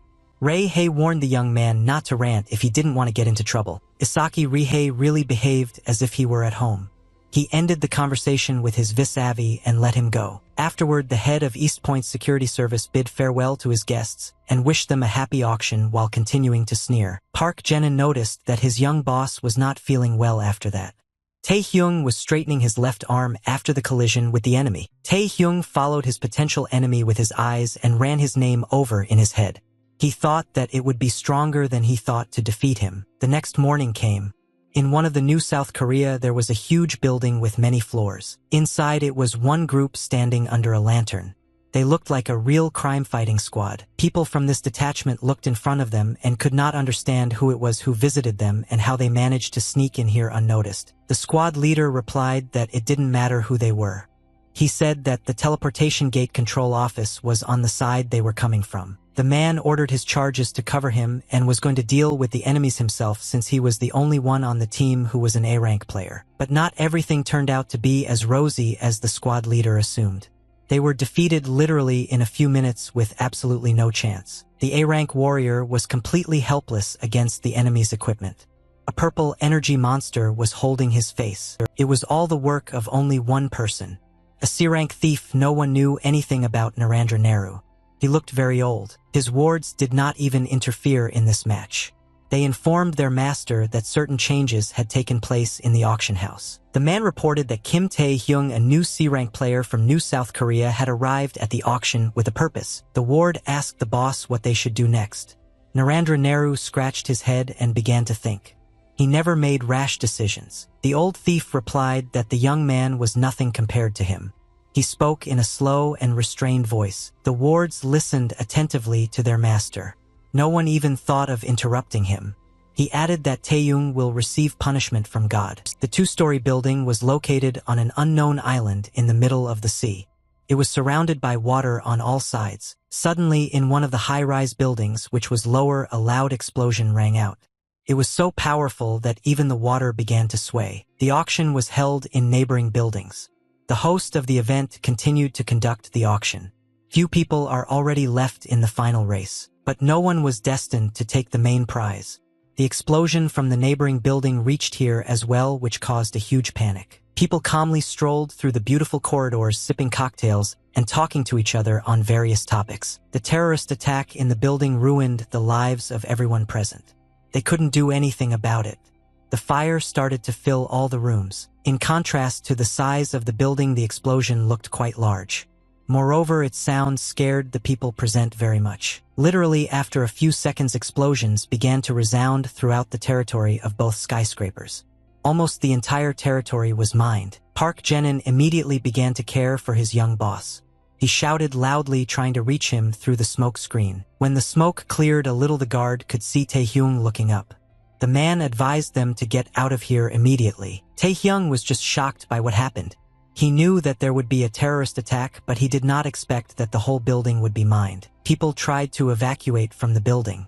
Taehyun was lost in his thoughts and tried to figure out when the thieves managed to plant all those bombs. But that was not the most important thing now. The young man heard human screams which announced the presence of terrorists in the building. A man in a suit tried to escape from a terrorist who had already taken one hostage and was shooting upwards, scaring everyone present. He demanded that people lay down all their weapons and put their money and valuables on the ground. Otherwise, everything could end fatally for them. The terrorist said that if he tried to resist, he would immediately start shooting in the head. But suddenly he stopped literally in the middle of a sentence. He saw the danger in front of him, but he did not have time to react to it. His head detached from his body and flew into the air. Taehyung was in time to help the innocent citizens. He quickly cut off the terrorist's head with his new gift weapon. Park Jenin didn't expect the player to join the battle immediately. He began to worry about him and advised him to retreat immediately. However, Taehyung had his own plans. He ordered his bodyguard to notify the association of the terrorist attack and request reinforcements. And he himself was heading somewhere. He was going to catch all those responsible for what happened. The young man now had a talisman of rare rank that Che had given him, Jinvi. A group of several armed soldiers guarded the buildings. They were exhausted to the bone, but they did not take a single step back. Narendra's wards were stationed in front of them. Nehru. They needed to pick up one important item that their boss had asked for. The squad leader said that they only needed the artifact that was auctioned off and then they wouldn't touch anyone. The guards of the building refused to give the artifact to the thieves. Then the leader of the band of thieves immediately ordered his wards to kill everyone. Bloody battle began. The thieves immediately rushed into battle after the order of their leader and began to slaughter all the people in their path. The guards were less armed than the thieves, so they lost this battle. The casualties of the fighters became more and more with the passage of time. In the end, the security could not withstand the onslaught of the thief. All the soldiers were defeated and killed. Their bodies lay motionless on the ground. The leader of the band of thieves was unable to access what his boss needed. He reached into the box for the artifact. Despite all the difficulties, the thieves managed to get what they came here for. It was a very valuable thing. The Phoenix Elixir had a unique rarity. After using it, you could permanently increase your stamina and mana by 20 points. Now the thief understood why Narendra Nehru risked their lives to get the artifact. He radiated tremendous power. The squad leader was already thinking about drinking some of this elixir. He swallowed and was ready to do it. However, this was not destined to happen. Another powerful explosion rang out in the building, stopping the thief's progress and knocking him back. A victim appeared on the battlefield who was one of the wards of thieves. His body was dead from what it had endured. The body fell right at the feet of the squad leader. He was looking at one of his wards and could not understand what had happened. Wards turned to their leader named Dyke. They informed him that an unforeseen danger awaits them ahead. The thieves clearly understood that they needed to prepare for the worst, but there was one problem. They could not see their opponent. The man who was standing closest to the smoke screen received a powerful blow in the face. He could not react to him in any way. The number of fighters of the Sinister Squad was decreasing. There are quite a few of them left. Dyke was stationed behind the backs of his wards. Literally a couple of seconds later, 2 more thieves were unexpectedly killed. They did not have time to notice anything and did not understand where the blow came from. Dyke understood what the matter was. He recognized the skill the enemy was using against them. It was a stealth skill, but even the leader of the band of thieves did not have time to do anything before he was struck. The sword went through his entire body. Dyke let out a loud cry of pain at this point. Blood appeared on his face. The cut also caused his mask to come apart at the seams. The man understood that he was in mortal danger, so he decided to use his skill and raised his hand up. Swiping it, Dyke used a technique that was linked to chains. The golden shackles began to spread rapidly around the room. They literally filled the entire space, enveloping the bodies of even those who had already died. It was a technique that would allow to catch the enemy. His chains were quite strong and heavy, but also mobile at the same time. Their movements were difficult to see with the naked eye. Dyke was able to achieve his goal by relying on his technique.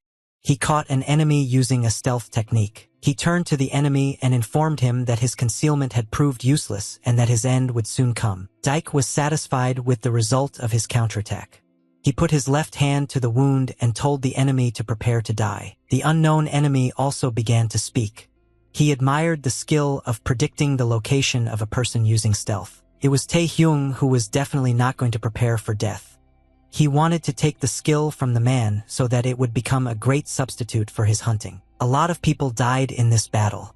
All of them did not expect that this would happen and paid for their imprudence. A lot of innocent citizens who were ordinary civilians were captured. They were tied tightly with ropes and kept in custody. They were watched by monsters who really wanted to eat. They looked very angry, especially with red eyes. Teleportation gate control room. The hostages were in the center and a bunch of monsters were looking at them. Narendra Nehru was also present in this room. He was satisfied with the result and said that it was all very simple for him. He looked from the mountain at his captives and said that everyone should bow their heads before the god in whom he believes. All that remained for the man was to get the Phoenix Elixir. At this moment, he was interrupted by one of the wards who brought the news. He announced that he had received a signal from Dyke's group which had gone to collect the elixir. The man held a walkie-talkie in his hands. Narendra Nehru was very happy to hear that the group was having some trouble with their task of obtaining the Phoenix Elixir. The ward brought the walkie-talkie closer to the owner. The communication device began to hiss, tuning into the required wave. Someone started talking to the main bandit and asking if he could hear him now. It was very unusual for everyone. Narendra Nehru never saw him being contacted by walkie-talkie. He wasn't too happy to hear someone's voice on the phone. He asked who was talking to him. On the other end of the line was Tae-hyung, who felt quite confident. He was able to defeat Dyke with his hunting technique. The leader of the band of thieves was in a state unfit for battle. Tae-hyung informed the master thief that he is the person who just now holds the artifact he needs in his hand. He said that he was not going to give it away just like that. Tae-hyung wanted to meet the thief in person and told him to come to him for the artifact. Narendra Nehru was simply shocked to hear such an invitation. He never thought in his life that he would be blackmailed by some boy. Tae-hyun dealt with absolutely all the robbers around him. Their bodies lay motionless on the ground, showing no signs of life. The young man decided that the thieves would wait a bit for their elixir. He figured they wouldn't mind if he drank just a little. After drinking this unique jar, Tae-hyung immediately felt his stamina increase. The amount of his mana also increased. After several sweeps of the dungeon, the young man could not increase his characteristics, and here only a couple of sips of the unique elixir was enough. Now Tae-hyung could not worry about the liquid falling into the hands of the terrorists. Suddenly he felt someone approaching behind him. Invited guests came to the corridor in the building. They felt quite comfortable and slowly made their way along the corridor. It was a squad of security forces led by Isaki Rihei. As always, the young man was absolutely confident in his abilities and assessed the situation around him. Looking straight ahead, the head of the security service saw only many corpses scattered throughout the room. The security service unit began inspecting the scene. One of Isaki's wards, having properly examined the corpses, concluded that there was no one alive. Another man confirmed this, but their readings did not match. The danger signal definitely came from here. unless the guests could run away. Isaki Rihei just laughed at his charges at this point. None of the soldiers understood their commander, who was laughing at them. The young man told his subordinates to look just in front of them and they would be able to see what he and his skills are there. Reihei turned to Taehyung and asked him not to hide anymore, as there is no point. He saw through his technique. Taehyung decided that it was really good to play hide and seek with such a strong opponent and began to dispel his stealth technique. The young man said that it all looked rather strange, as he thought his skills were almost perfect. Reihei and Taehyung finally met their eyes again. They stood facing each other and were just silent for a while. Rihei decided to speak first. He asked the interlocutor what a player with such a high rank was doing here alone. Hyung sharply replied that he thought the security chief and his squad were trying to save the building from a terrorist attack. Rihei only laughed in response to the young man. He added that he had more important things to do at the moment, as he was looking for something of value. Taehyung was somewhat shocked to hear such a response from the security chief. He immediately began to suspect him of something. The young man reached into his inner pocket and began to pull out the artifact, saying that he suspected something was wrong. With his entire squad acting as Rihei's bodyguards, he could easily find and defuse all the planted bombs. In addition, the young man observed that the terrorists began an assault from the western points. To get into them, you had to get permission. Taehyung concluded that there must be an enemy spy among the local security. And now all the evidence pointed to only one person. The young man made it clear to the interlocutor that he suspected him of treason. Rihei once again laughed hideously in response, lowering his head. He began to prepare for a fight with a potential opponent and said that he had warned him to stay away from business in this building. The head of the security service immediately got up from his seat. Taehyung didn't even notice how he did it. The young man took out his gift knife and began to prepare for defense. He guessed where the enemy might be at the next moment. Taehyung was able to track the opponent and blocked his sword strike in time, which almost reached its target, stopping at the last moment. Rihei wanted only one thing from his adversary, that he give him what he came here for, and he would not leave without it. Both young men perfectly understood what was being said. Taehyung decided to play a game with the enemy and suggested that he take the artifact by force. Other members of the security service did not want to interfere in this fight. They stood in their places and just watched the events. The walls of the corridor around them began to be covered with streams of red energy. Taehyung began to fight seriously against a strong opponent. His streams of energy were strong enough to crack the walls. It seems that he has never engaged in battle with such a strong opponent. The container that previously contained the unique elixir of the Phoenix rose into the air. Now he was not observed there. The security service perfectly understood how serious the situation was. They decided not to interfere in the battle of C-rank players. One of the men said that their boss was called the devil for a reason. He could just crush them if they got in his way. Taehyung was forced to retreat because he was inferior in strength to the enemy. He tried to block all attacks with his dagger. The young man was quite serious. He felt the full force of the enemy and understood that the battle would be very difficult. Unlike Taehyung, Rihei could predict the direction of blows not only by sound and power aura. His possibilities were wider. He literally saw through his opponent. Rihei went behind the enemy so that Taehyung didn't even notice. Rihei swung his sword with all his might and hit the target hard on the nose. Using speed, he literally immobilized the enemy. Taehyung was in a difficult position and understood it perfectly. He needed to do something about the blade coming his way. However, it was already too late. At the last moment, Taehyung covered only part of his body with stone skin, but even that could not help him. A deep wound opened on the young man's left shoulder, from which blood began to spurt out in a fountain. Both young men used the stealth skill, but there was a literal gulf between their techniques in terms of strength and ability to use them. Taehyung was once again forced to retreat. The security service noticed that one of the fighters was above their heads. The young man decided that, in his situation, the best solution would be to use the hunting technique. He did it better than anything else. He was going to take advantage of the power of the players who were Rihei's wards. The men were simply shocked by what was happening to them. At the same time, Taehyung used the stone skin technique and covered both of his hands with stones to combine the skills. He also used the night spirit technique to suppress the players' opposition. It worked with lower-ranked players. Security personnel could not do anything with such equipment. All they could do was hope for a miracle. Taehyung's treatment of his opponents was simply callous. He wasn't going to show mercy in this situation. After dealing with the weaker opponents, Taehyung decided to finally return to the main objective and began looking around for Rihei. For some time, he could not notice him at all. Suddenly, the young man heard the enemy speaking to him from above and immediately looked up. Isaki Rihei was on the ceiling and told the young man that he had pretty good skills, but they were inferior to his strength. Using his enhanced version of stealth, Rihei was able to hide and was now able to powerfully attack the enemy by surprise. Taehyung could not keep up with the enemy's movements and could only bring his hands to his body to at least slightly restrain the onslaught from Rihei. On the floor below were the supporters of the evil guild who patrolled the part of the building that was under their control. Suddenly behind them there was a loud explosion. Rihei punched the floor with his attack along with Taehyung holding the punch. The attack was of tremendous force. The youths broke through several floors of the building, slicing through their floors with a powerful energy arrow. They finally landed on one of the floors.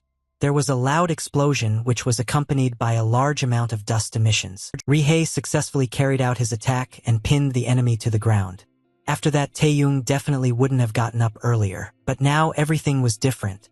Isaki Rihei was just shocked when he opened his eyes.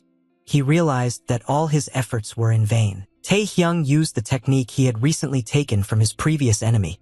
With the help of iron chains, he stopped the sword. The young man was very satisfied with the result of the new technique. He said that Rihei would never be able to defeat him. The head of the security service now realized that the enemy had not used the previous skill to find him. Heng's plan was to pull the opponent beyond the diameter of the skill and stop him.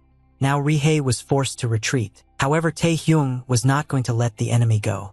He swung his arm to attack and ordered the enemy to wait for him. Rihei didn't really want to do it, but he had no other choice. Chains literally began to envelop him from different sides. Isaki Rihei was very angry with his opponent, who proved to be too strong. He shouted loudly from hopelessness, calling the enemy a piece of shit. Iron chains shackled his entire body and prevented him from moving. With every second, they squeezed harder and harder. Taehyung felt he had the complete advantage in this fight. He was smiling as he trapped his opponent. Eventually, Rihei's body could no longer withstand the compression of the chains. His internal organs were crushed and the young man spat out blood. The hole from Isaki's last attack, the corridor, extended several floors down. Despite this power, he was unable to win. Taehyung came out of the water almost dry. He managed to catch all those involved in this terrorist attack and take them prisoner. Taehyung chained even the lowest ranked players with iron chains. They felt their strength leaving them. Players who had a slightly higher rank tried to oppose this technique. However, all of this was completely tongue-in-cheek compared to the C rank. Isaki Rihei was Taehyung's chief prisoner. He was very dissatisfied with his present position and looked upon the enemy with contempt. When Taehyung got closer to him, the head of security began to complain about him, calling him a disgusting bastard. Taehyung just smiled back and asked why a C-rank player would take such a risk for some pennies. Isaki Rihei shouted that the young man would never understand this. He stood in the way of the evil guild's plans, and it really annoyed Rihei. Taehyung was tired of hearing the young man's constant yelling. He decided to teach him a lesson and hit him on the head with his foot. Rihei flew back a couple of meters from the powerful blow. Taehyung said that the young man was too talkative for his current position. Rihei's wards immediately turned to him and began to ask if he was all right. They still pretended to be him no matter what. Taehyung slowly walked over to the body he had just hit. He calm for now asked the young man to tell him something about Naran Naru. He explained to the enemy that everything would soon be over, as every association in the country had received a call for reinforcements. He said that Nardara Naru will come to an end as soon as additional forces appear here. Rihei began to laugh back again. He said that additional forces will not help in defeating the thieves. Taehyung was a little scared when he heard these conclusions. Someone in black shoes was in a great hurry for some important event. He ran down the corridor and didn't notice anything on his way. It was the base of the Players Association in the new South Korea. Something wrong was happening and everyone felt it perfectly. Che Jinwai and Go Tuk were in the information headquarters when they heard someone approaching them, loudly stomping their feet. A man burst into the room. He immediately began to approach the table since there was no time to wait. The man could barely speak and was gasping for breath. He tried to catch his breath and add information as quickly as possible. That man was Xie Sangik, a master of one of the 4 great guilds, the alchemists. He asked what had happened to the reinforcements that had been sent to East Point. The man was very concerned about the situation of the comatose people who are now in the building, since there were also members of his alchemist guild there. Chi Jinwei ordered Sangik to calm down and explained to someone that they had organized a backup force as soon as they heard the unpleasant news. The new South Korea Players Association has created a group of elite players. It was led by C-rank player Park Sanjin. Sangik asked why they had not yet gone to help the victims. He offered help from the Alchemist Guild. Chi Jinwei replied that there was no problem with the number of military forces. The whole problem was to get to the island. Go-tuk explained to someone that the terrorists had captured the central teleportation gate control post. They blocked all the ways. Sangik was just shocked when he heard this information. Go-tuk told the man to take care as the situation was under control. The assistant manager said that there are currently 2 C-rank players at East Point. Although Tae-hyung had recently attained this rank, he still had an advantage. Go-tuk believed that the young man would be able to hold out until they regained control of the teleportation gate. At that moment, a woman came into the office and said that it would be possible for Tae-hyung to have an ordinary C-rank as his opponent. The men stopped talking to each other.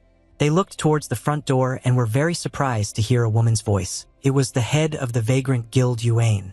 She also decided to participate in the discussion of further plans and actions in this situation. Meanwhile, Tae-hyung continued to interrogate his captives. He was still standing over the body of the defeated C-rank enemy. Isaki Rihei was absolutely confident in the strength of his ally. He asked if the young man even knew such a technique as a contract with the devil. Tae-hyung had never heard the name of such a technique before. Rihei explained to someone that this was the worst of Naranda's thief techniques. Neru. Depending on the volume and quality of the victim, the thief could summon monsters of a certain rank.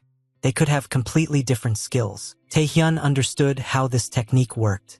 He did not want to believe that Rihei meant by sacrifices what the young man was thinking, but Rahai confirmed Taehyung's worst guesses. In order to use this most terrifying technique, the thief had to sacrifice living people. Yuan told her colleagues this story in parallel. She was the only one in the association who knew about Naranda's capabilities. Neru. Hearing the full description of the thief's most terrible technique, those present were simply shocked. They just didn't know how to react to it. It seems Che was shocked the most. Jinvi.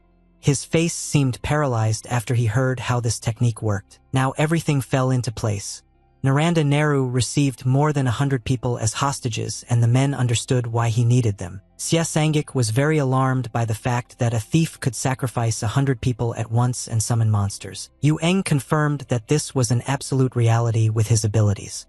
In this case, a real disaster would occur. Tae-hyung continued to interrogate his defeated, shackled opponent. He wanted to find out as much information as possible. The young man has already heard a lot of things that he would not like to hear at all. He called the Thieves' Guild just ultimate bastards. Isaki Rias mockingly warned the young man that he was lucky to defeat him, but from Naran Neru such tricks will not convince. Rihei suggested that the young man pray for mercy and watch silently as hundreds of people die. Taehyung didn't really like this schedule of events. Isaki's other way out, Rihei saw the young man trying to face an enemy that could not be defeated. He laughed hysterically. Taehyung couldn't take it anymore, so he pushed Rihei tighter against the wall to cover his throat. The situation was difficult. On the territory of the island on which East Point was located, the fires in both skyscrapers have almost stopped. In the main section is a teleportation gate. Naranda Neru continued to hold hundreds of prisoners. He looked down on them. One of the thief's wards brought him some not-so-good news. He informed the old man that Isaki Rihei lost his battle. He added that the whereabouts of Kim Tae-hyung, who defeated Rihei, is unknown, as is the location of the Phoenix Elixir that he apparently has. Naranda Neru replied that he should not worry because the young man has no chance in a one-on-one fight, and he will have to wait for support from the association. But the thief didn't want Tae-hyung to wait for her. He raised his right hand up, emitting an eerie black energy as he did so. He was going to use his worst technique. The thief began to extract the spirits from the bodies of innocent people who were his hostages. The soul literally left the body in seconds. People felt something strange about themselves which they could not help. Continuing with his creepy routine, Naranda Neru said that if the young man did not appear himself, then he should simply be smoked out. One woman resisted the most terrifying technique.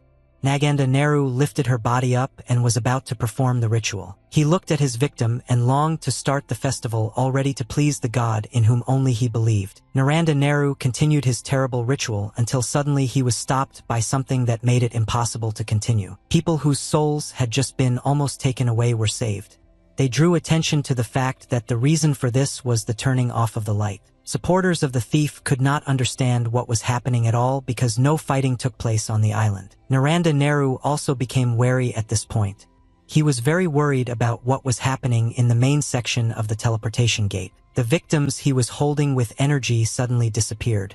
Couldn't be a simple coincidence or an inaccuracy on his part. Suddenly the thief felt someone's presence behind him.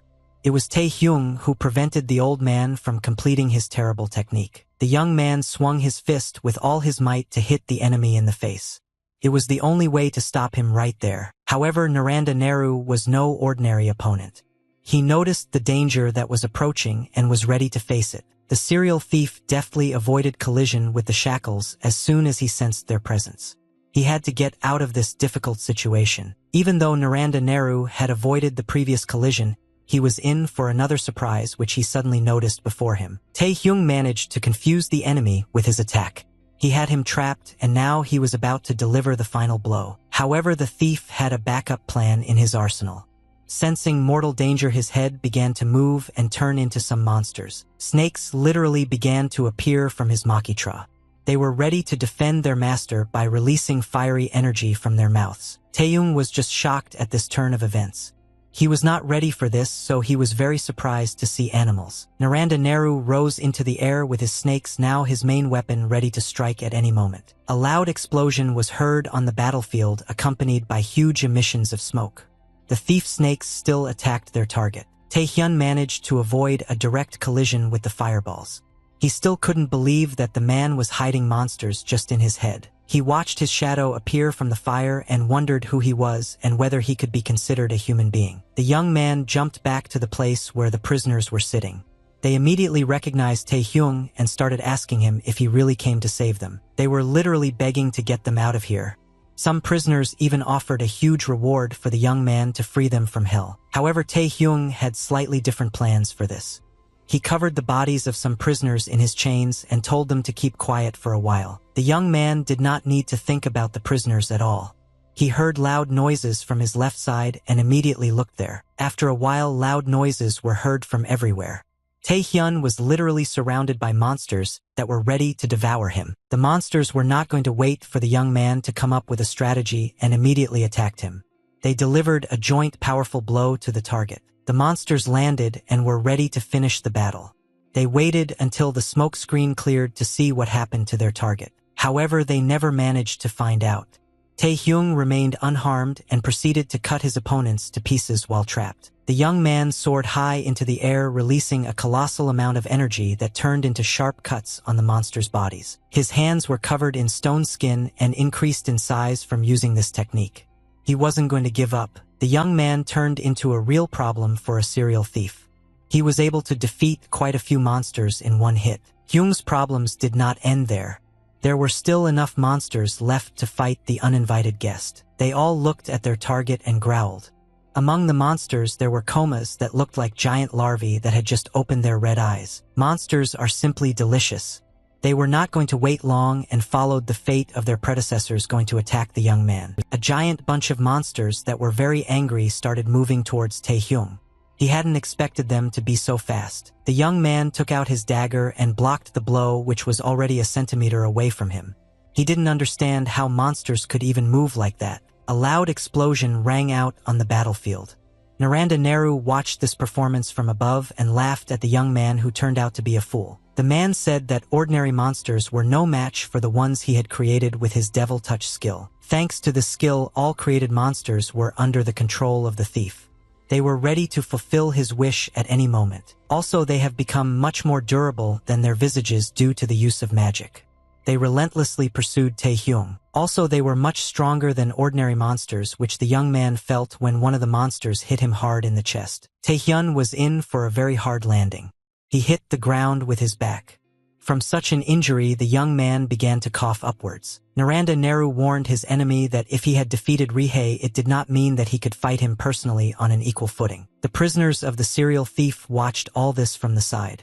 Powerful shock waves were constantly rushing in their direction. People couldn't understand why Taeyong would do all this.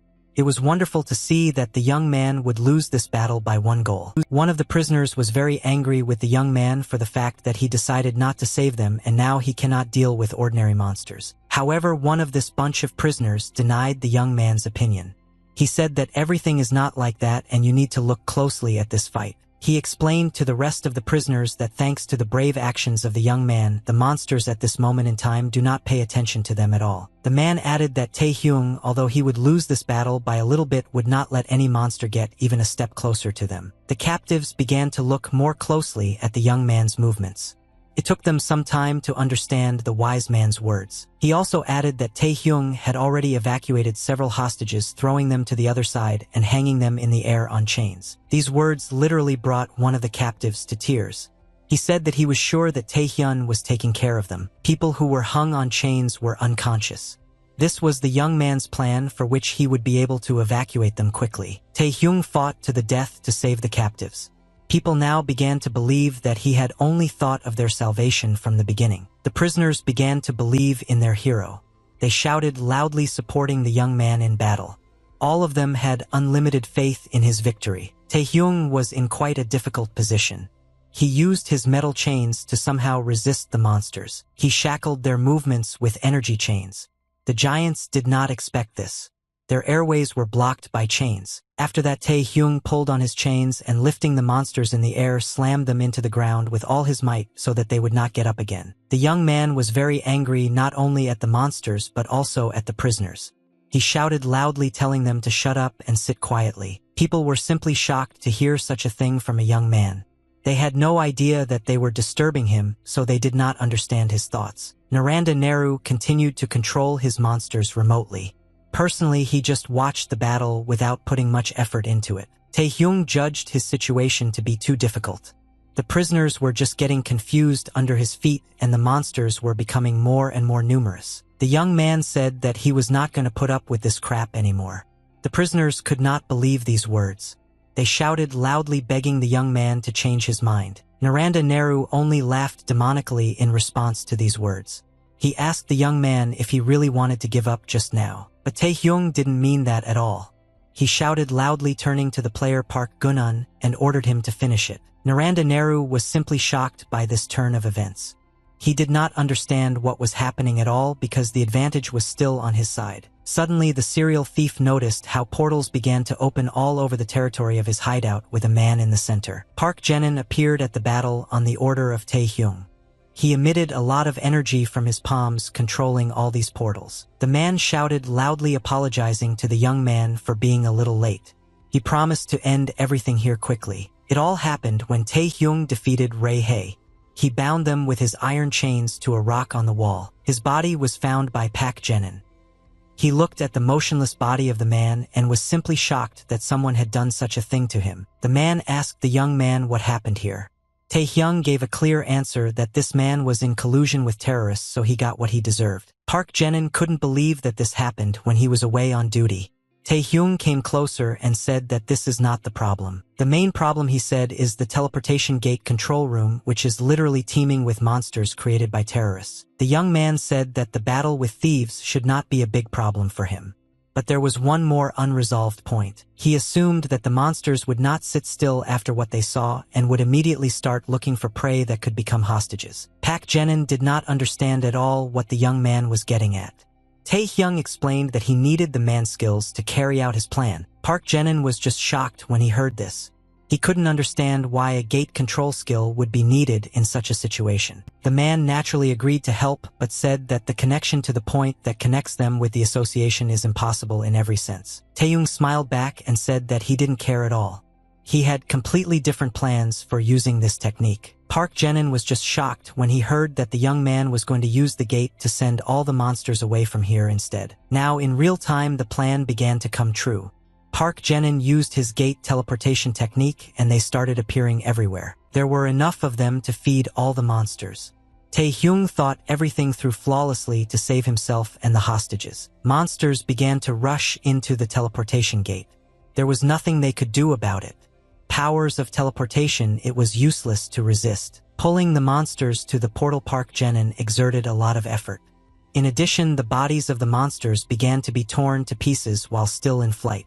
Naranda Nehru continued to watch this unperturbed and could not understand what was happening at all. He literally lost control of the monsters. The serial thief became very angry because he was used to always keeping everything under control. Now the situation was not in his favor at all. The portal continued to grow in size and attracted more and more monsters that flew into the black hole one after another. Park Jenin first heard the young man's plan. He thought it was completely absurd. But after seeing everything with his own eyes, he changed his mind. The man could not even imagine that it would actually work. He was amazed at how accurately Tae-hyung was able to calculate everything. The teleportation gates began to close and the monsters disappeared from the radar. Now only Naranda remains to be defeated Nehru in his own person. Park Jenin looked at Tae-hyung and was absolutely certain that victory would be theirs due to his strength and intelligence. Tae-hyung turned to the man and told him that he had done his part of the job, so he needed to take the hostages immediately and get out of here. Park Jenin was simply shocked by such an order. He did not understand why the young man wanted to stay here alone to certain death. The man said that the young man would never be able to win by himself, so he would stay with him and fight side by side. However, Tae-hyung denied this development. He explained this by the fact that the enemy like him has a C rank, so you have to fight alone. The young man stood firmly on his feet and added that in such a fight, he would be unable to protect the rest, so it was necessary to get them out of here immediately. Tae-hyung faced his opponent and was ready to face him. The young man once again ordered the man to get everyone out of here immediately. Naranda Nehru was very angry with his enemy. He shouted loudly, cursing his name. Tae-hyun liked this turn of events. He began to rub his fists together and replied that he was listening carefully to what the thief had to say. Park Jenin still couldn't come to his senses after what happened. Most of all, he did not want to leave the young man here to fend for himself. However, it seems he had no other choice. He turned to the captives and ordered everyone to get out, immediately pointing to the exit. Tae-hyung turned his head back and noticed that people were finally starting to leave. At least he managed to derail this situation. Now he had only one thing to do. He looked at his opponent with a smile on his face as he continued to tease him. Naranda Nehru was not going to wait long and immediately decided to train the young man. Tae-hyung was forced to dash to dodge the attack. He used his metal chains to pick up several heavy stones and throw them towards the dangerous enemy. Having done this, the young man realized that such techniques would not work against the enemy. The thief was able to repel his last attack with ease. Naranda Nehru was absolutely confident in his abilities. He began to move towards the enemy and said that he had no idea where he was. The man raised his left hand above his head and began to cover it with a large amount of energy. He said that such a sucker could never defeat him. The serial thief's hand began to take the form of a dragon.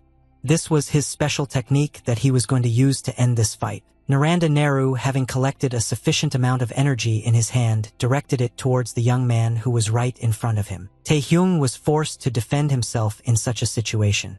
He didn't have enough strength to block such a powerful flow of energy. A loud explosion was heard on the battlefield, which was accompanied by a huge emission of smoke. Tae-hyung was not happy at this moment. Naranda Nehru was not even going to stop after that. He created several more monsters with his skills to attack the enemy. The young man already received colossal injuries when he landed on the ground. It was a rather painful landing from which he began to cough up blood. Raising his hand, the thief said that no matter how many monsters the young man defeated and how many hostages he saved, he still could not win this fight. Naranda Nehru faced his opponent with the monsters he had just created. His demonic laughter echoed throughout the building. Tae-hyung was not in the best position. The thief told the young man that all his efforts would be in vain or he would be punished for it. Naranda Nehru was going to kill the enemy for daring to disbelieve in his god and desecrate his name by his actions. The monsters controlled by the thief were ready to attack at any moment. They were all targeting Tae-hyung alone. The young man, despite the pain all over his body, began to stand up. He perfectly understood his position but continued to speak harshly on Taehyung's face, and he told the enemy that he would be the only one who would die here. Naranda by this time Naru understood that the enemy does not just throw words to the wind, so he was immediately on his guard after that. Taehyung began to raise his left hand upwards, releasing a tremendous amount of energy. He was going to show his true power. Literally, in a few seconds, the young man's energy turned into the mouth of a giant dragon, which began to move towards the old man. The energetic dragon literally swept away everything in its path. He didn't pick friends or enemies, killing everything that got in his way. Naranda Naru did not expect such powerful equipment from his opponent. Now his situation has worsened significantly with this technique. He looked at the young man in front of him and realized that all this time before this he had been hiding his true power for the last. Taehyung was serious about finally ending the fight. He deftly controlled his dragon with his left hand, feeding it with energy. However, Naranda Naru was not going to give up. Despite the danger in front of him, the man stood motionless with his arms outstretched. At some point he put them together and said that he had foreseen this turn of events and was definitely ready to face it. He praised his opponent for his ability but said he also had a trump card up his sleeve. Taehyung was just shocked watching the thief. He heard human cries to his right and immediately cast his gaze to the right to make sure that this was indeed possible. Just in front of him, the young man saw 3 victims in whom the thief decided to take their lives. It was part of any of his techniques. People couldn't do anything about it. They felt excruciating pain all over their bodies and understood that nothing could save them. Naranda Naru sacrificed his own wards who served him all his life. Only the last scum could do that. Taehyung simply couldn't believe that the enemy would use his wards for their own equipment. It really scared him in the moment. Naranda Naru finished the sacrifice and could start using the technique. At some point, a lump of energy began to appear from his back. The hole in his back continued to grow, and so did the amount of energy. The man asked God for help. He appealed to him to send divine punishment for the pagans who do not believe in God. Sharp teeth appeared on the battlefield. Taehyung couldn't believe what he was seeing with his own eyes. You could see the horror in his eyes that gave him goosebumps. Naranda Naru, using the will of the Almighty, created a giant green dragon, which represented a mortal danger for the young man. The serial thief used a C-rank technique called Bone Dragon. He immediately began to form a powerful stream of energy in his mouth. 3 skyscrapers on the island still stood. What was happening inside was better not seen by anyone at all. Something strange was happening in one of the high-rise buildings. The windows were slowly covered with smoke, which was caused by the battle of the 2 giants. Park Jenin tried to get the hostages out of this building. However, everything was not so simple because supporters of evil appeared on his way. The man immediately prepared for battle, adopting a fighting stance. He perfectly understood that there were still many terrorists left in the building. Thieves with weapons in their hands stood opposite and could not understand what the hostages were doing here. They assumed that they had managed to escape from the upper floor. Their leader said that the prisoners would still not be able to escape because they would stop them. Suddenly something strange began to happen to him. Their bodies literally began to sink into the darkness and, unable to withstand the pressure, began to spit blood. Everything happened very unexpectedly. Park Jenin along with the prisoners were simply shocked by what was happening in front of them. Naranda Naru sacrificed several more of his wards. Park Jenin, who was just preparing for battle, did not understand whether he should enter the battle at all or the thief would die without him. Suddenly, a powerful earthquake occurred in the building, which made the hostages worry about the situation and scared to death. Park Jenin looked towards the nearby building as he felt that the ground vibrations were coming from there. He tried to understand what was happening there. It was in this building that Taehyung was who fought with the main thief. Park Junong couldn't stop thinking about it as the battle was serious. The green energy dragon charged at its target and hit it with the first shot. Taehyung began to fall straight down. Naranda Naru sat astride his dragon and controlled it. He caught up with the young man's body, which was in free fall. Taehyung couldn't do anything about what was happening. His abilities were not enough to resist such energy. Naranda Naru was not going to stop there because he wanted to completely destroy the enemy to forget about his existence forever. He laughed ominously and shouted that there was no way Taehyung would survive this technique alone, as no one else had been able to do it. The young man perfectly understood the situation he was in now. However, he was different from everyone else, so he was not subject to the verbal influence of the enemy. Taehyung decided that he couldn't end his life just like that, so he needed to be rescued immediately. He was going to use his metal chains. Wrapping them around his left arm, the young man forcefully threw the other end into the wall on his left to save himself. Feeling the chain land on the right spot, Taeyong pulled it as hard as he could to use it to escape from danger. The young man managed to escape the pursuit of the green dragon by breaking through the wall. He wasn't going to give up so easily in this fight. As Taeyong punched through the wall, he landed on one of the floors and began to slide his foot across the ground to stop at high speed. Miraculously, he still managed to escape and stay alive. However, in order to save himself, Taehyung had to harm himself. The young man understood that it was impossible to take his eyes off the enemy, so he immediately raised his head. He couldn't figure out where this green monster even came from. Taehyung thought he was safe for a while, but he was very wrong. His eyes suddenly noticed the danger right in front of him. Naranda Nehru noticed that the target wanted to disappear from his radar, so he anticipated his movements and entered the hole in the wall that Taehyung had punched. The young man did not even have time to catch his breath. The dragon attacked him again with an energy ball, the speed of which Taehyung did not react to. The young man was again forced to endure unbearable pain after the last one. Naranda Nehru made a final attack and thought he had won. Taeyong slammed into the wall behind him with tremendous force at tremendous speed. For an ordinary person, it was inevitable death. However, the young man continued to make some sounds. He ended up in free fall after smashing through the outer wall of the building. Naranda Nehru realized that the enemy was still alive and he needed to be finished.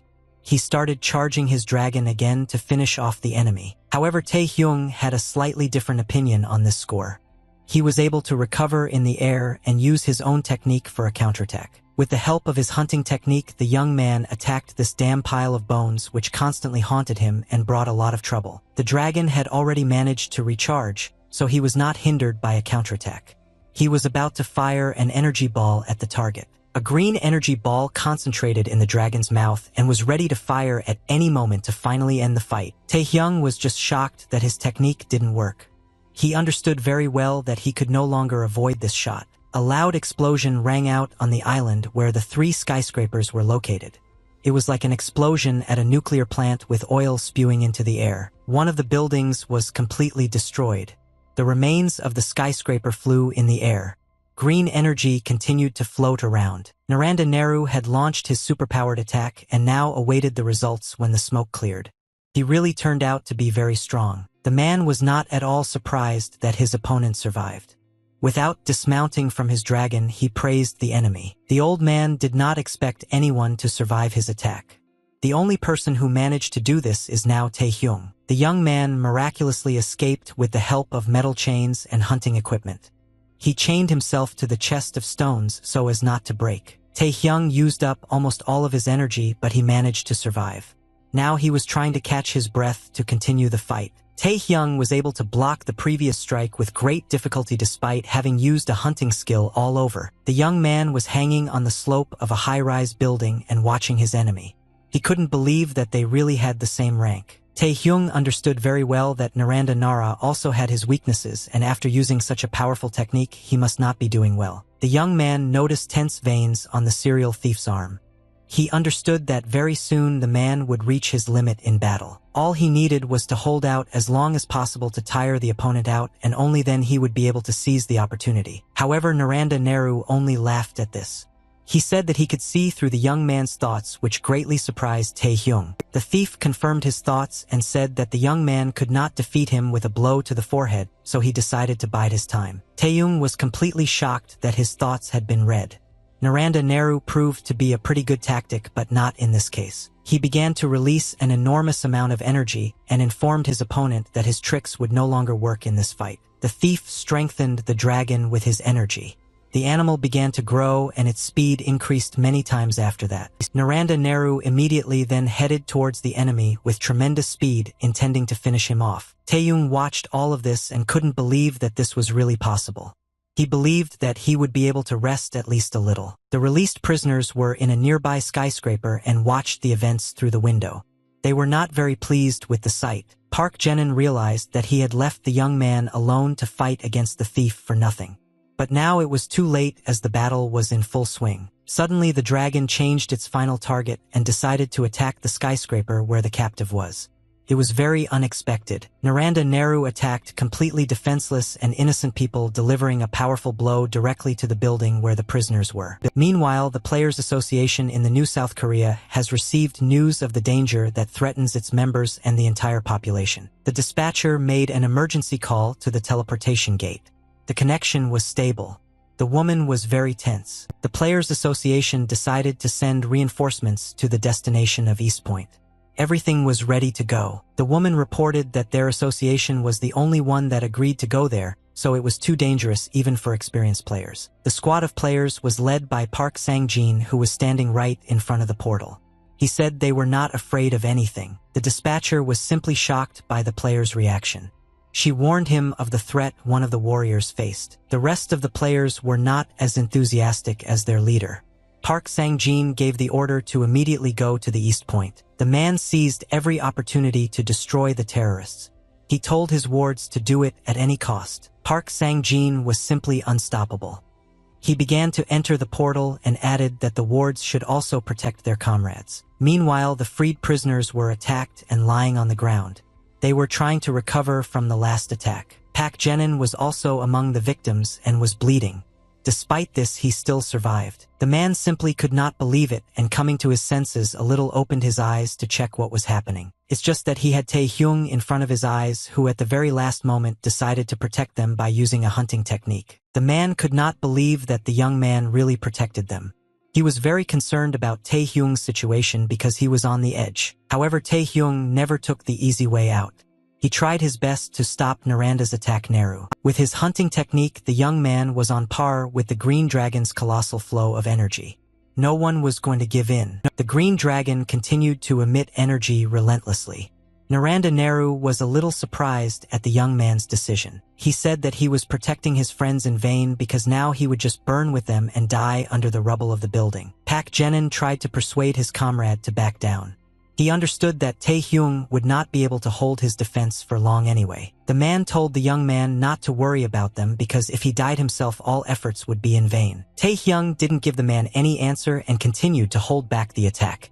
However, he was well aware that Park Jenin was right. The young man couldn't face the Bone Dragon one-on-one right now, so the best solution would be to bide his time in the battle. Naranda Nehru knew full well that Tae-hyung would not back down from his friends, so he continued to attack with a sinister laugh. Tae-hyung, despite all the conclusions, decided not to stop defending himself. In his opinion, it was still too early to do so. Absolutely equal in strength of hunting techniques, and the Bone Dragon continued their energy duel, emitting a lot of light. The young man perfectly understood that he could not give up now, as he had to hold on at least a little longer to take away the enemy's strength as well. However, this was not the only thing that bothered him. Kim Tae-hyun forced himself to think about how to save the rest. Suddenly, Tae-hyung was very scared when he heard an unfamiliar voice behind him saying that he was tired of all this. The young man became very worried about his situation and immediately turned his head back to confirm or refute his guesses. However, no one appeared behind him except for the injured. It seemed quite strange that it was completely empty. Park Jenin raised his eyes and looked at the young man. He saw his frightened look and could not understand what was the matter. Tae-hyun really looked very scared and worried. He tried to understand whose voice had just sounded in his head. Suddenly, the young man felt a strange sensation in his hands. He was notified that there was an adjustment to the hunting skill. His hands began to literally crack at the seams. His strength had reached its limit and his body was no longer able to withstand the force of hunting. The young man could not understand what was happening at all. Despite all the bad news, there was an announcement that his hunting rank had risen to SS. Tae-hyung felt excruciating pain all over his body and couldn't understand the reason for it. He only knew that it had something to do with the voice. Naranda Nehru continued to attack his target with the Bone Dragon.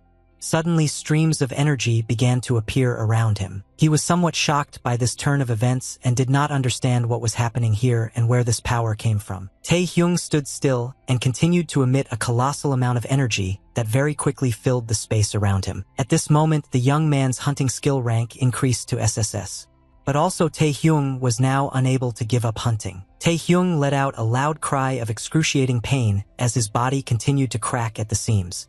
The red energy was literally killing him. The hunt was in full swing.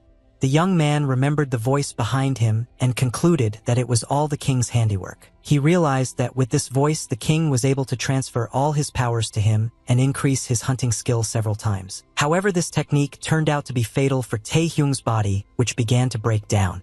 The young man did not want to die such a helpless death. After all the obstacles he had overcome on his way, he couldn't just die like that. However, the body refused to listen to him. Despite the colossal cracks all over his body, Tae-hyung decided to resist this force because he wanted to survive at any cost. But that was his limit. The young man's right arm was torn off from the efforts he made. His body literally turned into brittle stones. The young man was no longer able to resist this force and lost consciousness. After that, his body began to bend down. Tae-hyun fell helplessly to the ground and began to bleed. Despite this, the power of hunting techniques continued to grow. Naranda Nehru tried to cover himself from this flow of energy with his hands. He realized that the enemy had used his skill to full force, but the thief was troubled by one problem. He couldn't understand where such a colossal amount of energy came from if the enemy was already dead. Tae-hyung lay motionless on the ground and continued to bleed. Naranda Nehru saw this with his own eyes. There could be no mistake. The young man could not withstand the power of his skill and lost consciousness. The thief assumed that the young man would not even be able to come to his senses. Despite all this, his technique continued to work.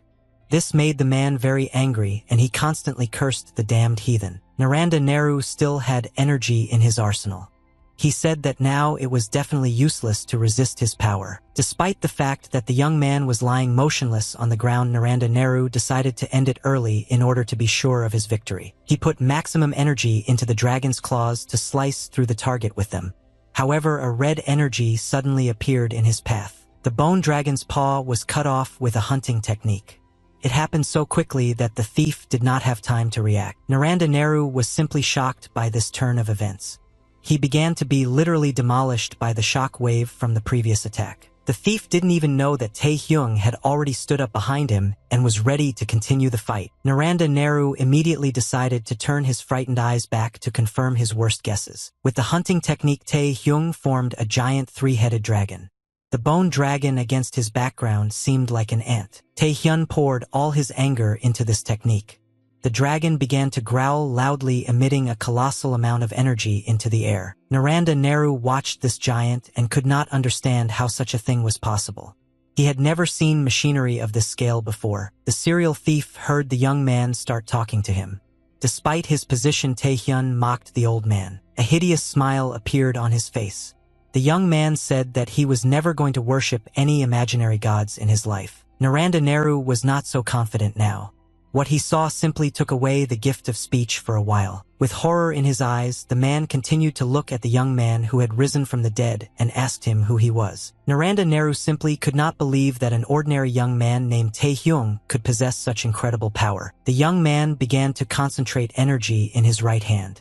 He replied to the enemy that an insect like him does not necessarily know this. Tae-hyung looked straight into his enemy's eyes with a sinister look and pointed his hand at him. He said that he was actually already a corpse. Nehru's eyes widened in horror.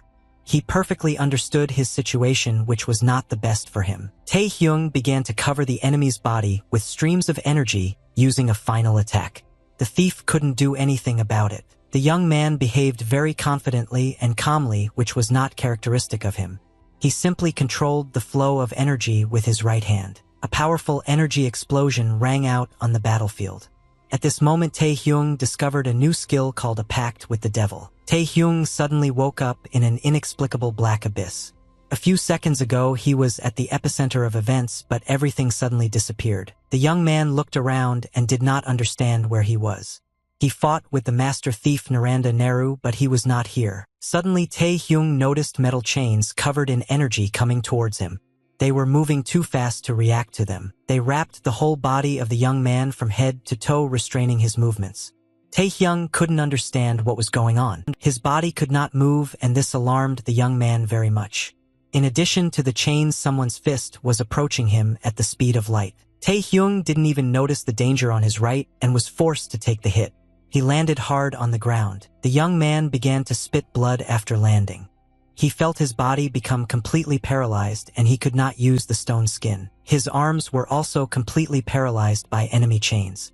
He couldn't figure out how to defeat such a force at all. Just above his head, Taeyong could see the figure of a demon controlling the processes in his body and preventing him from resisting. The young man tried to use his skills to resist, but he was unsuccessful. He couldn't use them now. Moreover, this attempt brought him more pain than before. The player spat out blood again, feeling pain in his internal organs. Suddenly, an unknown force above him began to speak. She seemed to read his mind and asked why he was resisting. Taehyung was simply shocked when the demon asked him since when he began to consider this power his own and be proud of it. At that moment, a demonic maw began to appear from the energy circle. Her appearance was accompanied by a loud growling sound. With tremendous speed, the monster's head began to approach the young man who was lying on the ground chained. He was ordered to spit it all out. Taehyung couldn't do anything at this moment. He just watched the danger and tried to understand who was talking to him at all. The young man was very scared when he realized that nothing would help him. An impenetrable glimmer of light began to appear in his eyes. Suddenly, a completely different picture appeared before the player's eyes. He threw off the blanket and pillow which flew into the air. Taehyung quickly rolled off his bed and began to exhale heavily. He was very scared and tried to come to his senses at least a little. The young man looked at his body and still could not understand how this was possible. It was just a dream he had. He turned his attention to his right hand, which he had previously lost in battle. Now she was in place. Seemed very strange. At this moment, his thoughts were interrupted by a man who entered his room. He was glad that the young man had finally come to his senses. It was the association player Park Songjin. He held dried fish in his hands and asked the patient if he would like to try some. Park Songjin decided to treat the young man at his own expense. In addition to fish, there were many mouth-watering delicacies on the table. Park Songjin explained that Taehyung ended up in this apartment by association. It was a commendable gesture in response to the terrorist incident. The player said that thanks to the young man, it was possible to arrest Rihei. And he also contributed to the fact that many people were able to survive after the terrorist attack. Taehyung still didn't understand what happened. He looked at his hand and could not believe that he was able to stop a terrorist attack and save people. Park Sojin told the young man that he had a lot of visitors, including his family and the president of the association. They were all very concerned about the young man's health, but the man said that he had no health problems. Park Sojin only stayed here for protection. Taehyung was still in a state of shock. He had heard talk of journalists and demons and didn't understand why he needed protection from these weirdos. After recalling the events in his head a bit, Taehyung realized that during the crash with Naranda Nehru lost his common sense and succumbed to emotions. That was the only thing the young player could remember. He asked his more experienced colleague what happened on the island. Taehyung was very surprised when he received a cold response from the man. Park Sojin said that he has no idea what happened there. The man added that, on the contrary, he thought that the young man would tell about everything when he woke up. The situation was not as simple as it seemed at first glance. Taehyung was able to recall several moments in his mind. He remembered seeing Park Gunun's body in front of him with a frightened face. The man was lying on the ground and watching the fight of the young man. Taehyung stood in front of him and controlled the flow of energy that bound Naranda Nehru. Pak Jenin tried to understand what happened here. Just before him was a serial thief and now only a young man. He didn't recognize Taehyung right away. He was very similar to the young player but distinguished by his energetic aura and strength. Park Jenin shouted loudly as he turned to the stranger. He asked the fearless young man how he ended up here. When the stranger turned to face him, Park Gunan almost put his pants on. His expression could say it all for him. Taehyung did not distinguish between friends and enemies now. The aura around him seemed very strong, like a force from the other world. Park Jenin has already regretted calling a stranger 10 times.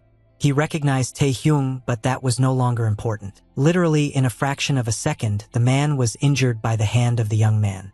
Blood poured out of his mouth, which was caused by damage from the inside. Taehyung decided not to have a ceremony with the man who was bothering him. He just used his whole body to put him to sleep. Suddenly, the young man's body began to live on its own. It refused to listen to him and began to emit energy that left him. Taehyung realized that he was already at the limit of his capabilities. Nothing could be done about it as the energy was running out. A smile appeared on the young man's face and he said that this was the end of his mission, although he could not complete it to the end. Taehyung fell right next to Park Hyung, who he had put to sleep earlier with his skills. The bodies of two players were left lying on the ground. Taeyong completely shut down as he used up too much energy. He promised himself that he could beat everyone here next time. Meanwhile, someone was in a hurry to help the young man.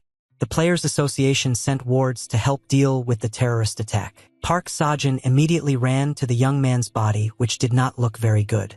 He picked it up and started screaming, trying to wake up Taehyung. Park Seo-jin arrived with a squad that was currently helping people. While the leader tried to save the young man, the rest helped the survivors. People on Earth were homeless, but nothing threatened their lives. After assessing the situation, the players realized that the terrorists had long since left the place. Park Seo-jin was not very happy with this conclusion. He named Naranda Nehru is a real devil who does not want to meet people. However, the most important thing now was to help the victims. Taehyung was one of those, and it was necessary to save the life of a promising player. The representatives of the Players Association could not understand what happened on the island. It was all destroyed, but it is not clear by whom. Taehyung listened to the story from his senior colleague with a shocked expression on his face.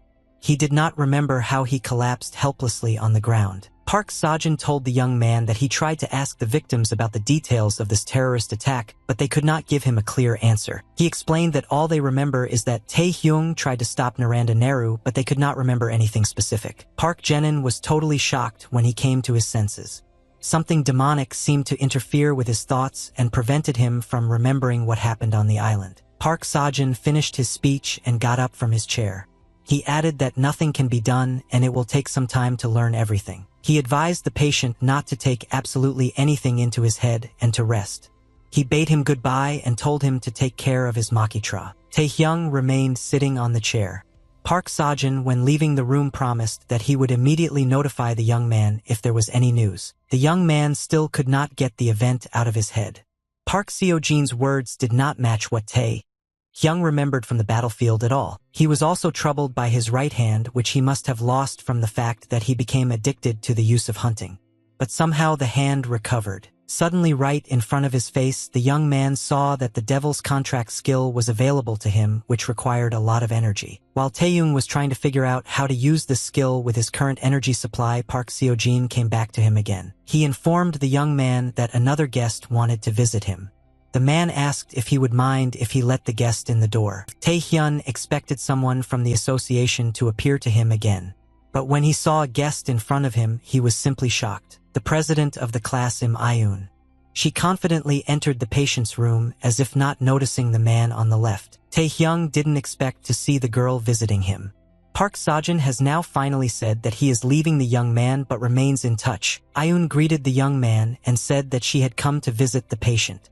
She brought a basket of fruit with her so that the young man would recover faster. Taehyung continued to find himself in the hospital in the middle of such a beautiful day. Areas of the new South Korea were covered by the sun. His dinner village still had the fish and goodies that Park Seo-jin had brought. They would continue to stand here for some time, but this was not destined to happen. Ayun, who brought a basket of fruits to the patient, put her gift on the table, destroying the fish. Taehyung is just shocked by his guest's behavior. He looked with horror and shame at this basket that crushed his food. The interlocutors sat opposite each other. Ayun was surprised that the young man was healthy, although she was told that he was wounded.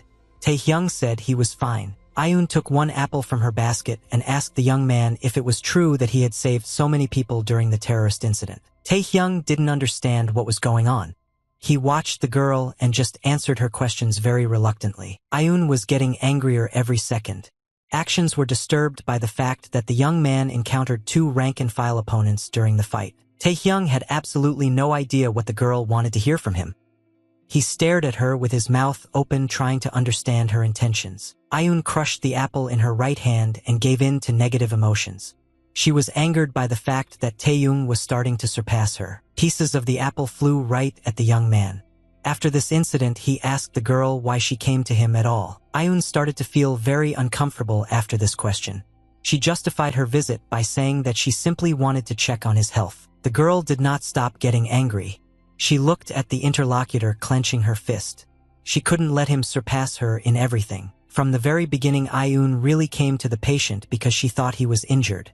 But Taehyung was sitting in front of her alive and well. The young man felt as confident as possible, and the girl felt a very scary aura around him.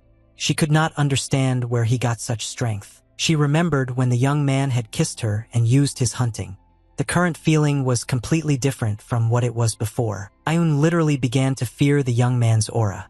She felt this colossal power that literally covered the entire body of a living person. Suddenly, the interlocutors felt the door to the patient's room open. They immediately became alert and looked to their right. The students could not understand what was going on because the doors were closed. They listened in silence as someone slowly approached them. A woman's leg slowly showed itself from behind the wall.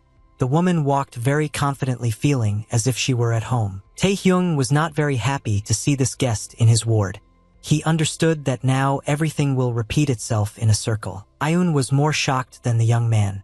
She didn't expect this woman to appear in Taehyung's ward so unexpectedly. Ayun screamed very loudly when she saw her sister.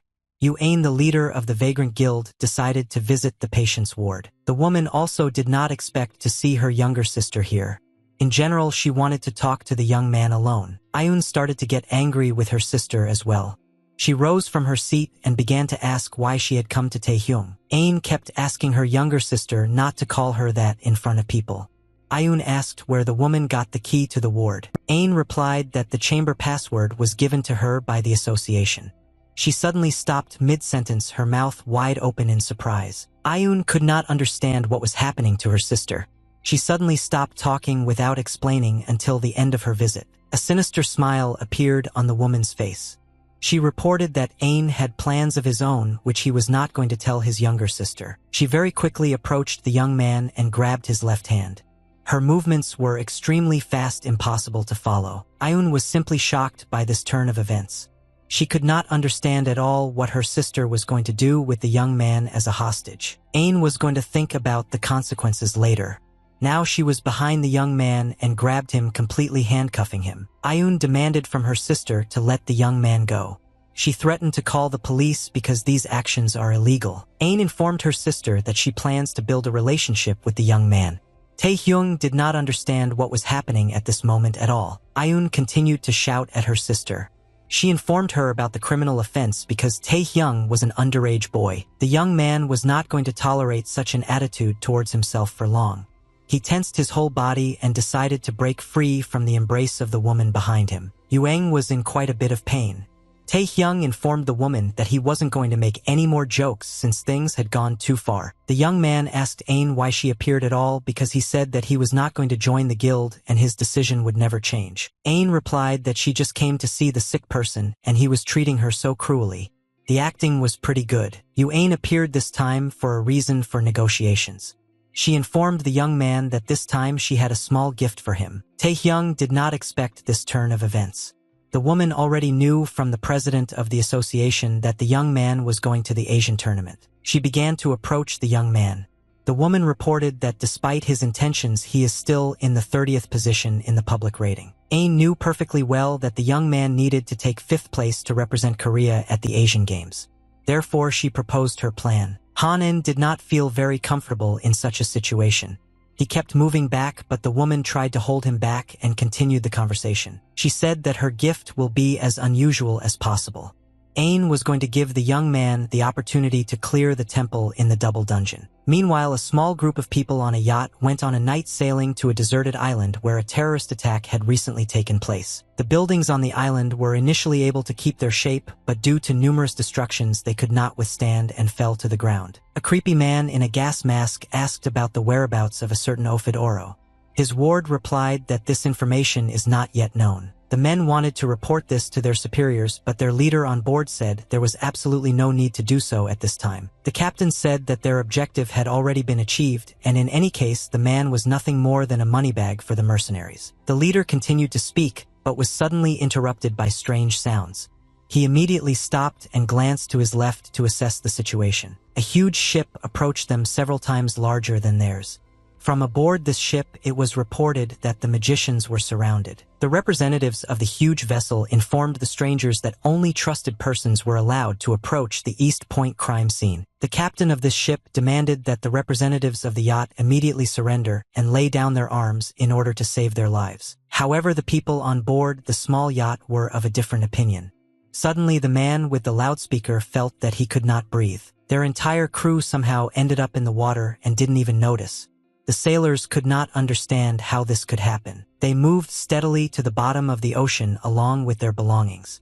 Some unknown force prevented them from resisting and getting on land. Together with the crew, their huge ship began to sink.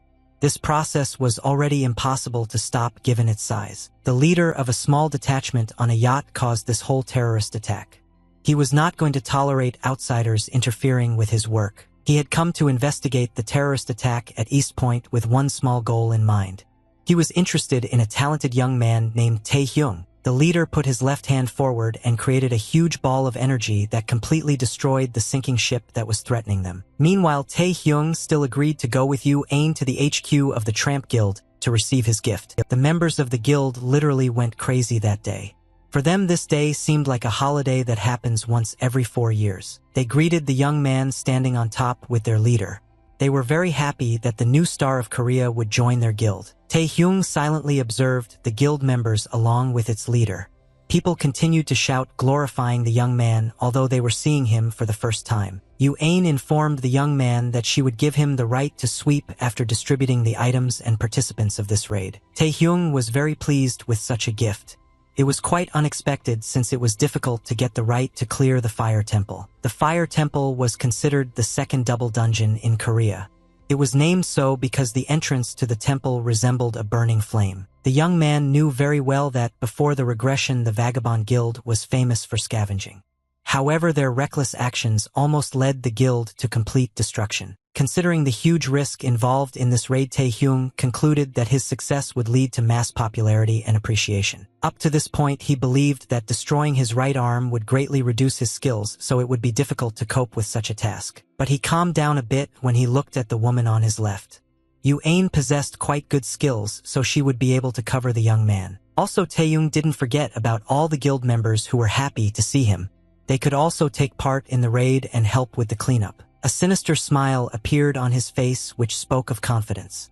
He wanted to go to the double dungeon and start the quest. With such a colossal army, Tae-hyung understood that they simply had no right to lose, as it would be a real shame for the guild. Vagabond Guild, who did not take part in the raid, gathered to see off the participants of the raid. There were a lot of them, which seemed strange. Yu Ain decided that only 2 people would be enough for such a difficult mission.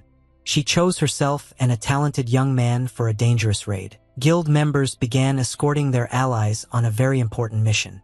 They begged Tae-hyung to spare their leader's life. The young man was very surprised by such words. He asked why they were asking him for this since they would be there themselves, and said he was a bit wrong. The woman looked into the young man's eyes and informed him that they were leaving just the 2 of them. She added that the raid would be like their date. Tae-hyung and the leader of the vagrants entered the double dungeon. Despite all the danger, they went here just the 2 of them. Ain was not at all bothered by this fact. Having entered the territory of the Fire Temple, a smile appeared on the woman's face from what she saw. An incredible landscape just opened before them.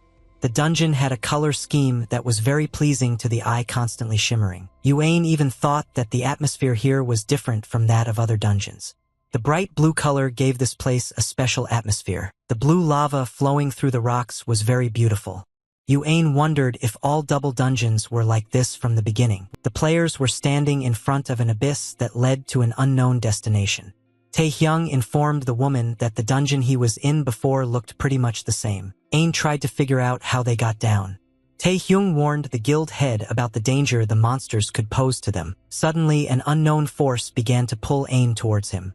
The woman did not have time to react to this and did not have time to repel the monster's tentacle attack. She flew down and succumbed to the force that pulled her.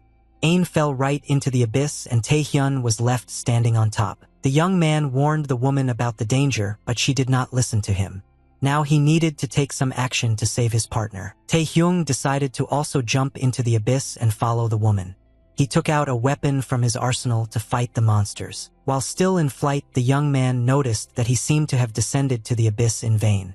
He was very surprised when he saw what his partner was doing. Yu Ain was not going to give in to the force that was pulling her down.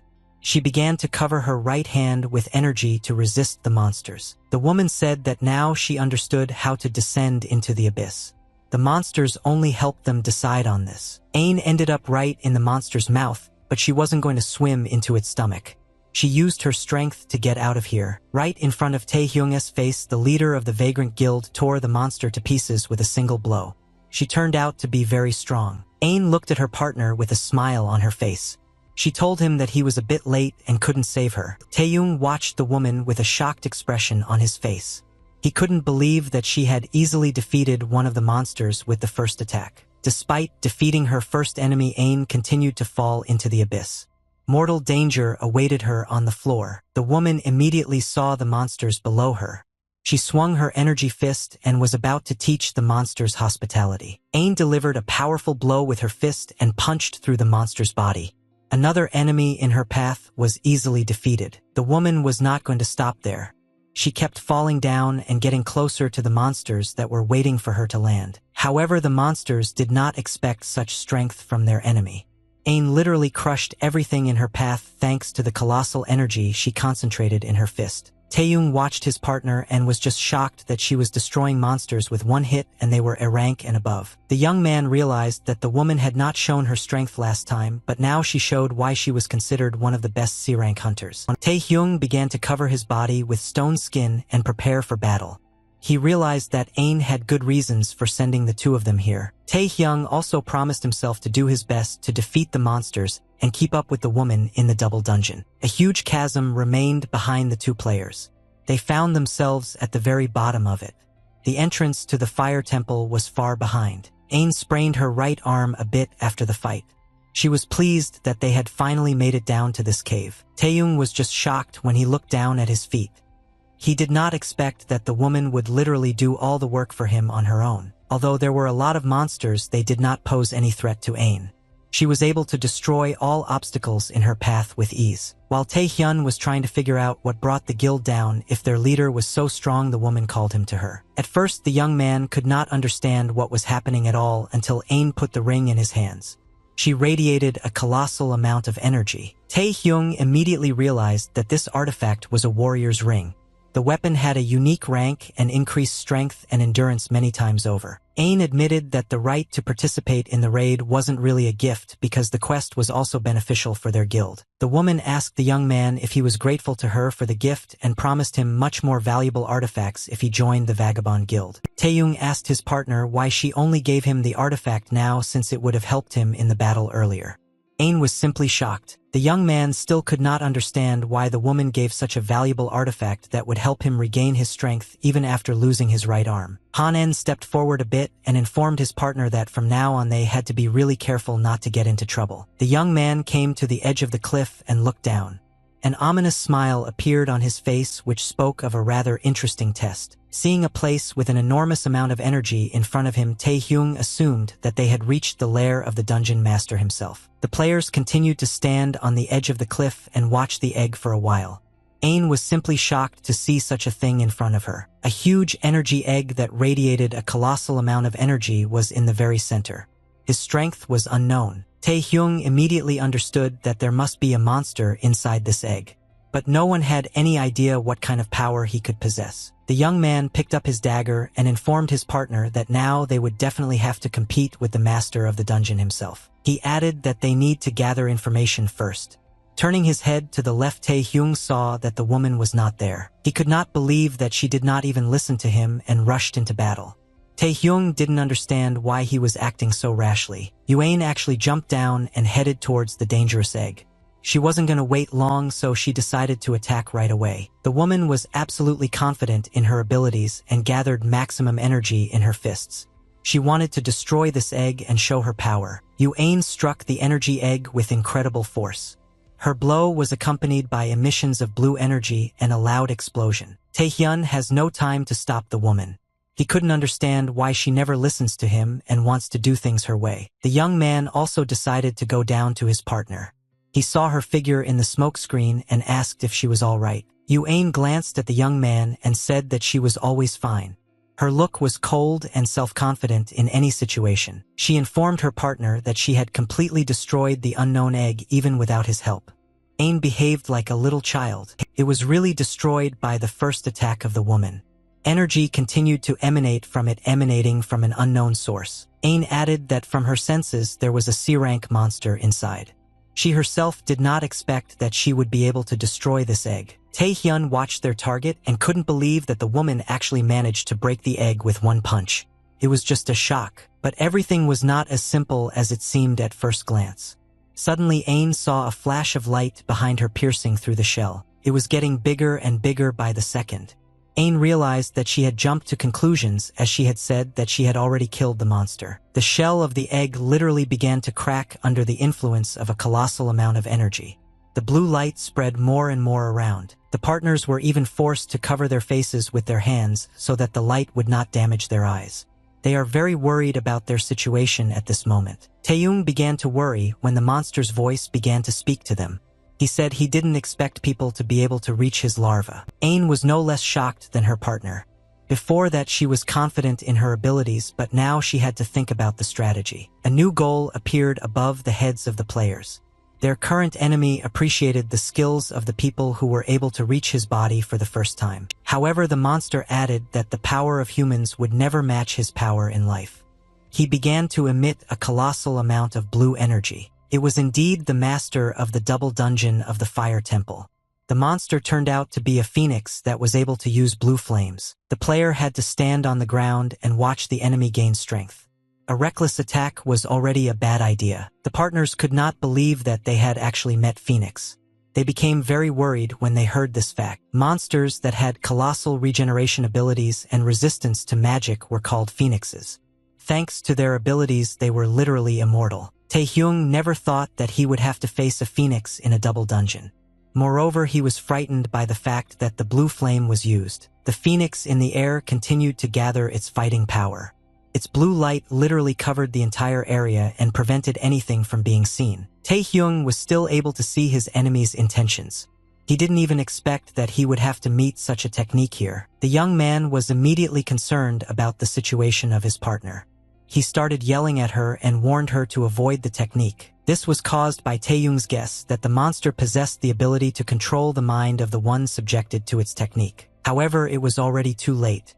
Ain attacked her partner and he barely managed to avoid a collision at the very last moment. Taehyung realized that his partner was no longer in control of her mind. His situation worsened dramatically when the monster used his technique. Ain was currently under the complete control of the phoenix. She could not control her actions, so she attacked her ally. Taehyung was forced to retreat and avoid his partner's blows. Ain constantly approached and tried to attack the young man. Han-en dodged the woman's blows one after another and tried to figure out what kind of guild leader it was that had succumbed to the mind control technique. Ain delivered a powerful kick with her foot, but the young man was able to tilt his head in time to avoid a collision that could have been fatal. After he dodged, Taehyung wasn't going to sit on the defensive any longer. He began to create a giant energy copy of his hand. The young man delivered a powerful blow to his partner who was under control. Ain did not have time to avoid the blow and was pressed face down to the ground. Taehyung continued to restrain the woman for a while and tried to talk to her. He ordered her to come to her senses immediately. The young man was very worried about his situation when the woman suddenly stood up. He perfectly understood that it did not mean anything good. Even more so after Ain began to concentrate a colossal amount of energy into hers, giving her the form of a bullet to attack. Taehyun had to make an incredibly quick decision to retreat because the energy blast was going to happen and hit him. Ain launched her giant ball of energy towards her partner. She destroyed literally everything on her way, leaving nothing behind. Phoenix, meanwhile, calmly continued to be in the air. He didn't even have to do anything since the woman was already under control. He began to mock his opponents from on high. As the phoenix assumed before this, people are stupid creatures, and he was convinced of this. The smoke screen on the battlefield began to dissipate and Ain's figure could be seen. She looked ahead and wanted to make sure of her victory. Her eyes continued to glow with a blue glow that spoke of Phoenix's control. He did not stop controlling her for a moment. Suddenly the woman felt something strange under the ground and immediately looked there. Taehyung decided to attack the enemy from the most unexpected place. Just from under the ground, the young man launched his chain covered in energy. He managed to trap the woman and wrap her left leg. Han-en put a large amount of energy into these chains to restrain the girl's movements. Lightning energy continued to fill the iron weapon. The young man was not going to stop there. He used another chain to extend the range of his technique and prevent the enemy from escaping. Another chain followed. Taehyung tried to act as quickly as possible so that the woman did not have time to react to his attack. In the end, Ain could not withstand the onslaught of her partner. Her body was completely bound by the chains that Taehyung launched from underground. Yueng tried her best to get out of the trap, but it was all in vain. Taehyung held her down with chains. Suddenly, just in front of her in the smoke screen, the woman could hear a voice. Taehyung approached her and said that now he knows who destroyed the raid squad. He came out of the smokescreen and began to suspect the Vagrant Guild in this, since only Ain could commit such a mutiny. Taehyung continued to hold the woman hostage and restrained her movements even more. He needed the target to stay put. Having made sure that the woman was not moving, the young man decided to attack her with the stone skin skill. He warned his partner that it would hurt a little, but it was necessary for a reason. The young man wanted to dispel the enemy's equipment, so Ain had to be patient for the plan to come true. After a powerful blow to the chest, Ain began to spit blood. Taehyung had to do this so that the woman would not stand in his way. Ain was overpowered by her partner and fell powerlessly to the floor.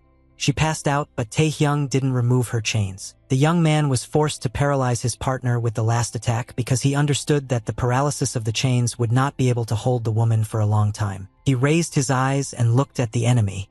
Now he needed to think how to save his partner and at the same time continue the fight with the Phoenix. He hoped that Ain wouldn't be offended if he could defeat this monster before she regained consciousness. There was no other way out. Phoenix continued to taunt his enemies. He asked the young man if he enjoyed the entertainment and if he wanted to play some more. Han-en wasn't going to tolerate being mocked by an unknown chicken. He told the rooster to close its beak immediately, or the young man would close it with his own hand. For safety, Taehyung decided to chain his partner to his back. Ain everything that was unconscious. In this way, Taehyung was forced to face the Phoenix. Now he was running away from the monster and trying to save himself and his partner. Taehyung knew very well that he would not be able to run away from the rooster forever. He sensed something was wrong and turned his head to ascertain the danger. The blue phoenix struck a powerful blow with its wings, emitting a colossal amount of energy. His attack destroyed everything in its path. The monster asked the man why he was running away from him if he had just threatened.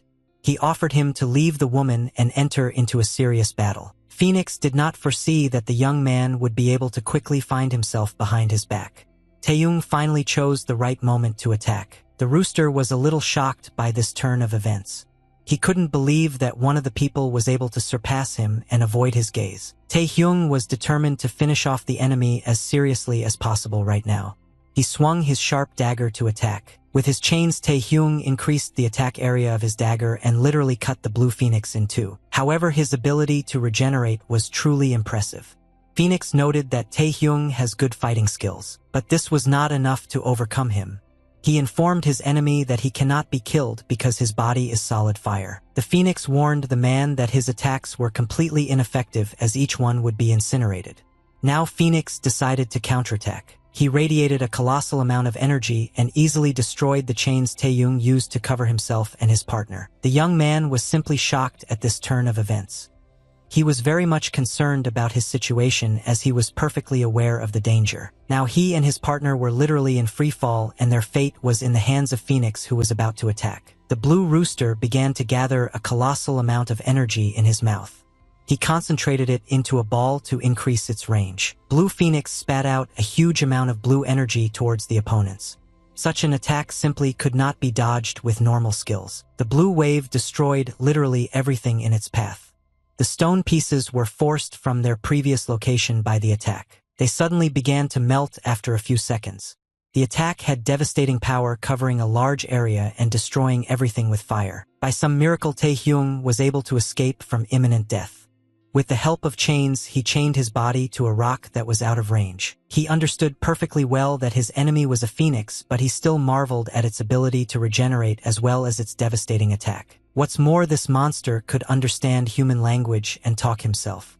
The young man understood that this could not be an ordinary phoenix. Taehyung, realizing the fact that he had met a great phoenix, was very frightened. He was not ready to face such a powerful being. Great phoenixes differed from ordinary monsters in that they had exceptional power.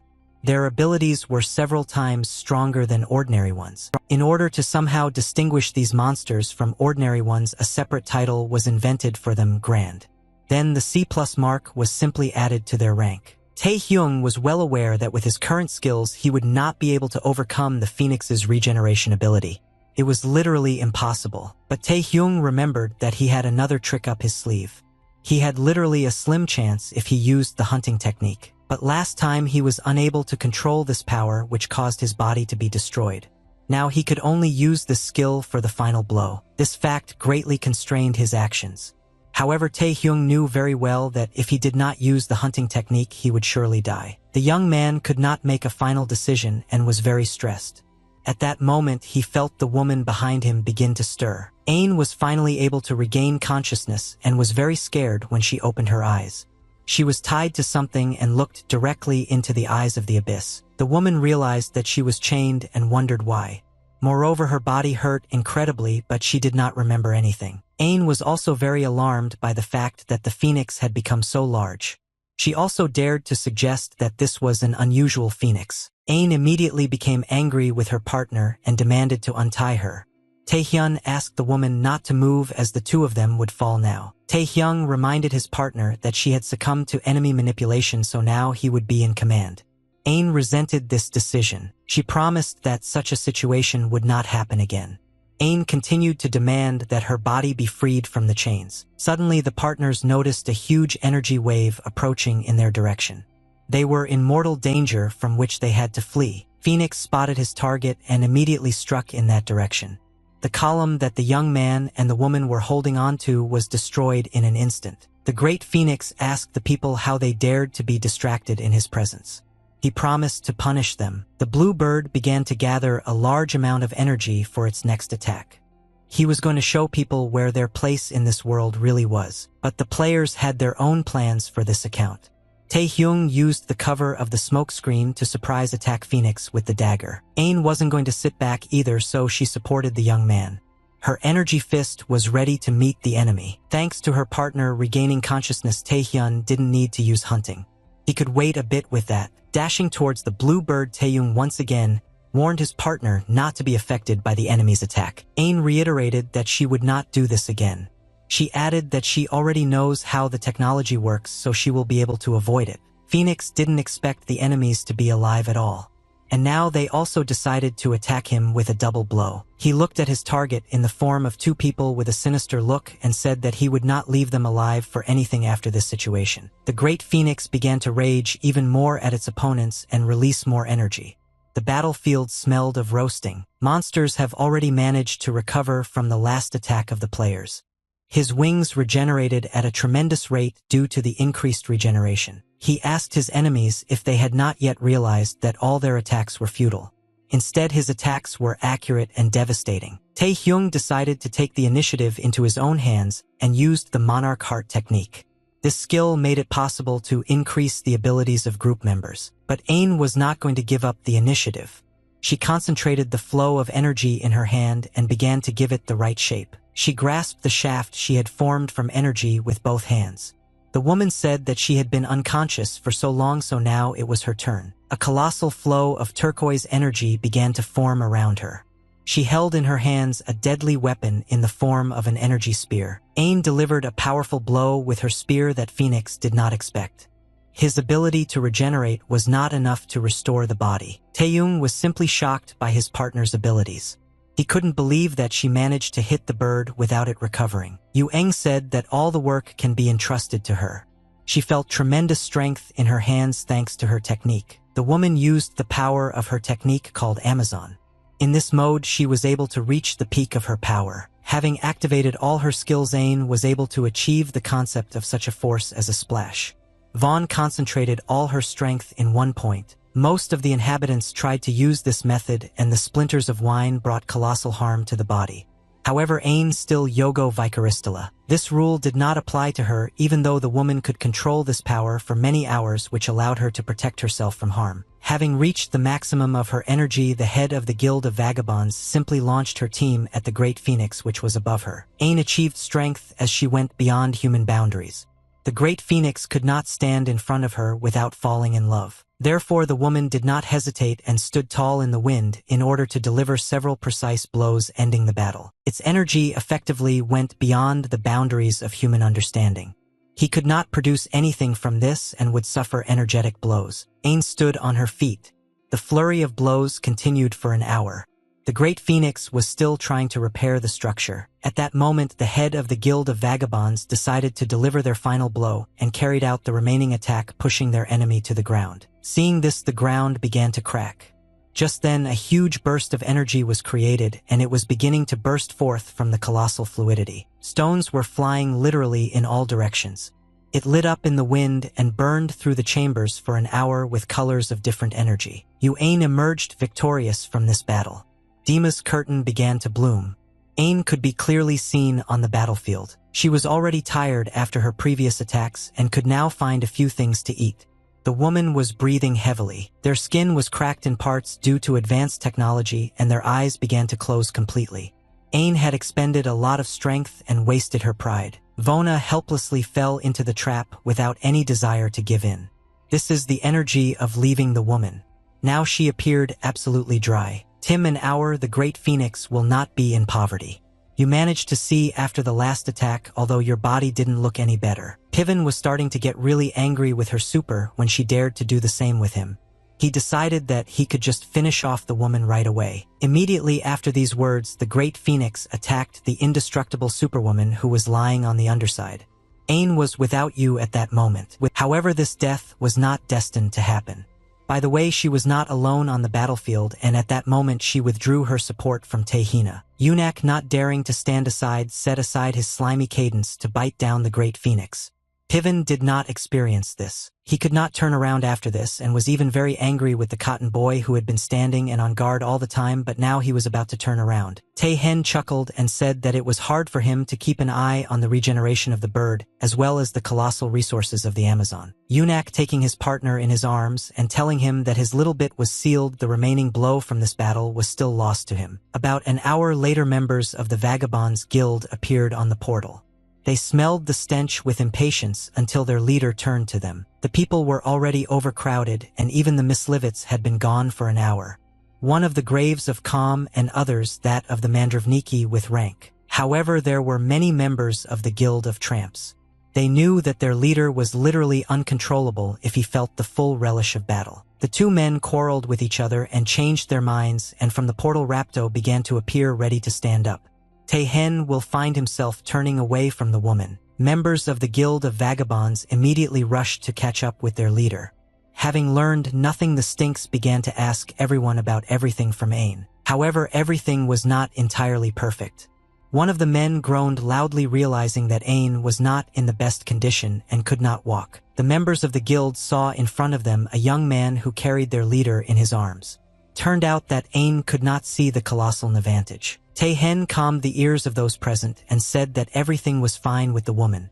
He also told us that the two of them managed to rob and set the temple on fire. The next day, rumors began to spread about the romantic affairs of the two graves and about their secret marriage in the dungeon.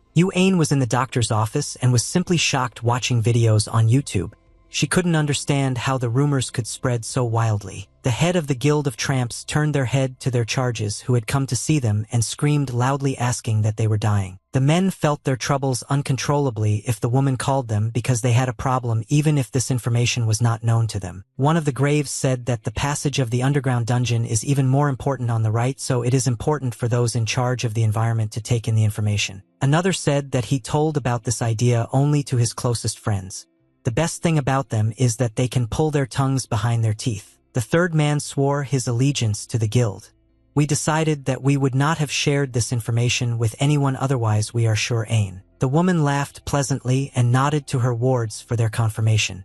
However, she added that it was time for her to start returning to her bonds. At this moment, before this chamber of the Yuvishav Gotuk, VN already strongly caught hold of the woman. The fragments reached a new level about the Vicaristan splash. As only people want to ask about their self-esteem in Ain, they immediately lock it. You simply marveled at yourself and realized that everything was not so bad. The head of the Guild of Vagabonds decided to teach their charges a little about the flow of information. Gotuk earn money so that Ain Maze recovers. Representatives of the Association of Gravists of New Korea decided to take a short walk outside the medicine shop. Gotuk guided the illness through the medical park. Ain told people about controlling their abilities. Vona said that there is no need to wail for her even if she can make a splash on her prosthesis. Gotuk pleased his wife and asked that she could get information about Taeheng's capabilities and also the main tasks. Ain was ruined a little after all this nourishment. She didn't remember anything and she actually carried out all her self-exertion. At the end of the day, she lost her knowledge. She knew more than the words of the young man about those who had managed to heal the great phoenix which would be weakened. Moreover, the woman said that after that day Taehen was likely to go to the depths of the abyss regardless of the lack of knowledge in the abyss. Gotuk Vazev is simply the colossal growth of a young man. The man also thought that from the point of view of the new Korea his possibilities were unknown. Yuan didn't know how to react to these words. She told the man that Taehina, who was constantly in an incredible hurry, did not understand. Gotuk did not realize his frustration and asked what she deserves in respect, and even Taehen was once again treated differently by a lad who knows everything. The woman explained that the skin rash needs to rise. Taehen's ale is so great. He did not hesitate in front of his every strong enemy. Yunak continued to grow steadily in his chambers. Make sure you don't put too much pressure on those to stop so as to stop most of the enemies when reaching the goal. Taehen has learned all possible methods to rise higher. Vin didn't want to complain about anything at all. Yuan tried to understand what the young man was doing with his actions. Vaughn asked her partner about this, why Taehen continues to become strong. Silence fell between the Spivrazmovniks. They turned their eyes to the mountain and marveled at the tops of the trees whose leaves were falling in abundance, landing every hour. Raptom Gotuk hummed that he has a testimony on this power supply.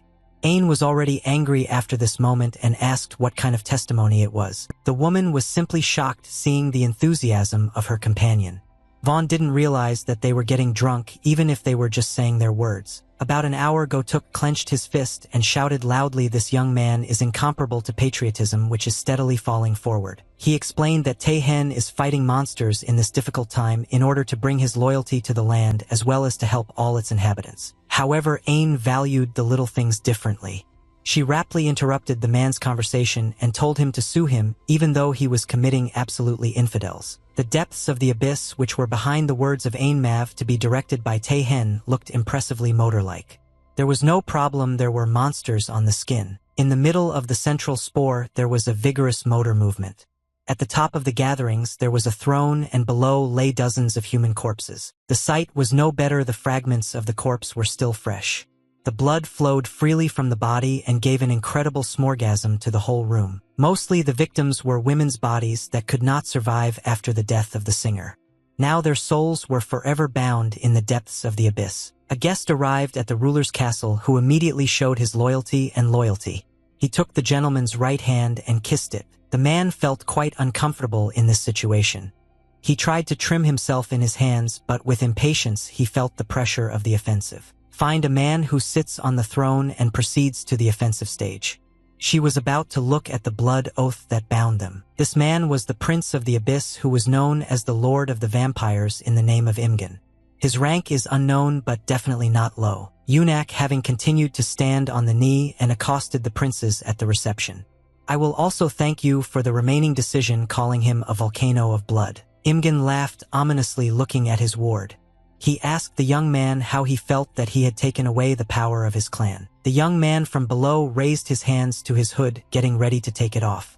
Having said that there are too many people who can be led by the same power as Vin. After these words, the young man stammered and blurred them.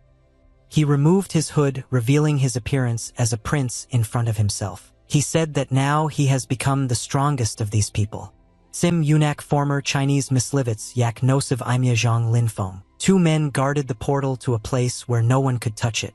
Taehen died about this whole place from these feasts as soon as he turned around. It was not so easy to reach the depths of the abyss. Only those who were ready to face the danger were allowed in here. Taehen turned out to be a suitable candidate for him to be let through. He has fallen asleep in the depths of the abyss under the sign of the new month. A small tabor stood in front of him and people were constantly moving about. They protected their lives and also gave one another help. I am glad that you decided to sink to the depths of the abyss. He will be the first to come here after he awakens. Taehen did not manage to look around the territory when he sensed a human voice.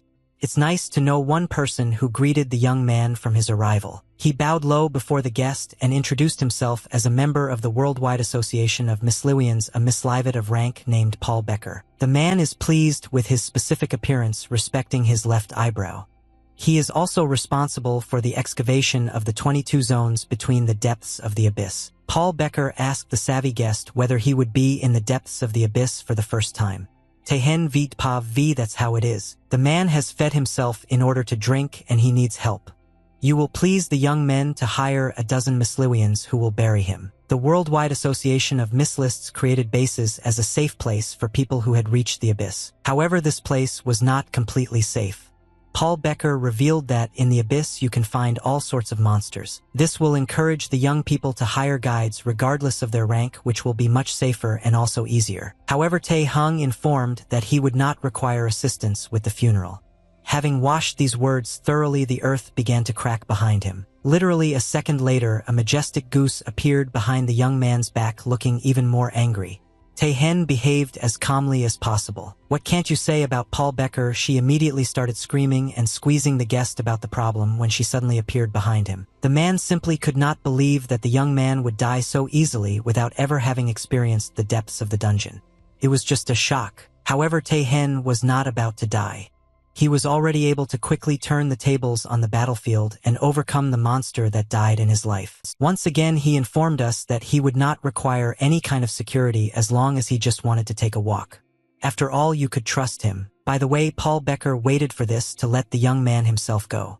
Tae-hen Ishiv, go ahead and catch the monsters on your way. Having gotten lost for a little while among all these corpses. After Paul Becker went back to the 22nd base, Tae-hen is unlikely to catch up with anyone. Before this, the young man lost the power of the Great Phoenix in the Temples of the Fire, which allowed him to become victorious and activate the contract with the devil. Now he holds 2 crystals in his hand and watches over them. You managed to collect the required 200 units of money for the technology. Yunak could not understand why the newbie had changed so quickly. You can now sign this contract only once, which was not really possible. Tae-hen continued to marvel at the crystals in his hand and think about his actions. He doesn't even want to drag a bunch of monsters around with him. Zrestha, having ventured to grind the bar and vicarize the stone of Mani's power. Having worked at this hour, it was also necessary for me. After this, a skeleton appeared to stand in front of the young man like a mountain to the violet half. This person seemed to be experiencing unbearable pain at this moment. The hands of a skeleton appeared on the horizon, growing uncontrollably from his body. Everything was happening so quickly that it was impossible to follow. Also, after the disappearance of this property, the skeleton appeared to have great claws like those without bodies. The stench kept pointing straight to the center of my stomach. Tae-hen still activated the contract with the devil and opened the gate. In the center of the skeleton's belly is a crooked portal for the young man. Therefore, we are impatient to know which exhibit is likely to be damaged. The coin was lost for a short time and the fragments were all that was needed to enter the portal. Tae-hen, not daring to stand on the spot for long, plucked up courage and walked to the portal. You felt as full of yourself as possible without showing any emotion. However, it was impossible to fully embrace my emotions. Those who looked at the young man in front of him were simply shocked. It was even more wonderful. In front of him, Tae-hen could see a majestic castle which was supposed to be in the Gothic style. They were simply gigantic in size. Against the backdrop of the gathering to the castle, Tae-hen was simply getting goosebumps. I realized that I had already tried it in this world. Yunak immediately began to look around the area. The Bashti looked very active. Their tops were vibrating under the monthly harvest. There were simply too many such Bashtas. Tae-hen could not count them all. The stench wafted throughout the entire territory of the castle, giving it a unique look. Tae-hen looked around the territory with some caution. It seemed amazing to him that he held the castle in front of him. I definitely didn't experience anything. Not many young people have ever felt that they were in a void like a place.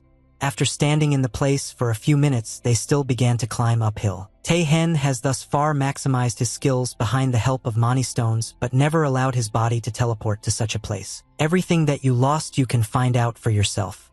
About an hour later, behind the young man's back there appeared some suspicious girls who looked like devils. Tae-hen is immediately aware of the presence behind me. Not daring to simply check, he immediately began to turn his head back. Yunak carried out a vigorous attack for a moment, thinking that he would be threatened by insecurity. At the gatherings of the castle, a loud vibek came through like a worm in the mustache. Tae-hen was not willing to give his body to any monsters who wanted him to rot.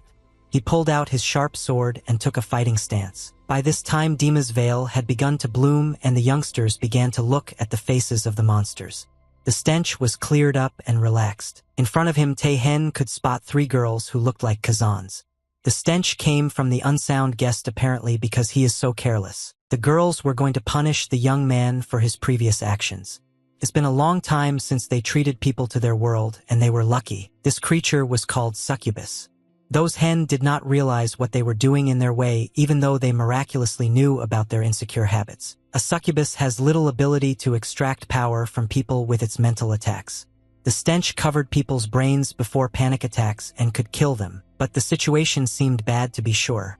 Tae-hen knows that such monsters are expected to have rank B but definitely no more. These monsters were at least of rank with. The girls were going to have a little fun with the young man who had gotten lost. The stench was already showing off his skin with relish. However, Tae-hen was not willing to donate her body. You have accidentally destroyed your place and found yourself in need of attacking first. Yunak believes that behind the minds of the contract he can read a little about these monsters. Once completely at the top of their game, the girls attack. One of the succubus, I didn't realize that the young man would rush into the attack. However, even though there was no turbulence, people were too friendly for them. The girls' skins were easily able to withstand the skin attack of Tae-hen. Vin unsuccessfully waved his knife trying to strike at least one. However, all of their Zacilas were marred, and even the succubus had colossal speed as well as maneuverability, which gave them plenty of chances. Undeterred, Tae-hen continued to attack his own people and attack monsters. He rushed up the hill where there were girls at once. One of them appreciated that the boy was trying really hard for this fight. It was just as it should be. After these words, she clicked her fingers. Tae-hen spontaneously rushed forward, already noticing the majestic blaze of light in front of him, which began to stepfully cover his body. It was too light on the battlefield. The succubus developed their unique technique and created a light heart between them and the enemy. The girls told the young man on the contrary that this would be the end. Tae-hung stood immovably on the spot and could not move after this technique. Yunak was under the influx of washing the pulps, which gave him a desperate chance. Succubus loved men more and even succumbed to the stench more easily. One of the girls said that the youngsters would no longer be able to return to their camp, and even then Tae-hen would counterattack. Yunak was able to block the action of the advanced techniques and just pretend that he had come to him in order to strike a hard blow at the succubus branch. The other 2 girls were simply shocked by this turn of events. Her sister suffered in battle with a very young man, which was very worrying. Tae-hen didn't dare to hesitate until the decision was made. He raised his right hand up and at the same time killed his demon. The young man's face revealed an evil grin. He ordered the girls to stand on their knees as they did not want to say goodbye to their lives. The succubus did not dare to bother anyone, so he crushed them with his power. Tae-hen unleashes an incredible amount of energy to strangle the 2 girls. The succubus fell asleep on the ground. They felt the strong pressure from the young man's side and could not turn around. The stench could not understand how they might have started to burn. Tim and our Tae-hen approaching his opponents at a rapid pace. One of the girls asked how to use the technology for washing pulps. Yunak told the girls that they didn't have to know. He covered his right hand with a stream of energy and completely approached the indestructible bodies. Having responded to the need, you got up, turned to the succubus and asked if you don't mind the stench, as they will sign a contract with him on your mind. The contract could have been signed with only one mind. The first of these was that monsters could be given to those whom you like, and the other reason was to root the monster by force.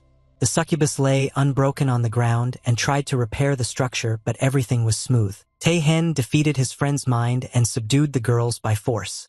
Now, after signing the contract, you can summon a monster of rank C. When Tae-hen raised his hand to expose the girl, he was simply shocked. He was informed that this was not the subject of the contract. Tae-hen cannot understand what is going on. He could not show mercy, even though the succubus were definitely monsters who were attacking him immediately. Raptom behind his back, the young man heard a voice and turned around. He brought before him a whole army of succubus, which was similar to his sisters. Among these girls was the great succubus. The girl is small rank C+. She told the young man that he would be a great gift for her queen. Queen succubus was presently in her chambers. At the entrance before them, there was an arch of towers, the branches of which hung down to the bottom. The stench enveloped human bodies which were otherwise present in life. An unknown calm flowed out of them, unsettling the bodies of the pit. Human and female bodies were separated from each other in rows. The women succumbed to the same catastrophe. A lot of people were starting to freak out. One of her wards came to the queen and told her that she had found information about those who dared to intrude on the castle. At this hour, the queen was lying on her throne covered with a tent. The vines stretched out from the stars as if they had enveloped the bodies of the beast. The queen was happy when she sensed the proof from her daughter. She began to wonder about food, not knowing that long-awaited moment had come again. Judging by the reaction of the woman, she was about to estrange herself from the men. Vaughn laughed and said that she was okay with all this hellish trouble. A loud explosion was heard on the territory of the big castle, which was caused by the attack of an uninvited guest. Taehyung used his unknown power. A real panic began on the territory of the castle after that. The young man understood that he would not be able to face many opponents. High-ranking succubus flew at the speed of light along one of the corridors of the castle. They chased their target and tried to capture it. Taehyun had no choice but to run away from them. He just ran forward, holding a knife in front of him just in case. The monsters ordered the young man to stop and called him a coward. They wanted to capture him alive to give as a gift for the queen. Taehyung was well aware of his precarious situation and kept looking back to make sure the monsters were far away from him. However, the danger was already too close. The succubus caught up with the young man and surrounded him from different sides, intending to use force. Taehyung looked back and forth and realized that he was trapped. The young man did not stop being surprised by how strong these succubi are. The hunter noticed a strange aura around him that began to envelop him. He could not do anything because he was surrounded. Taehyung was simply shocked at how many rivals he had. The succubus began to close in on him, restricting his movements. At this moment, the young man realized that it was time to act. He was going to use his secret power to get out of this trap. The succubus were simply shocked to see such power from a human. They couldn't even expect anyone to get out of it. However, Taehyung was quite an unusual person. Using his colossal strength, the young man created a huge explosion at the exit of the castle. A huge hole formed above his head, left by the energy wave. Taehyung had defeated his opponents and could now catch his breath. He still wanted to subdue the demon, but he still couldn't sign the contract. The young man realized that there was only one thing left for him to look like. Taehyung went to the monster standing on the mountain in front of all the succubus. He went to the door where the queen was waiting for him. The monster's assistant immediately met the young man and bowed before him. She informed him that the queen was looking forward to meeting him. Taehyun was advised to just pass and enjoy, but he wasn't even going to relax, as he knew perfectly well what was going to happen. When the young man entered the room, the lighting changed dramatically. He could see a bright red light coming through the windows. In front of him was some incomprehensible structure with vines oozing from it, and the middle of it was hidden behind a curtain. Taehyung began to look around and noticed that the vines coming from the center spread very quickly throughout the room. In addition, they served as hangars for people. He could observe many corpses around him that were being drained of energy by Lien. Despite this, Taehyung wasn't even going to turn around and run away from here. He stood confidently waiting for a reaction from the queen. Succubus queen didn't make herself wait long. She immediately welcomed her guest into the room and said that she was very glad to see him. Also, the woman did not forget to introduce herself as the queen of all succubus, named Rosaria. She spoke slowly and confidently, opening her mouth. At that moment, the young man was warned that he could make a contract with the devil. All his guesses turned out to be correct. Taehyung decided not to drag it out for long and immediately got down to business. He addressed the monster, to which the woman answered him in human language. The young man was simply shocked and did not believe that this was possible. A monster that speaks human language has never been encountered by a hunter. The queen laughed and asked why the young man was so surprised, because he himself is a person who can understand the language of monsters. Rosaria spoke very confidently in human language. This very much alarmed the young man. For a monster, she spoke too well. The queen dismissed all the minor points and asked the young man why he came to her kingdom. Did he want to get wealth and fame? Also, the woman did not forget to ask, maybe the guy just got lost, or maybe he came to her to quench his lust. However, Taeyong disappointed Queen Rosaria and revealed that he didn't come over to her because of what she just voiced. The young man confidently said that he had come to the chambers of the queen herself to complete the Oath of Challenge, for which he had descended into the dungeons. Rosaria had never met such interesting people before. She wondered for a second if he really thought that was possible. Succubus Queen laughed aloud after thinking. She scoffed at her guest, who didn't seem to understand where he was. Rosaria called the young man too confident. That's exactly how Taeyong behaved at this moment, and he had full faith in his own strength. However, the queen had a completely different opinion on this account. She began to raise her ugly limbs, about to voice her terms. Rosaria pointed her hand at the young man and informed him that he had miscalculated, because no demon would want to enter into a contract with someone like him. The queen asked why she should sign the contract at all, because she has absolutely everything, and now another toy in the arsenal will appear. Immediately after these words, Rosaria decided to attack her guest. She sent many vines in his direction, trying to catch him. Taehyung was completely unsurprised by this turn of events. He immediately summoned his unknown power to confront the succubus queen. He began to cover his body with a powerful flow of energy that could be seen with the naked eye. The young man was very serious. Taehyung warned his rival that if she didn't want to sign the contract with him voluntarily, he would force her to do so. Rosaria just laughed back and continued to attack. The energetic vines continued to move towards the young man with great speed. Taehyun was forced to jump into the air to avoid an unnecessary collision. He managed to dodge the first wave of vines. However, there were too many plants. The young man barely dodged one of them.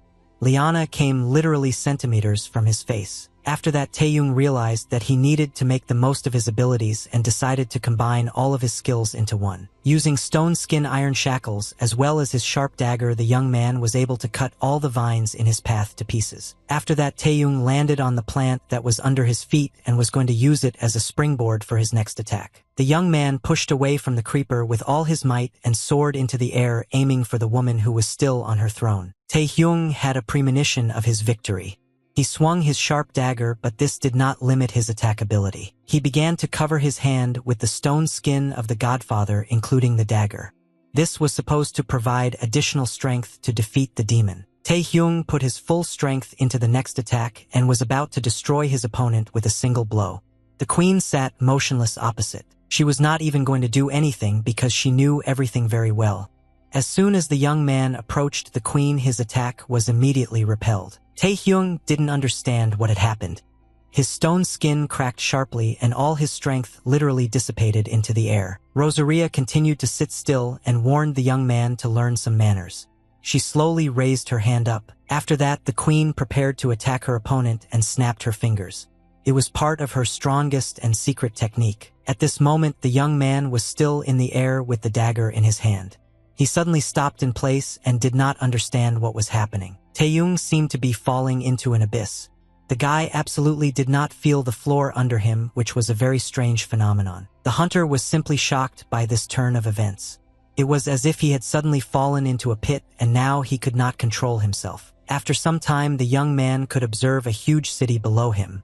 Literally in a fraction of a second, the queen was able to create such a colossal illusion. Taeyong tried to understand what happened at the very last moment. He stared at his hand and wondered why his skill hadn't worked. The hunter looked at the place below his head. He wondered if the queen could change the space around her so drastically. However, as he continued to fall, Taehyung abandoned this theory. With each meter down, he became more confident in his next guess. Almost landing, the young man realized that he was now in a normal illusion, but he could still feel emotions and pain. Taeyong landed in the sea water with his mouth open. Despite the illusion, the young man could not breathe, which made his position very difficult. He looked at the queen's throne above him and wondered at what moment he had become delusional, because he didn't even notice anything suspicious. Rosaria continued to sit on her throne and laughed at the young man. She completely controlled the course of events on the battlefield. The queen asked the young man if he was so stupid that he could not understand that there was no need to come to her for such a favor. She informed her opponent that he had fallen for her illusion from the start. Now Taehyung's body was trapped by the queen. The young man was completely unconscious and was completely enveloped by the limbs of the succubus queen. At this moment, he was struggling with the illusion of his consciousness. Taehyung found himself lying on the succubus queen's bed after falling under her illusion and unable to move. Rosaria was very pleased that the young man's body was now lying under her. Now she could control him however she wanted. While the hunter was lying on the bed, his thoughts were in a completely different city. Taehyung was in the deep sea. He tried to resist, but it was all in vain. The young man understood that this was just an ordinary illusion, but he could not do anything to oppose it. Suddenly, he had a strange feeling inside him. Everything around began to change color and the vestibular apparatus went into full swing. Taehyun suddenly found himself in the car and was simply shocked. He did not understand how he ended up in this location. The young man began to look around and realized that he was in his parents' car. The last time he saw her was before her parents died. He looked at the boy standing right in front of him and recognized his young self. Taehyung was a very nice guy. After listening to the radio, he got fired up with the idea of becoming a high-ranking hunter because they get a lot of money and are also famous. Then he promised himself that he would become one of them and be able to buy mom and dad absolutely anything they wanted for any money. The parents laughed at their son and said that Taehyung is a very capable boy and will definitely achieve all the goals he set for himself. However, the mother did not want her son to become a hunter as it is too dangerous. The main thing for her was that the boy was happy. At that moment, Taehyung was very upset because his parents did not support his dreams. They constantly told him that it was dangerous. Only after the death of his parents, the young man realized that money was not the most important thing in life. The most important thing in this life was happiness. Taehyung was very happy to see how happy his family was. He really wanted to go back to his deep childhood. However, the succubus queen wasn't going to just show the boy his happy childhood. Suddenly, right in front of his face, there was an explosion, and the boy's father could not cope with driving and got into a car accident. Everything around started to burn. The boy looked at his dad, who could not survive the car accident. His whole face was covered in blood and started to burn. Mom's body was also completely motionless after the accident, which indicated her death. The parents sitting in front had to say goodbye to their lives. Taehyung wasn't too happy to see and feel those emotions again. It was the same day of the car accident that his parents died. After that, my young man watched the people who took the little guy away. They wept bitterly, mourning the death of the little boy's parents. Taehyung was still in the back seat of the car and was experiencing the illusion from before. He did not understand why things were happening so quickly. It was the young man's uncle and aunt who were forced to take care of the boy who survived a car accident but was left without parents. Taehyung now clearly remembered how everything happened that day. He was absolutely not happy, but he had no choice. Suddenly, the location began to change sharply again, and the young man heard in his head how he was called an unawakened freak who was trying to wring something out of himself. Turning his head to the left, the hunter saw the young student being bullied, unable to do anything about the situation. It was again the memories of the young man when he was bullied by high school students and even his friends because he was never able to awaken his abilities. Taehyun got out of the car that continued to drive and watched the events in front of him. He couldn't do anything with himself. At this moment, opposite him was a copy of him from the past, which was very weak. The student was barely able to stand up after the beatings. Turning his head again, the young man saw in front of him hunters who were about to go hunting. He was also among them. Despite his age, young Taehyung looked completely different. On his face, there was a stubble which the young man had never worn before. When the unranked young man gathered for the campaign, his companions began to laugh at him because they understood that he might not even survive in the dungeon. Suddenly, the location changed dramatically. Now the young man heard the screams of his aunt, who did not want to let go of his nephew and even tried to manipulate him. Taehyung wanted to go his own way and become a high-ranking hunter, but his relatives were against it as it was too dangerous. The aunt begged the young man to come to his senses because in this way he is harming not only himself but also them. However, Taehyung had already made a firm decision. He thanked his relatives for helping him, but he couldn't stay here any longer. He understood that he was only causing inconvenience to people. Taehyung had no choice but to leave his uncle and aunt's house. After saying goodbye to his relatives, the young man turned his back and went his own way. At that moment, the young man thought about his parents who wanted happiness for him. However, he did not feel any happiness in this house, so he made this decision. Passed Taehyung and headed to meet the adventurers. At that moment, the young man thought only about how to become stronger. Suddenly, a notification appeared in front of the hunter's face that he was under the influence of a skill called royal hypnosis. Taehyung was completely under the control of the succubus queen, who could control his thoughts and emotions, constantly changing locations. All these situations from the young man's life were created thanks to his memory, but the queen was able to get in there and arrange everything at her own discretion. When Taehyung tried to resist this technique, he realized that it was completely useless. Moreover, all of his skills were blocked. However, at some point the young man saw a notification in front of him that one skill was available to him. He immediately realized that there was no hunting skill among the previous list. Taehyung was only able to use this skill, but it was enough for him. He was able to easily destroy his unpleasant emotions. The young man even managed to say goodbye to his relatives who did everything possible for his future. He apologized to them for his behavior. After that, the hunter used his powerful hunting technique and removed absolutely all of his thoughts that had turned into dead people. He seemed to be on a battlefield that was covered with corpses. There was not even a living place on earth, which spoke of a lot of bad emotions. Queen Rosalia watched the young man's thoughts all this time. After the last event, she was surprised that the boy was able to survive at all. She tried to transport the boy back to his past, where he met a huge monster in one of the dungeons on his way. She tried to understand what was happening with the young man's memory, because she noticed several moments that did not match at all. First, the queen noticed that Taehyung was much older in the past than he is now. It was purely physiologically impossible. Second, all his memories were related to one group. The suffering he experienced happened almost every day with him. They did not belong to the same period, but the queen felt that they all went in sequence, which was very strange. Rosalia continued to observe the young man's memories and wondered if he could be hiding something from her, if he really is something special. The queen decided that the young man needed to be awakened a little in his subconscious, so she decided to change reality a little and told the monster to attack. At this moment, Rosalia just stood aside and mocked the performance. She wanted to test how strong the young man was in his subconscious. However, everything turned out to be completely different from what the succubus queen wanted. She suddenly saw a light in front of her that fell on her eyes. Raising her eyes upwards, the queen could observe a shining void of a man who seemed to be slowly descending towards her from the sky. Rosalia stood motionless and looked at the sky. She did not know what was happening at all because the light did not allow her to see. This man was the same king who periodically appeared in Taehyung's thoughts. It was he who gave him incredible power. When the man went down, Rosalia simply could not believe her eyes. She could already see this man somewhere before. A pleasant smile appeared on the king's face.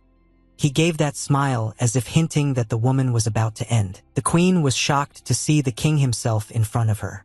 She could not understand why this was happening in the young man's memories at all. While Rosalia stood still and watched the figure of the king, an unknown force began to threaten her back. Taehyung used a hunting technique to defeat the fleeting memories in his mind.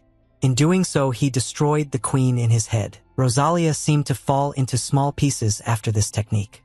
She felt very strange and did not understand what was happening. The succubus queen was suddenly on her knees and looking up as she watched the broken glass slowly fall on her face. Suddenly, Rosalia realized that she could no longer control the young man's memories. The queen found herself back in the real world. She looked at her bed where she had just held the young man in her chains. Now there was absolutely no one in front of her. Suddenly, the woman felt a dagger behind her back. A male voice asked her if the queen allowed herself to look into the memories of other people. Taehyung was able to get out of the difficult trap and turn the events on the battlefield. He now had the queen under control with a knife at her throat. The young man had a very difficult time, but he was able to survive everything. The hunter again repeated to his opponent that he wanted to receive the oath of challenge. However, the queen had a completely different opinion on this account. Of course, she noted that the young man was the strongest she had ever fought, but she called him stupid. She asked if he really thought he could beat her with this toy. Taehyung replied that he wasn't sure, but it was worth a try. Rosalia smiled back and again called the young man self-confident. She also added that she feels that the young man is bluffing now. After distracting the young man, the queen again used her limbs to attack the target that is as close as possible to her. Literally, in a split second, Rosalia captured him.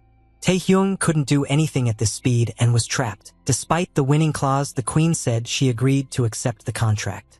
Immediately after her words, she bit the young man's neck. Taehyung didn't understand what was happening at all and screamed loudly from the unbearable pain. He didn't know that was part of signing their contract. After the succubus queen bit the boy, his devil contract skill was replaced with the queen's skill. The oath was taken. Taehyung lost consciousness again and found himself lying on the ground. Now he possessed the skill of perfect hypnosis. His attractiveness rating has increased. These were the last notifications that the young man saw in front of him. After that, he fell into a deep sleep without opening his eyes. Rosalia let the young man go and wished him sweet dreams, calling him the chosen one of the king. She understood this after seeing the boy's memories. Taehyun suddenly opened his eyes as someone's voice called out to him.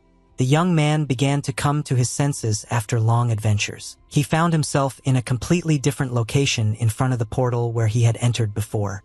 He was also met by the manager of the 22nd zone of the abyss. Paul Baker could breathe easy when he saw the young man rise. He was very glad to see that the hunter was back alive. The man explained that he found the young man just near the portal of the hunter zone, where he was completely unconscious after the patrol. Paul Baker wanted to know what had happened. However, Taehyun was not in the mood for that right now. He tried to understand why Rosalia had brought him here. When the young man looked at the system notification, he realized that the previous memories were not a dream, and he had indeed mastered the devil contract. Now, given his level of strength and the challenge of Rosalia, he will be able to cope with all the opponents that await him at the Asian tournament. However, the young man had one more question. He wanted to understand why Rosalia still agreed to sign a contract with him. Taehyung had a lot of questions for the succubus queen, especially considering the words she spoke before the young man fell asleep. Before disconnecting the young man, she called him the king's favorite, and Taehyung could believe that Rosalia might actually be familiar with the king. Paul Baker was still waiting for an answer from the young man. He saw that the boy was thinking about something and asked if everything was okay with him. The man still advised the hunter to hire a security team, as it can be a little dangerous here, or you can get lost. However, despite the previous situation, Taehyung still declined the offer and said that he was done with things anyway. After that, the young man went home to his hometown where the sun was just rising.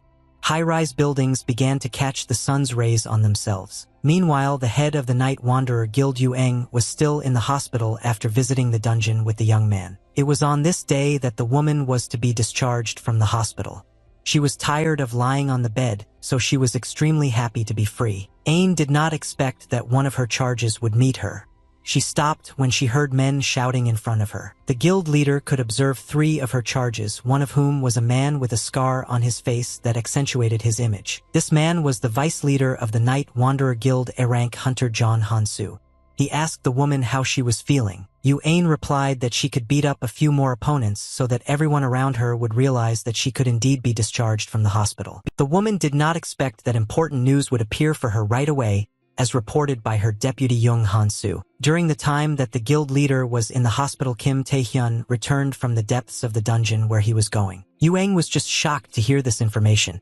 She asked how long it had been since the young man had returned from this dangerous place. The woman thought it was very strange that the young man returned so quickly. Even a talented young man like him could not explore the wilderness alone. Young Hansu said that the leader seemed to underestimate the young man since he was in the city with Rangu. However, the main news was not this at all. The man said that the young man had returned from the dungeons and would meet someone on his way. Yueng asked who exactly he met. Young Hansu replied that Taehyung was forced to meet with the leader of the Onsamiro Guild, which was one of the 4 largest guilds in the city. Hunter Kwon Kong-hyuk blocked the young man's path and was not going to let him pass any further. He had some important business for the talented hunter. Taehyung couldn't understand what was going on. He had recently returned from the dungeon and wanted some rest, but he was not allowed. Kwon Kong-hyuk was waiting for what was going to happen.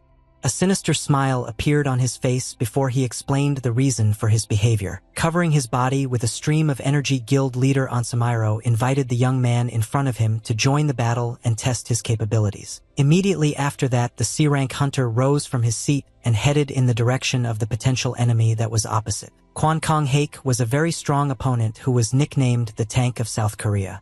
Of course, he was the strongest person in his guild. There were many rumors about the man that he could fight monsters for several hours in a row. He could also deal with hundreds of monsters on his own. However, there was one most famous rumor. Kwon Kong-haek liked to test his potential guild members by force and force them to join. This is exactly what the man wanted to do with Taehyung. Continuing to move forward, the man advised the young man to prepare for an attack. However, this was not destined to happen at this moment. Suddenly, a woman's voice interrupted the man and immediately asked him to stop. As soon as Kwon Kong-hyuk was ready to attack the young man, a woman who had been behind him all this time got in his way. Guild leader Onsamiro was simply shocked at this turn of events. He asked his secretary what she was doing anyway. Kim Hung was a B-rank hunter. She stopped her bus and asked, "Does he want to receive a complaint from the Human Rights Commission again?" Tae-hyung was able to relax after that and tried to understand what prohibitions and bans the people in front of him were talking about. Kim Han decided to take all the responsibility on herself. She introduced herself to the young man and was going to continue the conversation on her own. She wanted to invite the young man to their place in a completely normal way.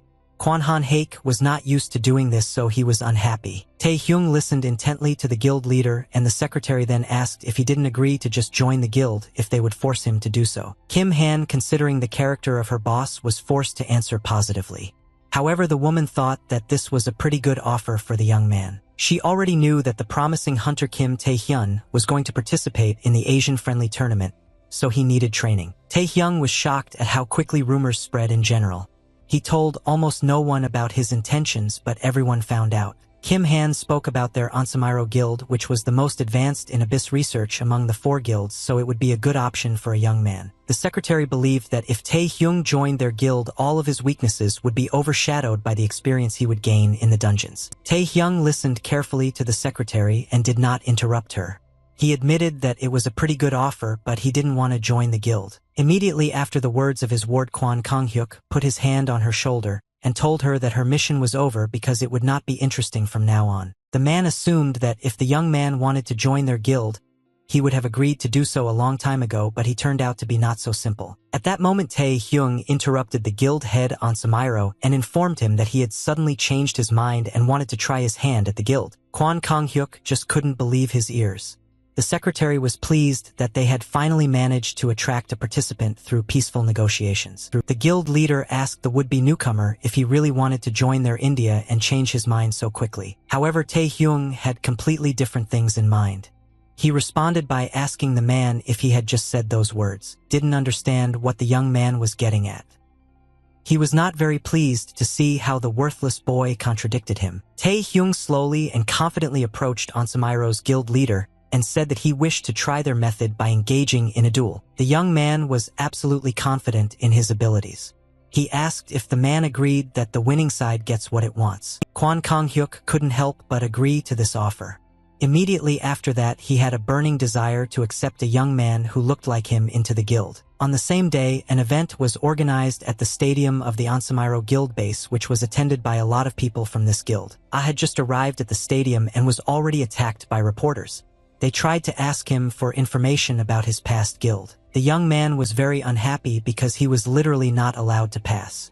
The crowd kept asking questions about the Vagrant Guild and Yuan. The boy had a very strong desire to destroy all the journalists around him, as they were very ill-mannered and continued to insist on their own. Suddenly, the young man heard a very familiar voice from the crowd and saw a raised hand. Someone from the audience tried to push through the crowd of journalists. It was reporter Kim, who also wanted to interview the main character of today's event. She was even ready to jostle with competitors. The girl stretched her hand forward, which was already shaking from fatigue. Despite this, Kim continued to move through the crowd. At some point, the girl felt a powerful touch of a man's hand on her. Someone from those present grabbed her hand and pulled her to him. It turned out to be Tae-hyung, who recognized his old acquaintance and took her to him. The girl was simply shocked to see the boy in front of her. Tae-hyung greeted the reporter and remembered that the last time they saw each other was during the hunter qualification. It was a very pleasant meeting. Reporter Kim felt very uncomfortable in this situation. She greeted the young man and said that she was also very happy to see him. All the journalists present immediately began to wonder who this girl with glasses was. They wanted to know how she knew Tae-hyung. The reporter was pleasantly surprised that the young man remembered her at all because they had been seeing each other for 5 minutes. Despite his status, he remained normal. Tae-hyung told the reporters that he was going to give an interview to reporter Kim after the test because the guild head was probably already waiting for him. After the young man managed to avoid the journalist's cameras, reporter Kim became the main character of the scene. She began to be asked a lot of questions by Tae-hyung's friends. Leaving this unbearable crowd of journalists, the young man could finally go to the arena where a serious opponent was waiting for him. Tae-hyung confidently strode forward and climbed the stairs to the stadium where the lighting was very good, and the spectators were already eagerly waiting for the fight. The hunter was not worried at all because he was completely confident in his abilities, especially since he got new skills during the last raid. Upon entering the stadium, Taehyung could see a green fence around him behind which the fans were sitting. They were very happy to see the young man. However, all these people came here to support a completely different person. It was Kwon Kang-hyuk who was standing in front of the young man. The man was finally able to wait for his opponent. He was infinitely glad to see the young man in front of him because he was not afraid and still came. Taehyung, covering his body with stone skin, said that he was not even going to hide in the bushes, but on the contrary, he wanted to meet a strong opponent. The commentator of the match finally took the microphone in his hands and started broadcasting the match that all the spectators were looking forward to. Commentator Choi announced that the match would continue until one of the contestants decided to give up or fall to their knees. For Kwon Kang-hyuk, this was already 120 recruitments during his leadership in the guild.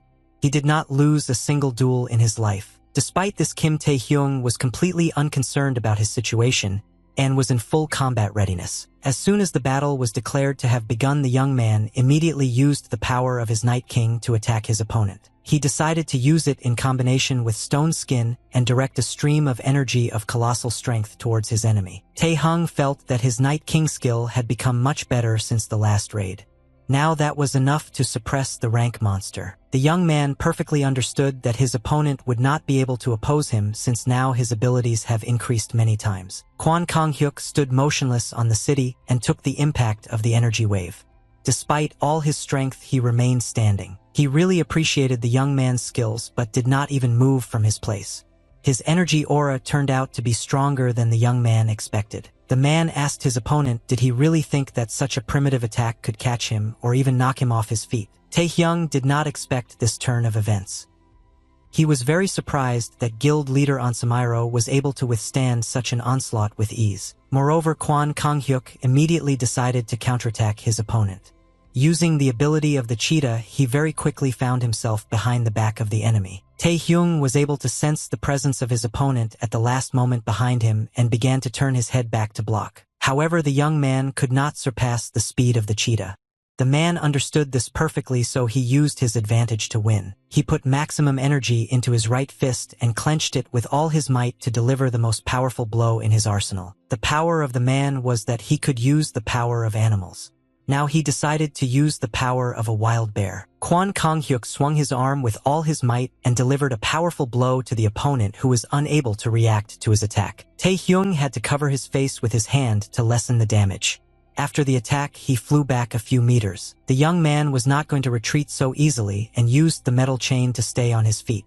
At the same time, he was preparing for the next attack. Seeing that his opponent was already closing in on him, Tae-hyung aimed his metal chains at him to slow the man down. However, Kwon Kang-hyuk wasn't even going to stop there. He understood that such a skill would not harm him, so he did not even waste time on defense. Before the attack, he said that the young man indeed has many different abilities, but they are all absolutely nothing against the strength of animals. Guild leader Onsamiro used the power of a wild bull to launch his next attack. Along the way, he destroyed all the metal chains in his path. Tae-hyung was simply amazed at what abilities the man possessed. He admitted that he is currently fighting the strongest opponent in his life. As Kwon Kang-hyuk had guessed, his attack was able to break through the enemy's defense with ease, and his bull continued to move on. The man now decided to use the elephant's strength to kick his opponent, who was now directly below him. Tae-hyung did not expect such a turn of events and wondered what he should do next. It was necessary to immediately remove the legs from here. However, the young man perfectly understood that he had almost no time left for this.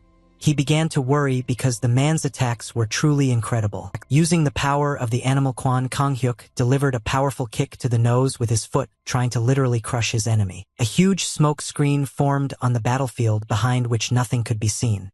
Tae-hyung seems to have remained standing still. Kwon Kang-hyuk landed on a rock after his last attack and was able to rest for a while.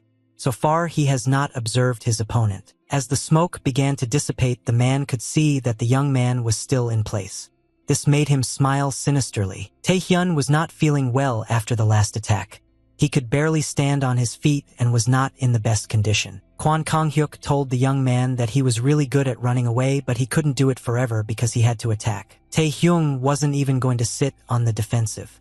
Coming to the right form, the young man said that this is just the beginning. That he informed the man that if these were absolutely all his talents, then, with this development of events, he would definitely not be able to bring him to his knees. Kwon Kong-hyuk completely ignored his opponent's words. He began to approach him and said that he was already cornered. A sinister smile appeared on the man's face, and he offered to finally end this match since it was already dragging on. Immediately after his words, guild leader Ansamiro decided to proceed with his final attack using the power of the dinosaur itself. It was the man's final attack form and his most powerful weapon, one that none of his previous opponents could stand against. The audience was simply shocked to see the final form of their leader. They understood that it would be hot now and began to support the man. The leader's fans had already begun to bury his rival as they believed that Tae-hyung would be no match for their leader. Yu-eng along with her deputy also came to watch the battle. She was very glad that she would be able to see such a clash with her own eyes. Jung Han-soo asked the leader of the Vagrant Guild why she was so happy, because if he loses this fight, he will be forced to leave their guild. The man asked if it was not worth avoiding this match to preserve a valuable asset. Yu-ain thought for a second maybe her assistant was right. Jung Han-soo said that Kwon Kong-hyun can literally borrow strength from animals, giving him an incredible advantage in battle. In the man's opinion, despite all his strength, Tae-hyung would not be able to compete with such an opponent, let alone one-on-one. Yu-ain, after listening to her assistant, told him to calm down a bit and just listen to what she was going to tell him about the young man. The head of the Guild of Night Wanderers watched one of his wards for quite a long time and learned one very interesting thing. She informed her partner that no matter what situation the young man was in, he always had a trump card up his sleeve, so there was no reason to worry. Tae-hyung was completely unfazed by the fact that his opponent was about to use his final and strongest form. He just waited for him in place. Absolutely everyone present in the stands held their breath before the last clash. Only Yu-eng sat calmly and already knew the winner of this battle. Jung Han-soo watched the young man closely and couldn't believe that he would really find a way out of this situation. It was simply impossible for an ordinary person. However, he still managed to do it. Everyone present just jumped to their feet after the collision, including reporter Kim, who was capturing everything on camera. Commentator Choi was just shocked at how this fight ended. He couldn't believe that his guild leader would allow himself to do this. Just into the microphone, the commentator was forced to report that the leader of the Ansamiro Guild voluntarily knelt down, leaving the opponent behind. The man himself could not understand what had just happened. He wasn't going to kneel down, but something unknown made him do it. Tae-hyung turned his head in the direction of the victorious opponent and asked in a sarcastic voice if this was the end of the battle. During this time, Secretary Kim spoke to the Human Rights Commission and tried to justify her boss's actions. However, these excuses, it seems, were no longer needed. Kwon Kong-hyung lost this fight, so Tae-hyung definitely has a lot of questions to ask. Ansamiro Guild simply could not believe their eyes. They could not even imagine that their leader could lose to anyone at all. Those present could not believe that a man who had gone through thousands of dungeons voluntarily knelt down. They decided that the young man was lying. Disgruntled shouts began to be heard in the stands, booing the winners. They demanded that the result of this fight be annulled. Tae-hyung expected such a reaction from his side, but he didn't really like that the audience was demanding to repeat the fight. Despite the reaction of the stands, the young man perfectly understood that the decision would now depend on the man kneeling behind him. Kwon Kong-hyun felt as worthless as possible in this situation. The South Korean tank lost in close combat. It was a real shame. Tae-hyung used the perfect hypnosis skill that he received after signing the contract with Rosaria. It was certainly risky, but the young man stood still until the very end, waiting for the right moment to use the skill. Sensing that now was the right moment, Tae-hyung used the technique of perfect hypnosis and ordered his opponent to kneel down. The result of the battle was on the face. Kwon Kong-hyun was indeed on his knees now, which meant his defeat according to the rules of the match. The man was very angry for allowing himself to be defeated. It was the first defeat in his life and also before all his wards. He tried to understand how this happened in the first place. At the very last moment, he knelt down and now realized that the young man was controlling his mind. Guild leader Ansamiro had never heard of such a technique in his life and did not know how to counter it, but he still blamed himself for the defeat. Suddenly, a man shouted loudly to the entire stadium, ordering the stands to shut up because they were not acting in a gentlemanly manner. All viewers were simply shocked by this turn of events. Yu-eng still continued to eat her popcorn with a smile on her face. Reporter Kim jumped up after guild head Ansamiro shouted. She didn't understand what he was trying to say. Commentator Choi was forced to shut up after being ordered by the boss. The man tried to understand why he did it in the first place. Kwon Kong-hyun took the floor and said that he did not know what skill the young man had used against him but admitted that he himself was to blame for his defeat. He asked the stands not to boo the winner anymore and to accept the defeat with dignity because such moments happen in everyone's life. The chairman promised to tear off the heads of all those who were dissatisfied with his own hands. Young-han-soo couldn't believe that Taehyun really won. The head of the Night Wanderer Guild watched her counterpart from the rival guild with a smile on her face. It brought her great pleasure. All attention was focused on Ansamiro, the head of the guild. It would be difficult for those present to believe that a man accepts defeat. Absolutely no one expected that Taehyung would force the man to his knees. As Ain said, the young man has an ace up his sleeve again. She continued to pop the popcorn into her mouth, watching the young man who surprised her more and more each time. Young-han-soo watched the guild leader voraciously devouring popcorn and asked what happened to her expression.